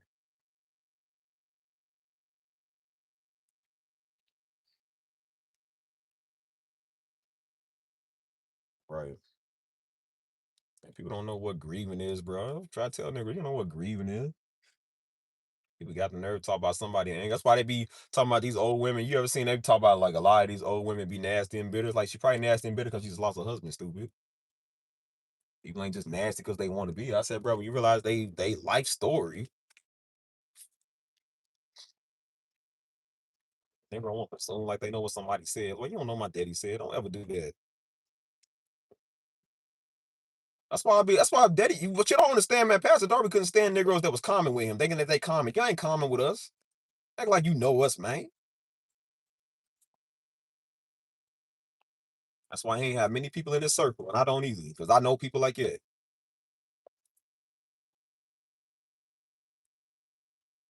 Y'all don't know half the stuff Pastor Darby stood for anyways, boy. If you knew that, you wouldn't be talking. As much as he was good at the word, speaking in spiritual facts, he was also speaking in the natural too, talking about what's going on in today's society. That's what he was talking about. Half of his messages was based off of what's going on in the world. That's why it's so relevant to today. Because the stuff he's preaching on is the stuff we've been dealing with, just wasn't as big at the time. But y'all remember Alton Sterling? Alton Sterling got killed in Baton Rouge back in 2016. Y'all remember that? He pulled the video up in church on a Wednesday. Boy, he was fired up, dude. He was fired up because that just happened. And he was fired up preaching. He said, y'all see how they did this man? He said, you see how they did him? Like, nigga, hey, dog, don't you ever come in here and say something about what Senior said again, nigga. Don't you ever say that. You don't know what Senior preached on, dude. Daddy was fired up when they killed Alton Sterling. You have no idea how mad he was over that. Got some lame, dumb nigga coming here always want to tell you what your daddy was like. You have no idea what that. Daddy didn't like people like you. Daddy was fired up with the way they treated us as a people, man. Don't act like he came in here just on the spiritual side only. He's a natural human being that had to deal with this stuff too.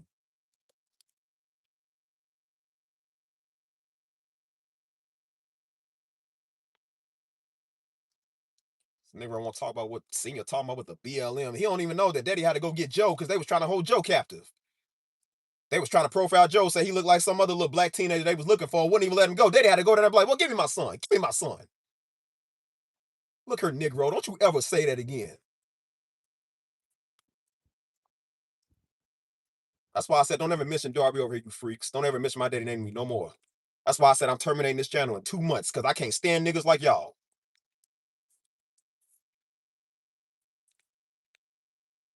We ain't cool like that, homie.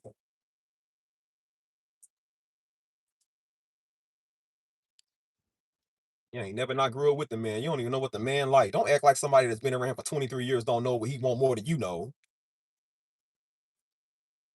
That he was a big representation of the black community. Don't ever act like, man, we ain't never had a black figure like Pastor Darby. Don't you ever act like that you know, Negro.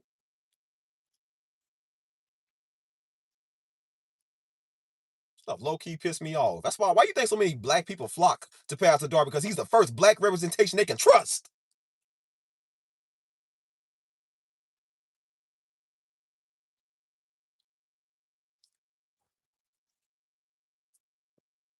Stuff I be talking about right there, boys. All with the daggone Negro, man. They know everything.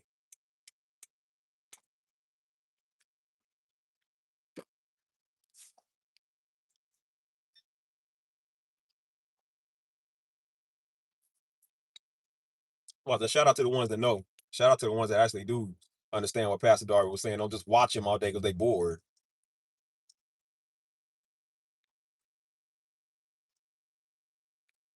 China wasn't even meant for people like that, man. China was meant for the youth. And if anybody black, the young black youth, that's who I really was trying to reach. They the next generation. They the ones dying fast than anybody else. Trying to reach a bunch of technical weirdos. That's why I say y'all open y'all mouth and y'all just don't be helping y'all case. Y'all don't even be helping y'all case, man. I'm like, do y'all not know the stuff y'all speak? No, you don't, because that's why you speaking it.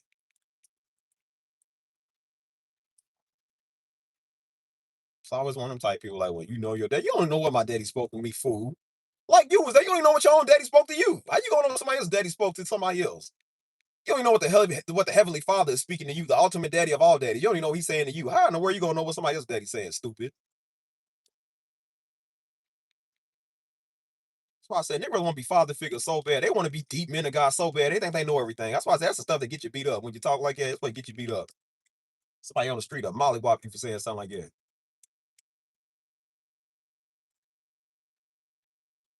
Act like you presume to know us, man. Y'all don't know us. That's why I told you, y'all do not know us, dude. How many YouTube videos you watch? You tune into my live stream, the first one in here, and watch me every day. Boy, you would never know me. 31 years of existence so far, you would never know me.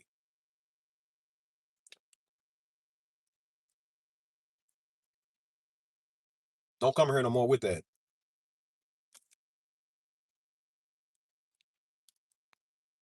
So I say, you see how you be trying to tell your story? You always got somebody with, because, like, what your input don't even matter. I'm telling my story. Telling my story, man. That's what I'm saying. You can't even tell your own story, man. People always want to interject what they think. Telling a story that happened 6 years ago. Let me be. Let me tell the story that happened. You weren't even there. I'm on the channel for daggone 8 months, man. Like, you don't even know what's going on with my life. You don't know what's going on. That's why God be moving how he doing, be doing stuff, man. Because y'all Negroes can't shut up. Y'all swear y'all think y'all know everything. Boy, I know the people Moses had to deal with. That makes exact sense. I think you know everything, boy. You couldn't get your own self out of captivity. You want to come to the person getting you out of captivity. Like, I think you should do this. Heck on, boy. I'll tell you.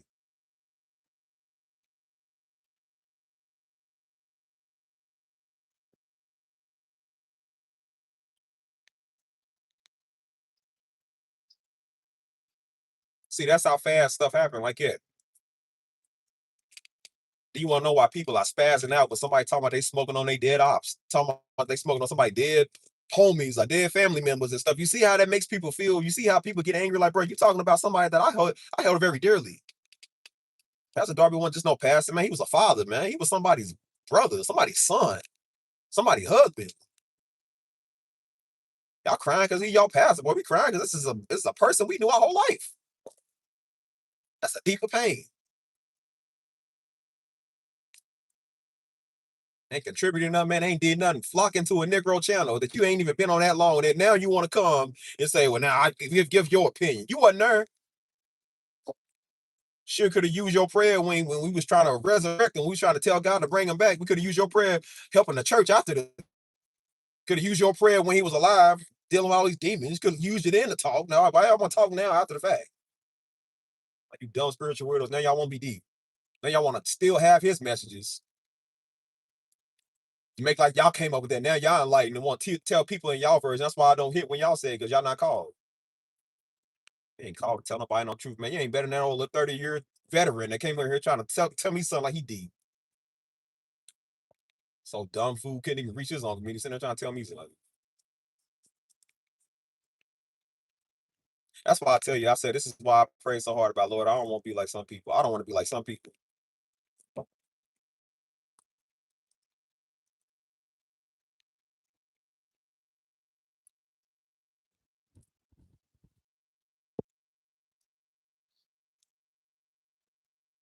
That's why I got to the point where I'm just like, you know what, bro? People respond, people start responding, people start watching, they start watching. Who cares? It don't matter to me no more.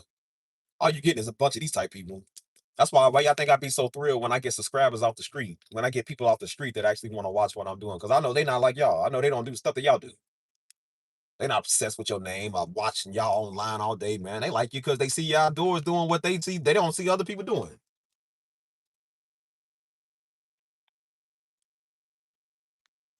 I try to tell the little fruity ATL little nigga that wouldn't leave me alone. He want an alpha male complex. People was like, well, you should put him on your daddy. I said, no. That's the reason why I wouldn't tell him about my daddy, because he already got an alpha male complex. He gonna think daddy talking about people like him. He gonna think daddy's encouraging men that act like him, a womanizer.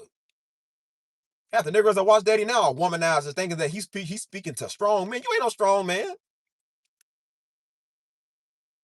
Daddy didn't care about you black men. He cared about his wife. He wasn't choosing no organization over his family, stupid. He put God first and then put us second.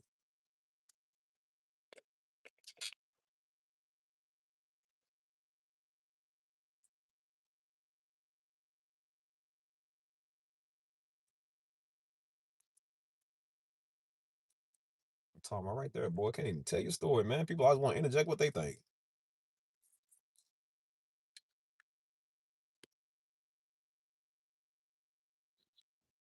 That's why I told you. I remember I said, "Wow, for the longest." Now y'all see why for the longest we were silent. All these weird nuts in the comments. We ain't heard enough for years. Now you see why we were silent all these years. You see why we didn't want to say nothing, because this is what you got to deal with. People coming out the woodwork, man, out the wazoo, and everybody want to give their opinion. The man been dead for almost 10 years, and everybody want to give their opinion. After I made a video going on 7 years of speaking on it, now and everybody, every dumb nigga and their mama want to come and say what they think. Like, nigga, you 7 years too late. Why you won't talk now, you old stupid retard? Now you want to talk. Now you want to be deep. That's why I said it's gonna be a very different conversation when you see me face to face. Y'all think I'm playing. It's gonna be a very different conversation if you ever see me face to face. I want you to say that same thing. I want you to say the same thing to me when you see me. I don't do this for no clout, man. I don't do this for no chasing nothing, man. I'm all about respect. You gonna put some respect on our name. Using the man name out of context, man, to prove your point. Got people stealing Darby messages, man, trying to take his name and get money off his name. Making money off a dead man. What type of low nigga is you? That's why I said, why y'all don't even use his name? I don't need no dead man name to get no money, stupid. I don't do that type of stuff. I got some self-respect. I could do that if I wanted to. I ain't. That ain't right. Do anything for a pretty penny. It's gonna be a very different story when you see me though. Because you're gonna see me one day. That's why some of y'all gonna see me one day. You mark my words.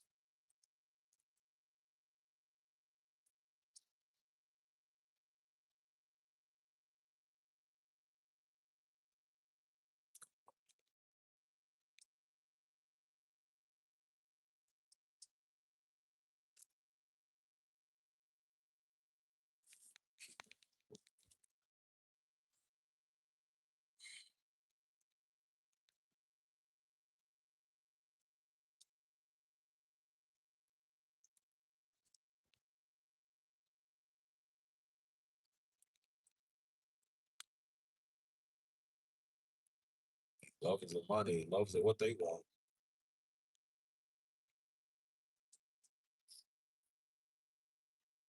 I call stuff out. That's why I say you tell them that come in here that. You tell them same people that stuff too.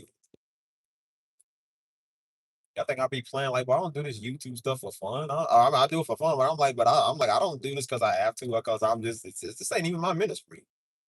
My ministry doing music. You know why I like music? Because I ain't got to talk to nobody. I can just do the music and go on about my business.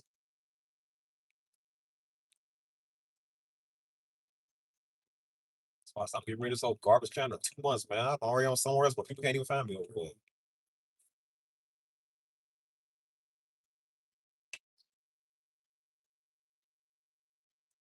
I be trying to tell people. I said, man, you go tell them that. Tell the ones that came here doing this stuff. Like, man, but people speak. They know us, man. You don't even know me.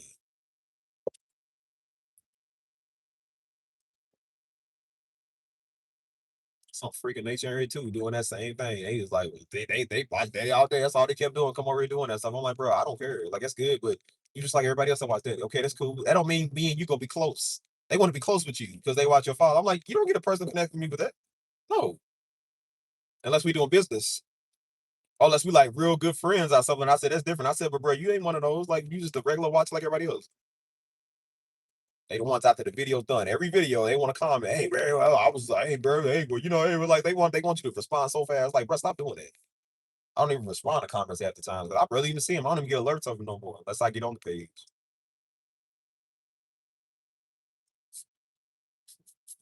And brothers, I will see, nah, bro, because I'm trying to let you know, nigga, I came here and talking about I'm different from everybody else. Like, bro, I ain't texting you. Got no friendship, man. Like you saying that just show me you like every other word Negro trying to get at us. I don't know you.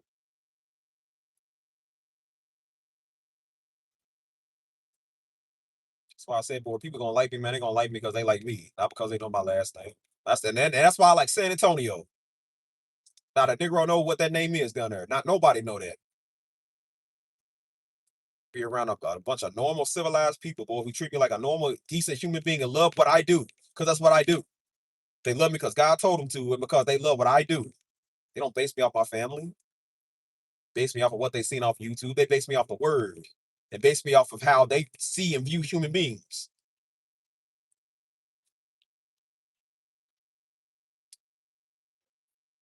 That's what I'm saying. Now you see why I was so angry in 2020. Couldn't get the Negro that shot me.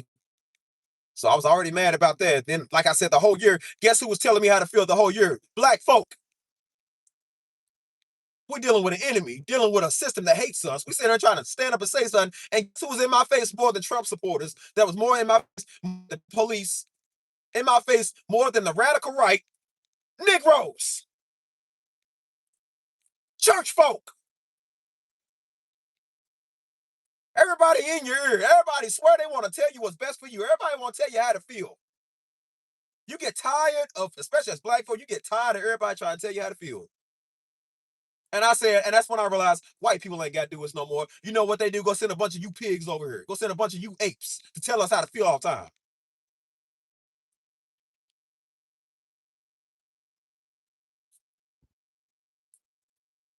Can't grieve. You can't process what you're thinking and what you're feeling.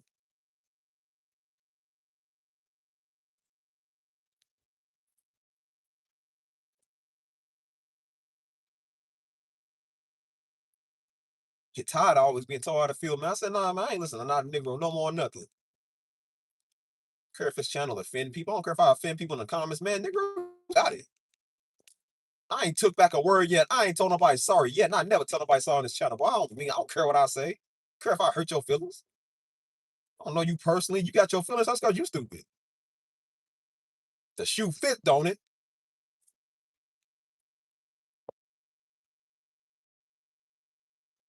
They was come over here. They was already mad at Darby. Try to come and be mad at me. And then they get theirs handed to them on a silver platter. Realize I ain't sweet neither. Now you got the jokes. Now it ain't funny. Now you got 10,000 people on this page laughing at you because you stupid. Oh, it ain't done either. That's why I said I'm gonna take clips of this page too. When I get rid of everything off here, I said I'm gonna take clips of some of my greatest, funniest moments and put them on another page. And that's gonna go viral too. And everybody gonna find out who I'm talking about. They're gonna find out exactly who I'm joking with.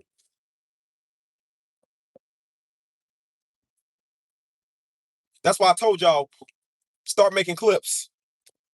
All the people in my Discord, start clipping your best favorite moments of these live streams. Cause I'm taking all these off here. I'm getting rid of this stuff. I'm taking it off. Y'all not doing your job yet. Y'all not doing it. Y'all keep saying y'all want to do stuff. I'm giving y'all stuff to do. If you want to do something, do that. That's how you want it. You want to help Steve out? Do that. Put him in the chat that I made for that only. That's how you can help me out.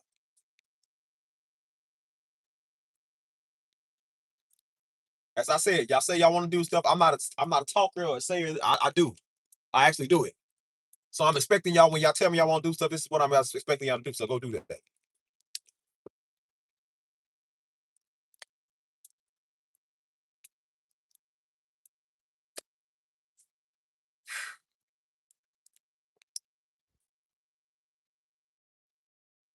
They were presuming like they know.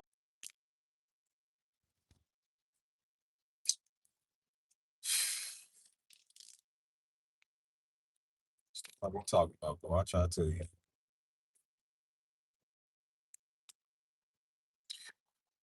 They see why I moved out the city. see why I don't use that name for clout, why I don't hang around people who presume to know us, why I didn't start a channel based off of that, why I didn't even want to do the daggone video. Yeah, you see, get these type of fools and freaks out there. Yeah, people really think they know you. That's why I said, you know how many people think they know LeBron James? They ain't never sat down with that man one day in their life. Think they know him and his son. You know the relationship him and his son got. I think we know what LeBron James. You never talk to him.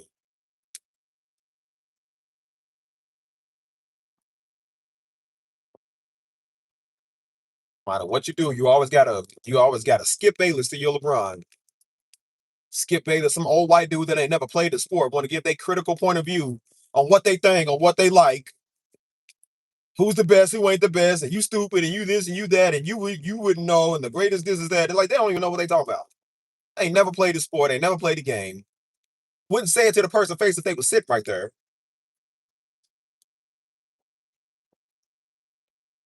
So that's what happened when you watch TV all day. You want to do that. Everybody come with this old silly stuff, man, because they think because they binge watch something that's gonna make it smarter. Like, no, you still gotta apply what you learn. You ain't applying what you learn, you still just as dumb. You can watch Darby I did. If you don't apply what he's saying, you still dumb. And that's why they come to me still dumb and don't know they dumb. And that's why they say stuff to me. I'm just like, do you think that affects me? Like, you think that I'm being enlightened by you? Like, dude, you stupid.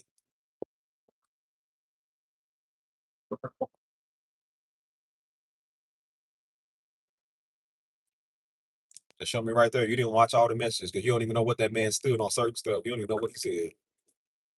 Just presume to talk because you watched one message.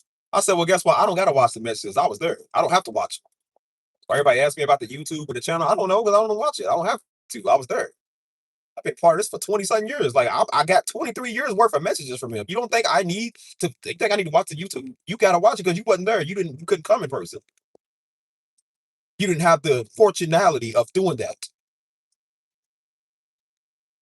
Don't come to a person that knows him, that literally was birthed from him. Like, don't, Negro, please. I got tapes you'll never get your hands on. I got unplayed records you will never see. Negro, get out of here.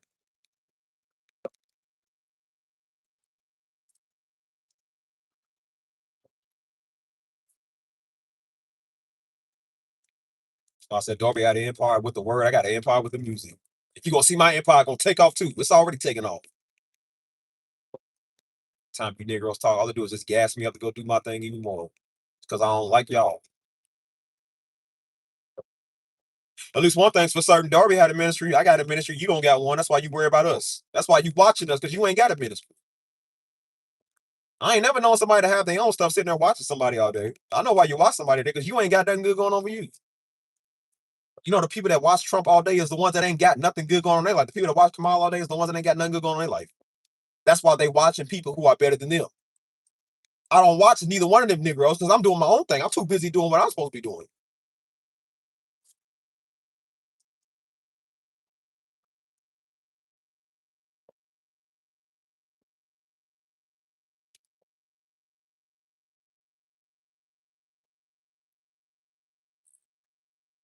Y'all don't be him, or y'all don't be the 30-year dude on the job, 30-year veteran doing up with their life. Don't be one of them, y'all. Do something with your life. Be influential. So I said instead of being in people's comments, want to talk on somebody relatives or something, talk about what somebody else thinks they version of the word of God is. You too stupid to do the real version of the word of God. Sorry, everybody ain't a freak like you. Don't speak monsters ink coding like you do, stupid. But some of us actually got real life. Some of us actually hear God for ourselves too. I know one thing for certain. God definitely, surely didn't send you over here to tell me that. I ain't listening to nothing you said. Could do three backflips in a row if I gave you a Pastor Darby tape that ain't never been released. That's how bad you want it.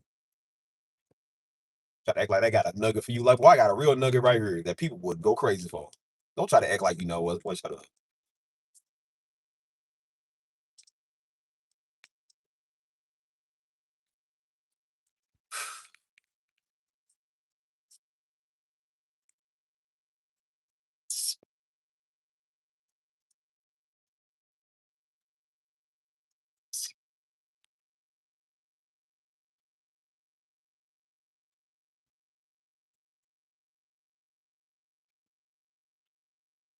If anybody got something to say, now's the time. Because I'm finna get up off here as soon as I pull up.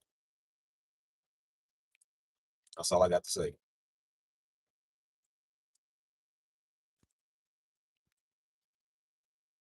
Shit.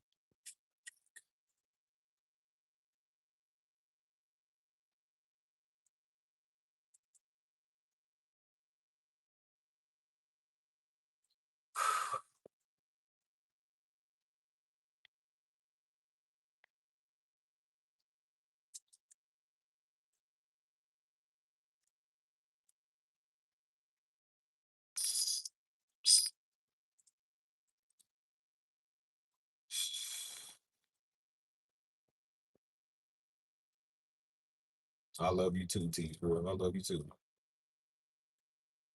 I'm gonna definitely get some rest. That's what I'm finna go do. Got my cheese, my little fried mozzarella bites. Shoot, chilling. But yeah, I think I'll be resting now. Think about when I don't do this channel no more, but I'm gonna have some of the best rest I've ever had, boy. I don't even know what life is like without going live. It's gonna feel good not to have to go live no more. Not to have to manage a dumb channel, man, and deal with these stupid videos and comments and all that. I don't do none of that. Once the channel got big, I ain't even want it no more. I ain't gonna lie to you. Y'all think I'm joking. I didn't even want the channel no more after that once it got big. I didn't even plan, even before it got big, I didn't even plan on doing YouTube for years anyways. I was gonna do it for a little bit, have a little fun with it, get the height of it, teach other people how to do it, and then move on. And so now I'm feeling like I just want to move on now. I just extremely want to move on. Scrub my name from the internet, man. The internet, I'm taking all my videos off. You want to come catch me on my music. So that's one thing Negroes won't support is the music. They won't support that. So that's why I got Taiwanese people that will go stream my stuff. People in Sweden and Ireland stream my stuff. You got Africans that stream my stuff, man. You got your local Negro that won't bring my daddy up all day, won't stream none of my stuff. Won't come over and swear they got a word from God for you and God ain't told you to support me one time and stream my music. Girls anyway. That's why I said I'm about to go get a British audience anyway. Like bro, I'm about to go get a get a Chinese audience. I got people write me. I have Asians in my comments write me, man, talking about yeah, I'm just a regular Asian man to listen to your stuff. I love your stuff, dog. Can't get a Negro to say that yet. Mention my daddy name every 5 minutes they get. They're like, that's all you care about? That's all you care about. Don't even come respectful. Ain't no first off condolences, brother. I'm so sorry. There ain't none of that no more. They want to give their thoughts and opinions.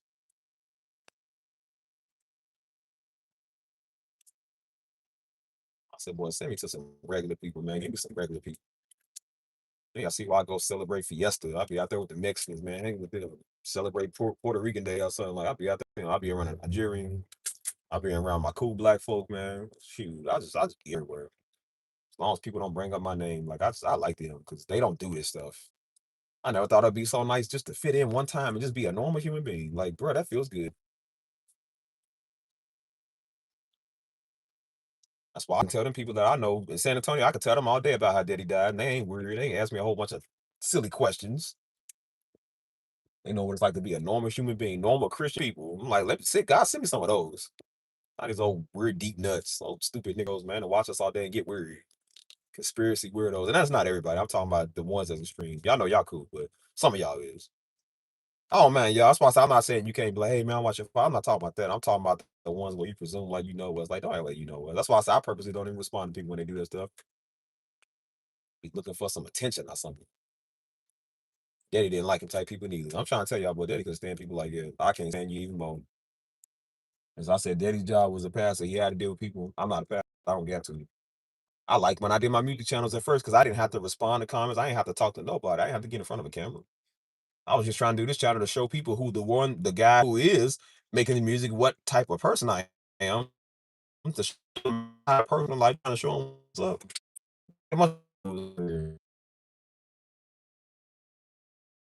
Like, you ain't get no views off of that, stupid. I'm not even famous.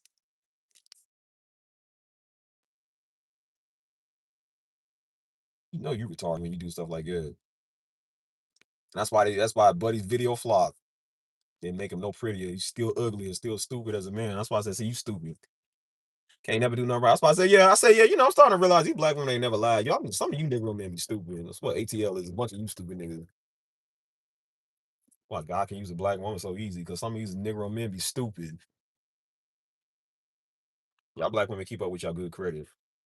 Don't you ever give up your half of the rations to a Negro. You got to make sure when y'all get married, make sure your Negro sign a prenup for you. They act like like a prenup's only for the woman to sign. Like, no, make sure he sign a prenup for you too, because guess what he gonna do when he ain't got no money? Take your money. You got a business, guess what he gonna do? He gonna take your business money and take your 401k and take your credit and mess everything up. Y'all make sure y'all tell them that stuff too. It ain't just for the woman to only sign. Make sure he's signing as well. You got that a woman gonna take. Like, but she the one that got the good credit in the business. Like, you ain't got nothing. You know what, Negro got the word. That's all they can get, because that's the only thing that's free. That's the only thing they can get. They don't want to talk about them verses where it's storing up in the inheritance, where God brings you wealth, because they can't get none.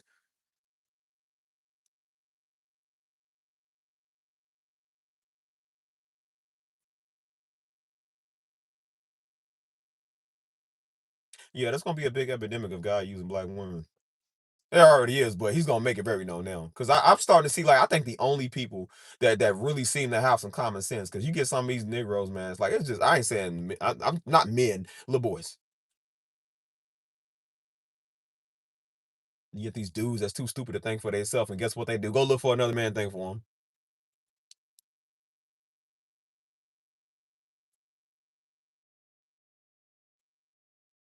Yeah, I realize that's, yeah, yeah. And you black women ain't never lied, boy. Y'all ain't never lied. Y'all ain't never told one lie when it comes to me Negroes. I mean, Negroes is dumb. They just really stupid. Hold up. Mm, mm. Fuck crazy, man.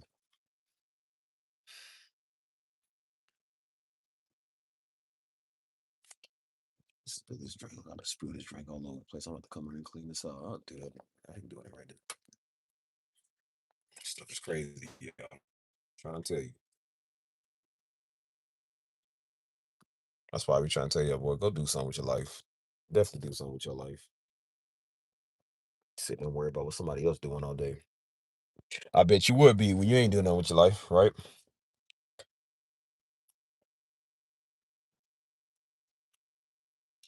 That's why I say, what y'all don't understand is like, bro, every time I got to deal with people like that, I said, bro, you know what that reminds me of? It reminds me of dealing with my, like having to deal with the death of my daddy. That's what it reminds me of. It brings back a lot of memories I don't want to deal with. I don't want to think about. You know what I'm saying? You got to hear people say that all day. You always got to hear a word on want to be deep all day. It's like, bro, like this is the stuff daddy I deal with. I'm not trying to deal with that. That's why I said, contrary to what you believe, some people don't want to talk about their dead loved one all day, 24/7. We don't want to keep bringing that up. We don't want to keep talking about that. I'm gonna do the video, man. I ain't gonna talk about that no more. I thought I was healed from that, bro. And still 7 years later, I was still feeling it. Like, bro, I don't want to talk about that no more.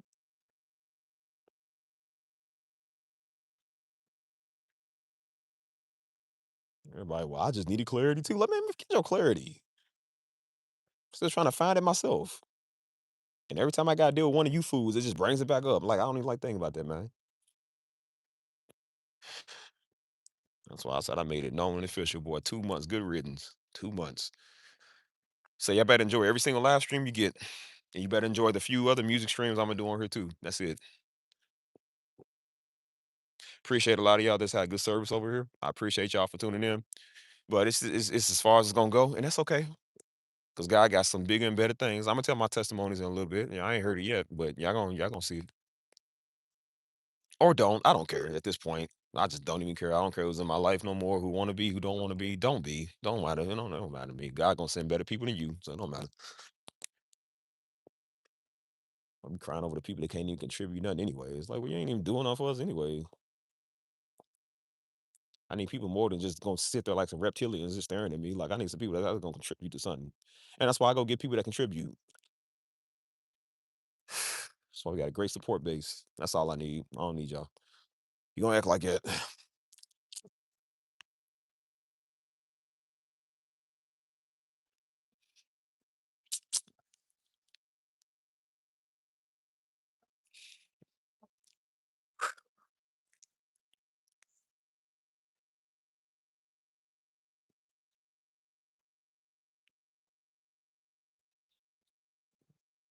Yep, that's why I said you gonna see.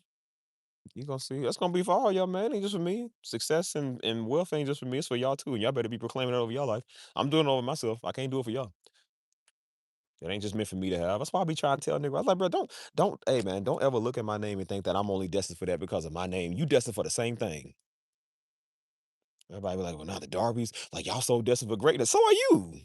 Why y'all saying that like we always better than y'all? Like, bro, it ain't just for certain people. It's for certain people who want to do the will of God, yeah, and certain people that believe it. You destined for the same greatness that I am. Whatever you got your field in, you gonna be just like me in my field. It ain't just for me and me only. That's why I be trying to tell people because again, people got this complex of like, well, you got it all, so then you're gonna be leader. It's like, no, bro, you can lead yourself. You can do it too. That's why Jesus said, that's why he told people, he said, bro, you gonna do all the things in my name's sake and do them better than me. Didn't he not say that? We trying to tell people like, bro, we ain't the only ones that's cool. You can be cool too. Believe that for yourself. You know what I'm saying? Don't just watch us and see us thrive and be like, I'm happy for you. That's good, but we want to be happy for you too, knowing that you doing the same thing.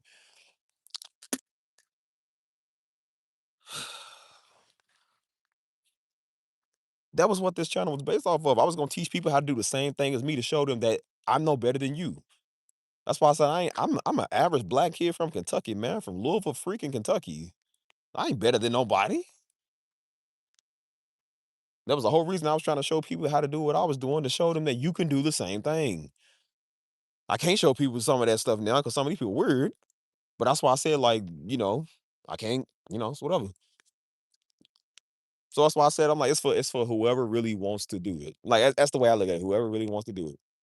So, like I said, you be the one that be it as it may, you be the one, don't be the one, whatever.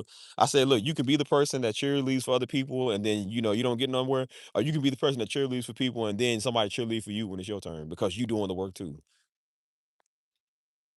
Well, I said so many people just standing there watching us. Like, well, bro, maybe apply what we doing to your life too. Maybe it'll work for you too. That's why we trying to tell people like it's not just we're not the only people that's supposed to have this greatness. You supposed to have it too.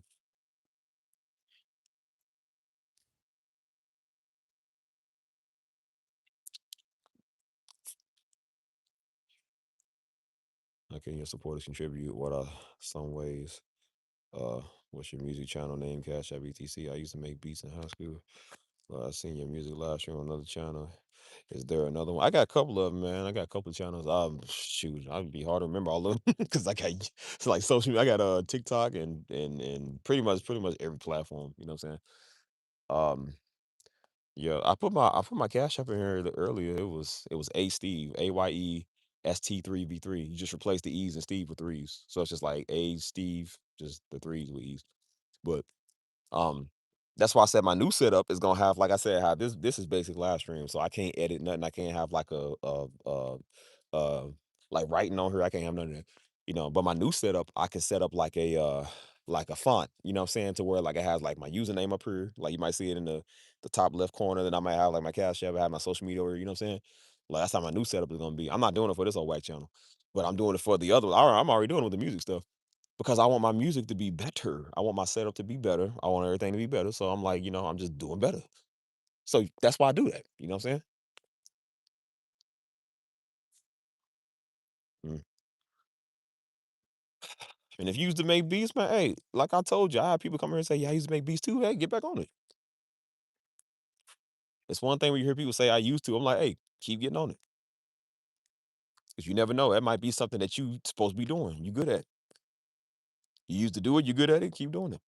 That's why I tell them get back into that craft, man. You gotta get back into that craft. You'd be surprised at how good you are still at it. You got a passion for doing it.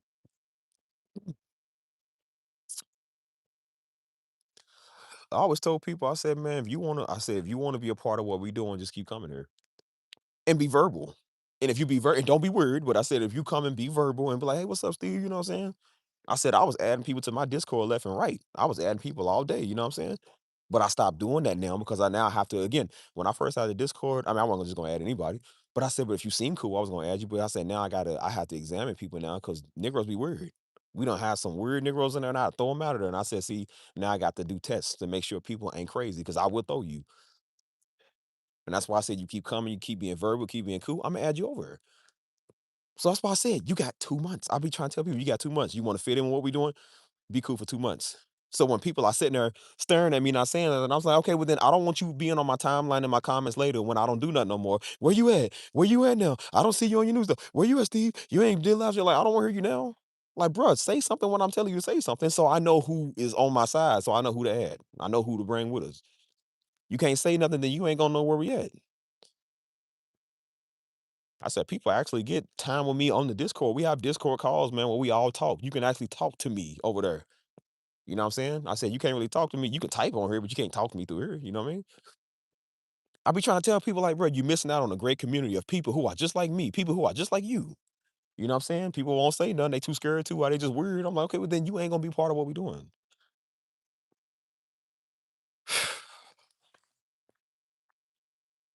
I be trying to tell people. I said I'm not no celebrity, but people like talking to me because I guess they like you. You know what I'm saying? But that's why I said don't just talk to me. Talk to all of us. We all have group calls. We have group things over there. And we enjoy our time at work, bro. We be on the phone sometimes at like till like what, sometimes like 7:30 to like daggone 4 in the morning. Like, bro, we be over conversating and having fun. We can like share our screens. We be watching videos. We be having laughs, sharing memes. All type, yeah, just fellowship, all type of fellowship, man. We be doing all type of stuff. And it's a community for the people. And that's why I said people like that. What I was doing at first, the whole thing is about for the people. It's for the people. So if people come in here and can't talk and they staring at you like a bunch of old church folk, I said, well, then you ain't gonna be a part of what we doing. Do y'all know why the infamous all y'all there? Do you know why Daddy kept saying all y'all there? Because they was quiet. They wouldn't say nothing. That's why everybody in the comments, well, your daddy always said all y'all there. Do you know why he said that? Because Negroes will stare at you and won't say nothing. Just like y'all coming here staring at me and won't say nothing. I gotta ask y'all, all y'all there because y'all won't say nothing. And that's how you know those are people I won't bring no old Negroes to the promised land. I'm not gonna bring you to the promised land. You're gonna stand there like you got a problem. Like, nah, bro, you gonna stand up and say something. I don't be a part of here at all. Like, don't be surprised when I don't do this no more. Just I mean, come on, man. Much as people want to quote all y'all there, that's why he had to keep saying that. Because they would sit there, talk back to me, y'all. Say amen. He had to tell them say amen because they wouldn't say nothing. I know what he's talking about because I gotta sit here and figure out who's watching me because won't nobody say nothing. The correct ones will. That's why I said y'all seen the people Friday I was on the street with. Them people cool. They subscribe to my channel like nothing. They don't care. They'll be a part of the new wave. They'll be a part of the new wave. Hey, I appreciate you, brother. What's your name? You won. Was it? Is that how you say it, bro? You won Smith. Hey, brother, I appreciate you, man. Real talk, bro. I appreciate you. Like I said, man, y'all know I don't beg for no money. I don't do that stuff. I don't care about that. But like I said, anything that y'all do to support me, man, I appreciate that, man. Real talk. That's the stuff I be looking for right there. Because again, I don't care about the money. It's just support. That's how I like to support people too, man. Look out for them, take care of them. You know what I'm saying? So I appreciate that, man. You know what I'm saying? That y'all take time out of y'all day, time out of y'all funds to do something. You know what I'm saying? That's why I be trying to tell y'all, bro. I value people because I'm just like, bro, y'all don't have to watch me. Y'all don't have to do anything, but y'all choose to. I appreciate that. You know what I'm saying? That means a lot.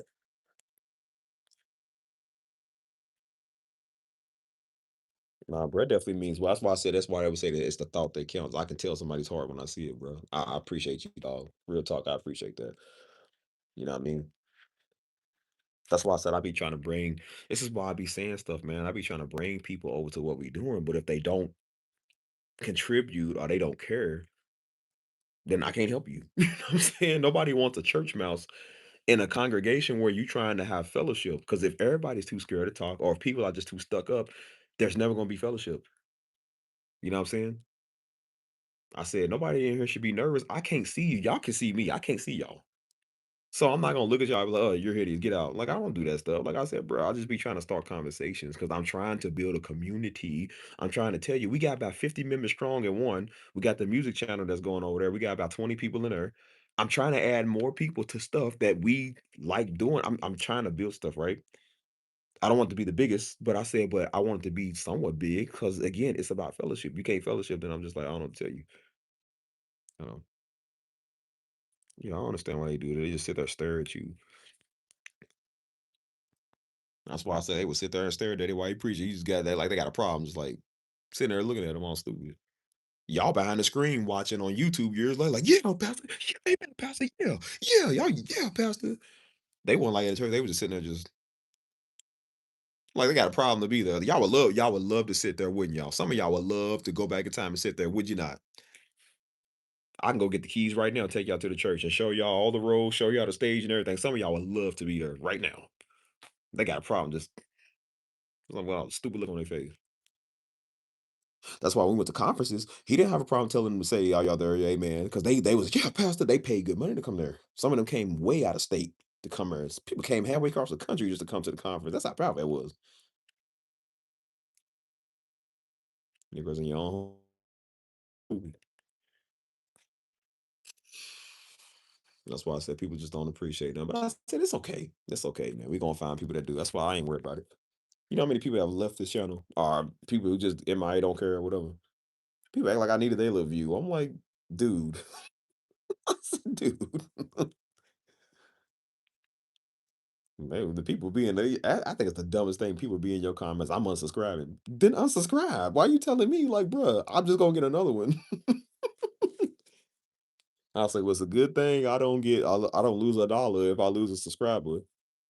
If I got a dollar for every subscriber, I have $10,000 in my pocket right now. Boy, I don't get paid off subscribers. Hold on. In the Lord Jesus Christ. The love of God and the fellowship of the Holy Spirit be with you. Corinthians 13:14. Somebody stamp that for me. Second Corinthians 13:14. Corinthians got some good stuff, don't it, y'all? I feel like whenever somebody got a good topic, it's always in Corinthians. It's just me. I feel like Corinthians, either Psalms or Corinthians. Mm. Corinthians was so good they had to write a second Corinthians. That's how good it is. Anything where there's more than one book of it in the Bible, where it's be like First John, a second, or was it a First Corinthians, Second Corinthians? What's another one that's a second? It's like a second book or something. Is it Second John or that's like three different Johns, ain't it?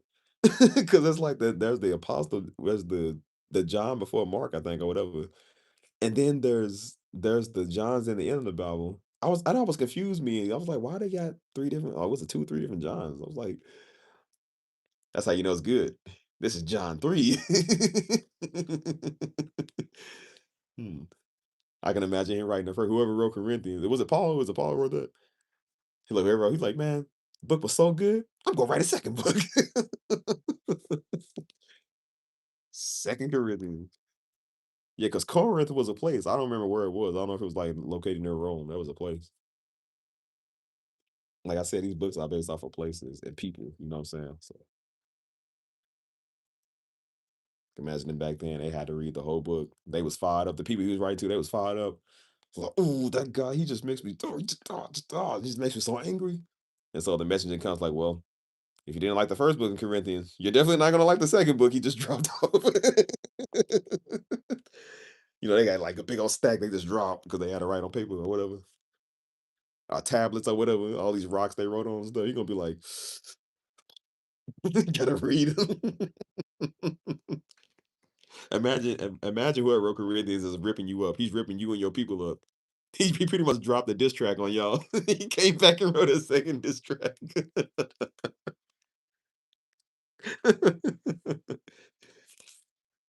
The messenger be like, "Oh, so is this a bad time? Because that guy over there, he wanted me to give you on this book, a second book."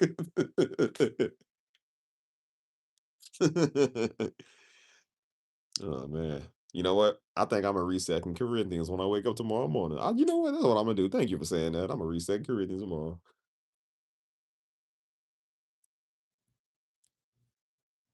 That's why I said if people spend more time reading their word and studying their scriptures, they wouldn't be worried about what me and Darby and our family and everybody else and them, every other man of God is doing. You too busy having your nose in your book and your word, worry about what God doing in your life.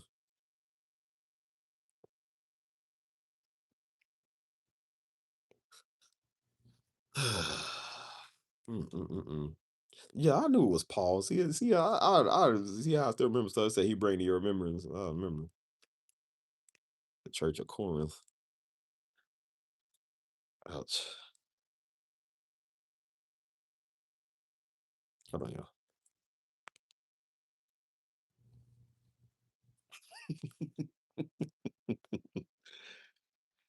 That's why I tell people, man, like keep your nose in your book. Watch Darby because he enlightens you with the word, but don't ever try to come and preach Darby to me. Don't do that. You can't listen. You cannot preach the word to somebody else that you just learned. You can't do that. The Bible does not work in retaliatory ways. You cannot sit right there and try to bash people with the word. You can't do that. That's why I said people think they called to tell, but like you ain't called to correct nobody. You only trying to do the word because you like put people in their place. That's not what the word's got to do, stupid. You see, God called Paul to write Corinthians and write Romans and stuff because they needed to hear from a real, I'm saying it again, real man of God or woman of God or whatever, because God used women too. You know what I'm saying? God didn't call you, old spotted face, cheddar biscuit looking weirdo, to go tell somebody that because you don't like them, because you got a personal vendetta. Paul was not writing to them because he had a personal vendetta. He wrote to them because he told them, because God told him to. Duh. Everybody get on the YouTube and make a video on a man of God or your content creator because they got a personal vendetta because they personally don't like some form. And this is a great money grab opportunity for them to get views. God didn't tell them to make videos. He exposed me videos and I ain't do that. And if Paul then existed in his day, he would have had some diss videos on him. And if Jesus was still walking the earth on this day, he would have had Facebook posts about him, and he would have had YouTube videos about him too. Like, I mean, it's the same stuff by these type of people. So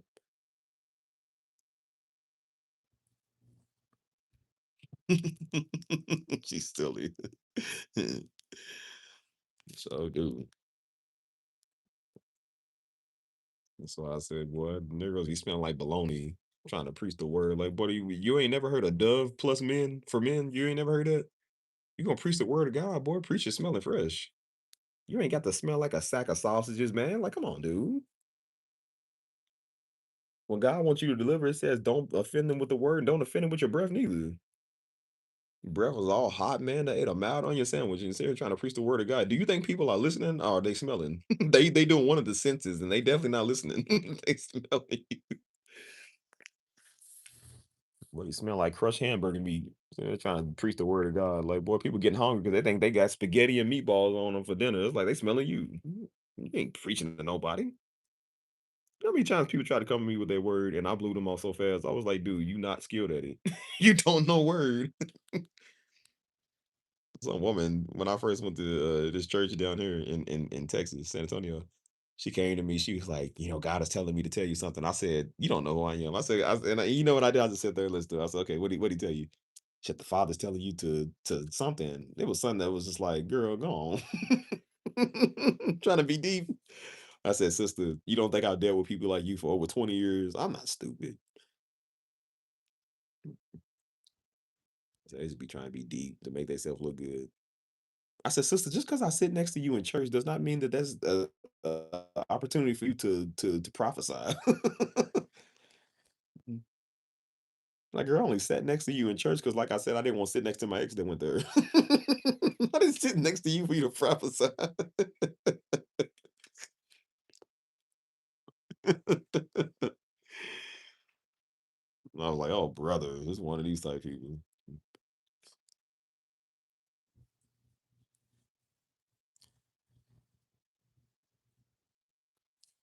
He's trying to be deep. I said, you know who I don't like more than my ex? People like you. I said, I'm just going to sit next to her again. I'm gonna sit next to her. Hey, I know we ain't on speaking terms, but that's a weirdo back there. I can't stand. Can I sit right here, please? What's up, Mercedes? Mm, mm. What's happening, bro? What's good with y'all, man? What's good with you, dog?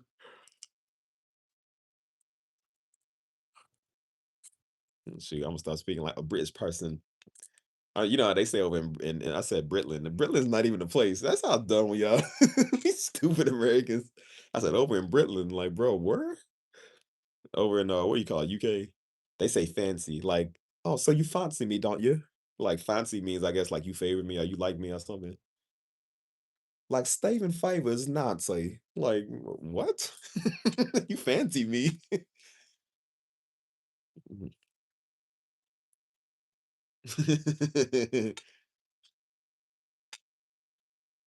That girl's talking like Cobblepot. Y'all know Cobblepot? Shake like Cobblepot too. He's in there trying to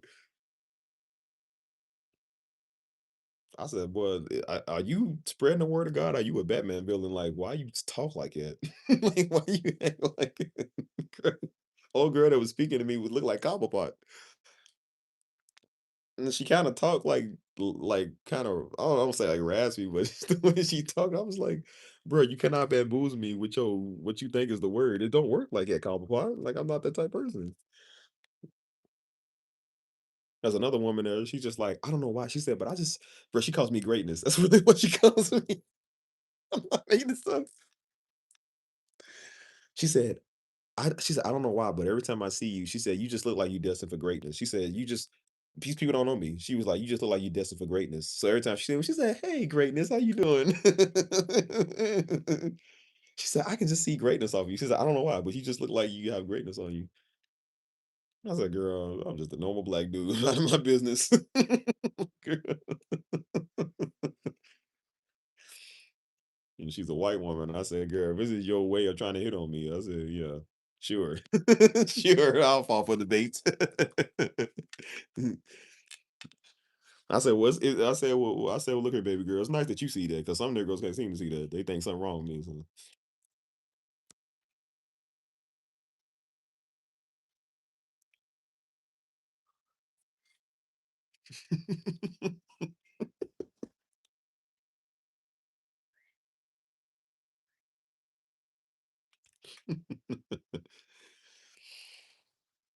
Oh my gosh, bro.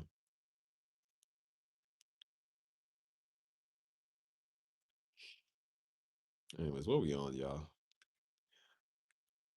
Like I said, I'm probably still dealing with some jet lag, bro. I was funny in the airport this morning, man. This morning and yesterday, last night, bro. I was so funny. I don't even know why. I shouldn't even be because I was frustrated, pissed off, stuck in Chicago.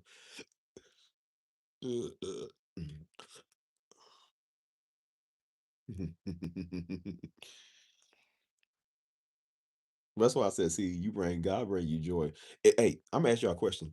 Have y'all ever noticed how if you feeling upset or you dealing with something and you just start fuming and you fussing and stuff and you get mad and you just like oh I'm just so mad right now and just it's like you getting real pissed off and then you start talking to God or like you just start talking to yourself and you calm down and then you get like this wave of laughter. Is that just me? Because do y'all notice that like you be upset about something and then like you just stop and you think and then you just start laughing. It's like you feel this. I don't know, bro. I don't know if that's the Holy Spirit, or I don't know if that's just God like bringing you like a sign of just like joy and happiness. Because I'm like, I shouldn't be laughing right now. Like I'm really mad, but it's just like, but I get this joy wave. You know what I'm saying? It's really weird. Because I thought it was just me. And then like somebody else was saying it too. They said, y'all notice when I be mad and they said I start praying, I'll just think, you know what I'm saying? I just start talking to myself. Then they said I just start laughing. You know what I'm saying? It was just like, I don't know, like I feel good in that moment. And I really do. And it's just like, I don't know. I feel like it's God just like touching you. Like God just really will touch your heart. You know what I'm saying?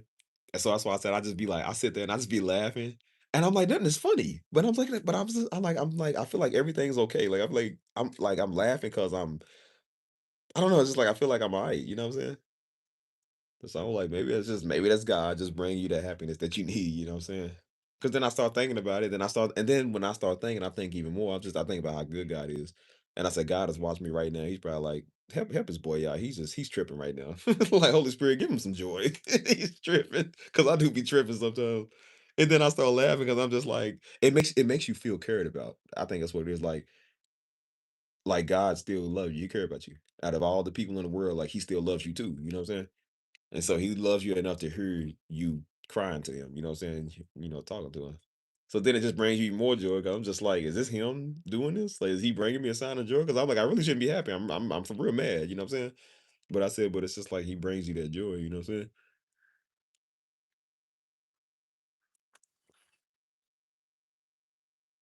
Yeah, I think that's what it is. He definitely know what I need. That's pretty much like God's version of him hugging you or something. That's what I think about, you know what I'm saying? Because you feel good after that, you know what I'm saying? And then guess what I say after that? I said, it's okay. I said, look, it's all right. I said, look, God got us. And then I tell myself, I'm like, bro, you just tripping. Like, because you really do be tripping. That's why they said at least 75 to 80, I think it's 80 to 85% of what humans worry about never comes to pass. Like we always taught to go off anxiety and just stress and stuff. And it's just like we stressing about stuff that ain't even happening. You know what I'm saying? And so it just makes you happy. I'm just like, I don't know. Maybe this is guy like, boy, like, dude, Steve, be quiet.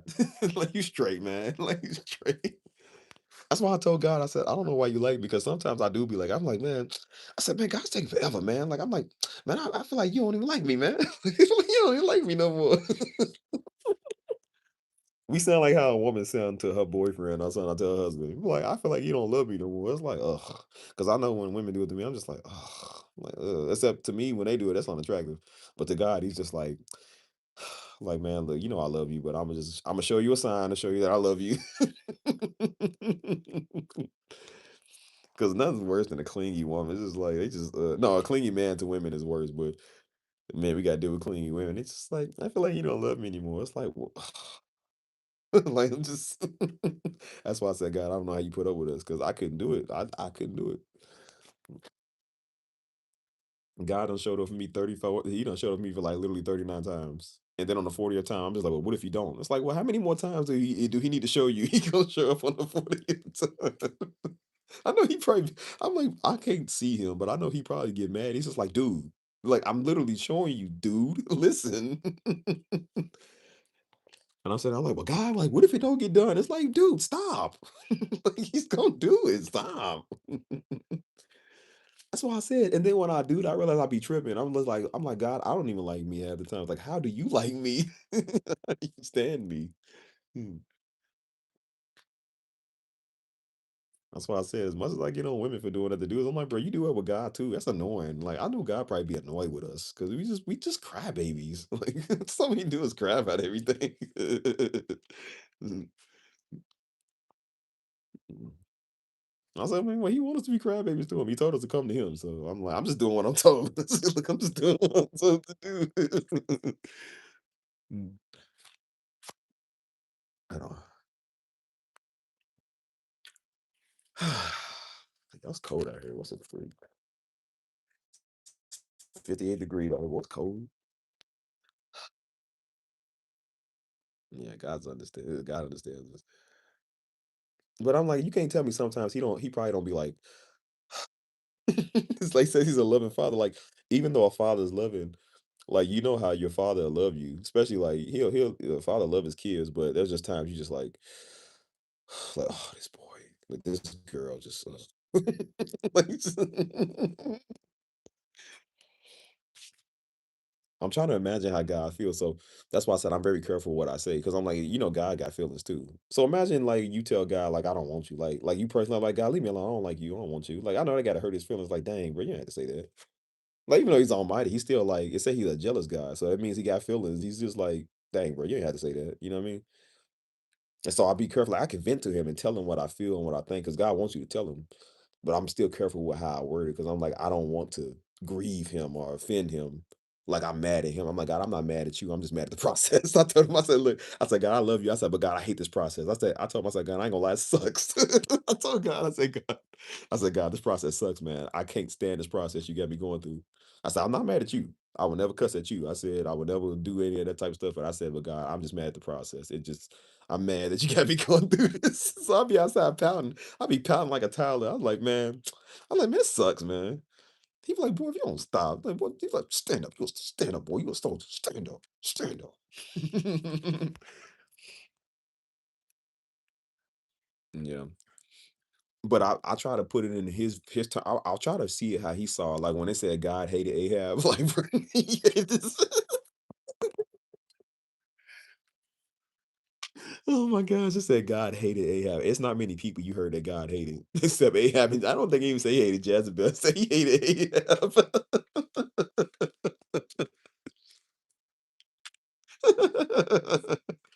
Ahab was a wicked dude.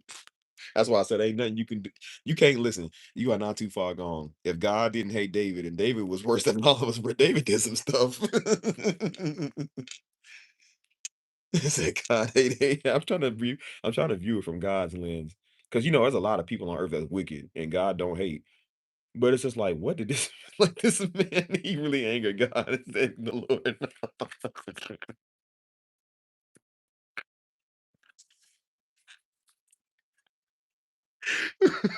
You know you in trouble.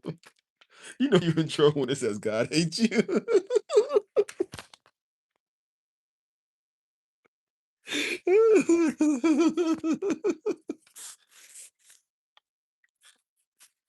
Oh my gosh, bro.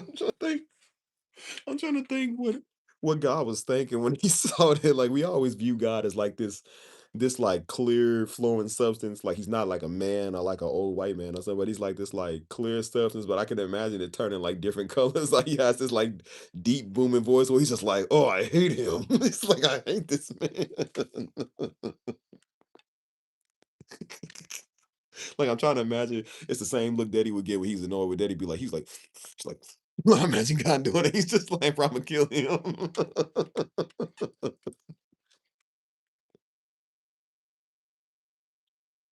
Oh man, oh man. It says, even if you made your bed in hell, God will still love you. So for him to say he hates you, like, what did you do? And just like that, Ahab's days was numbered. That's sad. He said the Lord hated him. Because I'm like, listen, ain't none of us close to God, like where we can hear him say, like, "Hey man, I hate him." It's like I think God had when they was writing the book, whoever wrote the book, they probably told him to put it in there, like, make sure y'all know that God hated this man.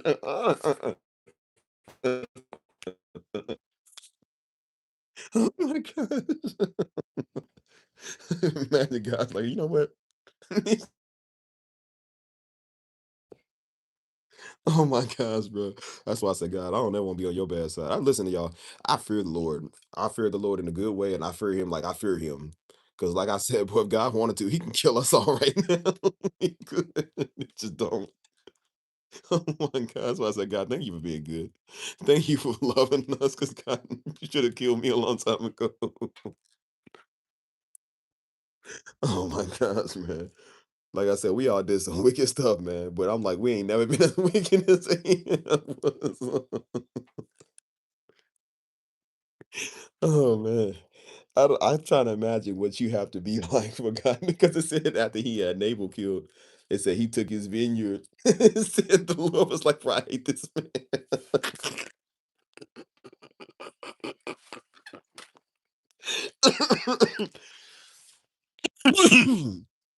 Oh my God. It said the Lord was like, he said, what he did to him, I'm gonna do to him. He said, I'm gonna kill him.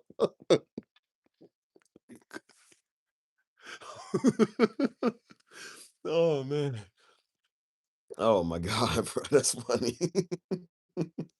That's why I said God got a sense of humor. He says he hates you.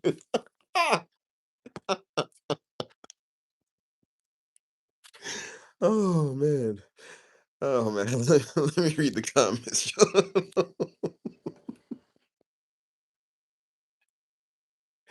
Oh, I don't know. That's so funny, but it is.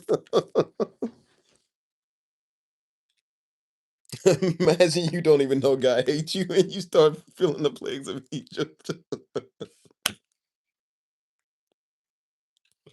Oh man. Oh man, that's funny. Oh man, that's funny. Hold on, yo, let me read this. Hey, look. Yo, it must have been tripping. Think about what would it be like this era. I think about people like Alcavon King Von who those well, you know who I think about honestly? I think about people as wicked as Jeffrey Epstein. I was like, that's who I think about. People like that. These governments, these one world governments doing what they doing, killing people and stuff like that. And I don't even think it said like God definitely don't agree with them. He don't like them, but I don't even think it said like God hated them. It said God hated him. Oh my gosh, bro. That's why they said how Ahab got killed. They said he said this is treachery. He said dude pulled back on his bow and arrow and shot him.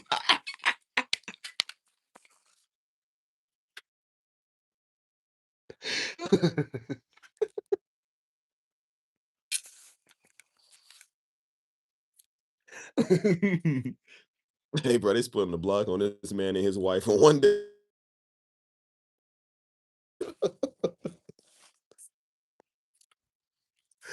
Oh, oh man, because I can imagine Ahab was fat. I can imagine he was like a fat dude. Oh my gosh, bro, he was such a weak said that was the funniest part.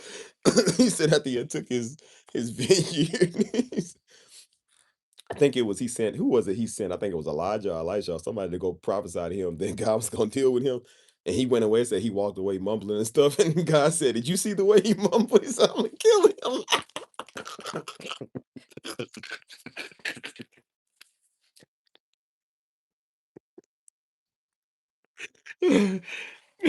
I think it's crazy. Because God can just kill you right now. But he sent somebody else to go kill you.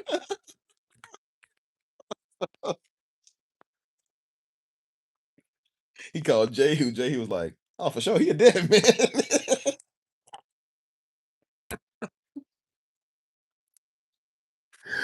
Oh, oh man, I hope I ain't the only one laughing by myself, bro. This is rich. This is rich. And God sent one of his hitters to go get the job. Oh, oh, oh man, let me stop, bro. Oh man. Oh, it done got hot out here. I don't even feel cold no more, bro. I'm laughing too hard. He's doing all his steppers. Oh man. Oh, bro, that's funny.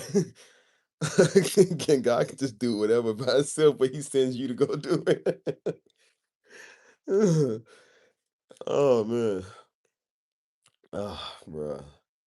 See, now I'm getting tired, bro. I was laughing, making me tired. Oh man, that's funny. That's why I said you gotta understand, bro. The Bible has a sense of humor too, because it's like people actually got what they deserve too. Like you do that type of stuff, it's like, what you think you gonna get?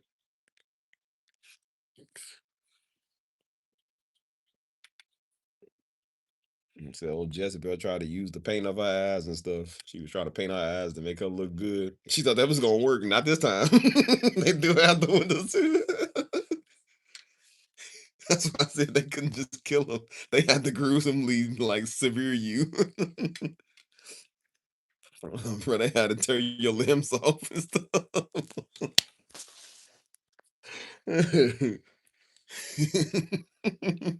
And they went and Tokyo drifted on that after they was done. They parallel parked on the hole.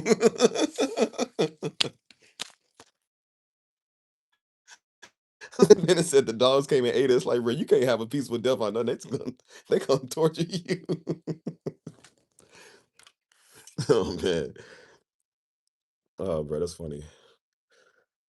Oh man. Mm-mm-mm-mm. Well, I would definitely hate to be on God's hit list, boy, because that's why you be scared. That's why I says fear the Lord, like literally both ways. Like, bro, fear him because you don't want to end up on his hit list, dude. Oh my gosh, man. Ugh. Anyways, y'all, I'm gonna call it a night. I'm done. I needed that laugh too. I needed that laugh. I'm done for the night. I'm gonna go and y'all eat my mozzarella bites, man. Call it a night. I'm still tired, bro. So that's gonna be it for your boy. Don't be an Ahab, y'all. Oh, okay, y'all. This is Steve signing off. Hope y'all got a good laugh out of this. Hope y'all got some discernment out of what I've been saying. You know what I'm saying? I'm gonna talk to y'all later, man. Y'all be safe. Y'all be easy. I'm gonna catch y'all when I catch y'all. 100.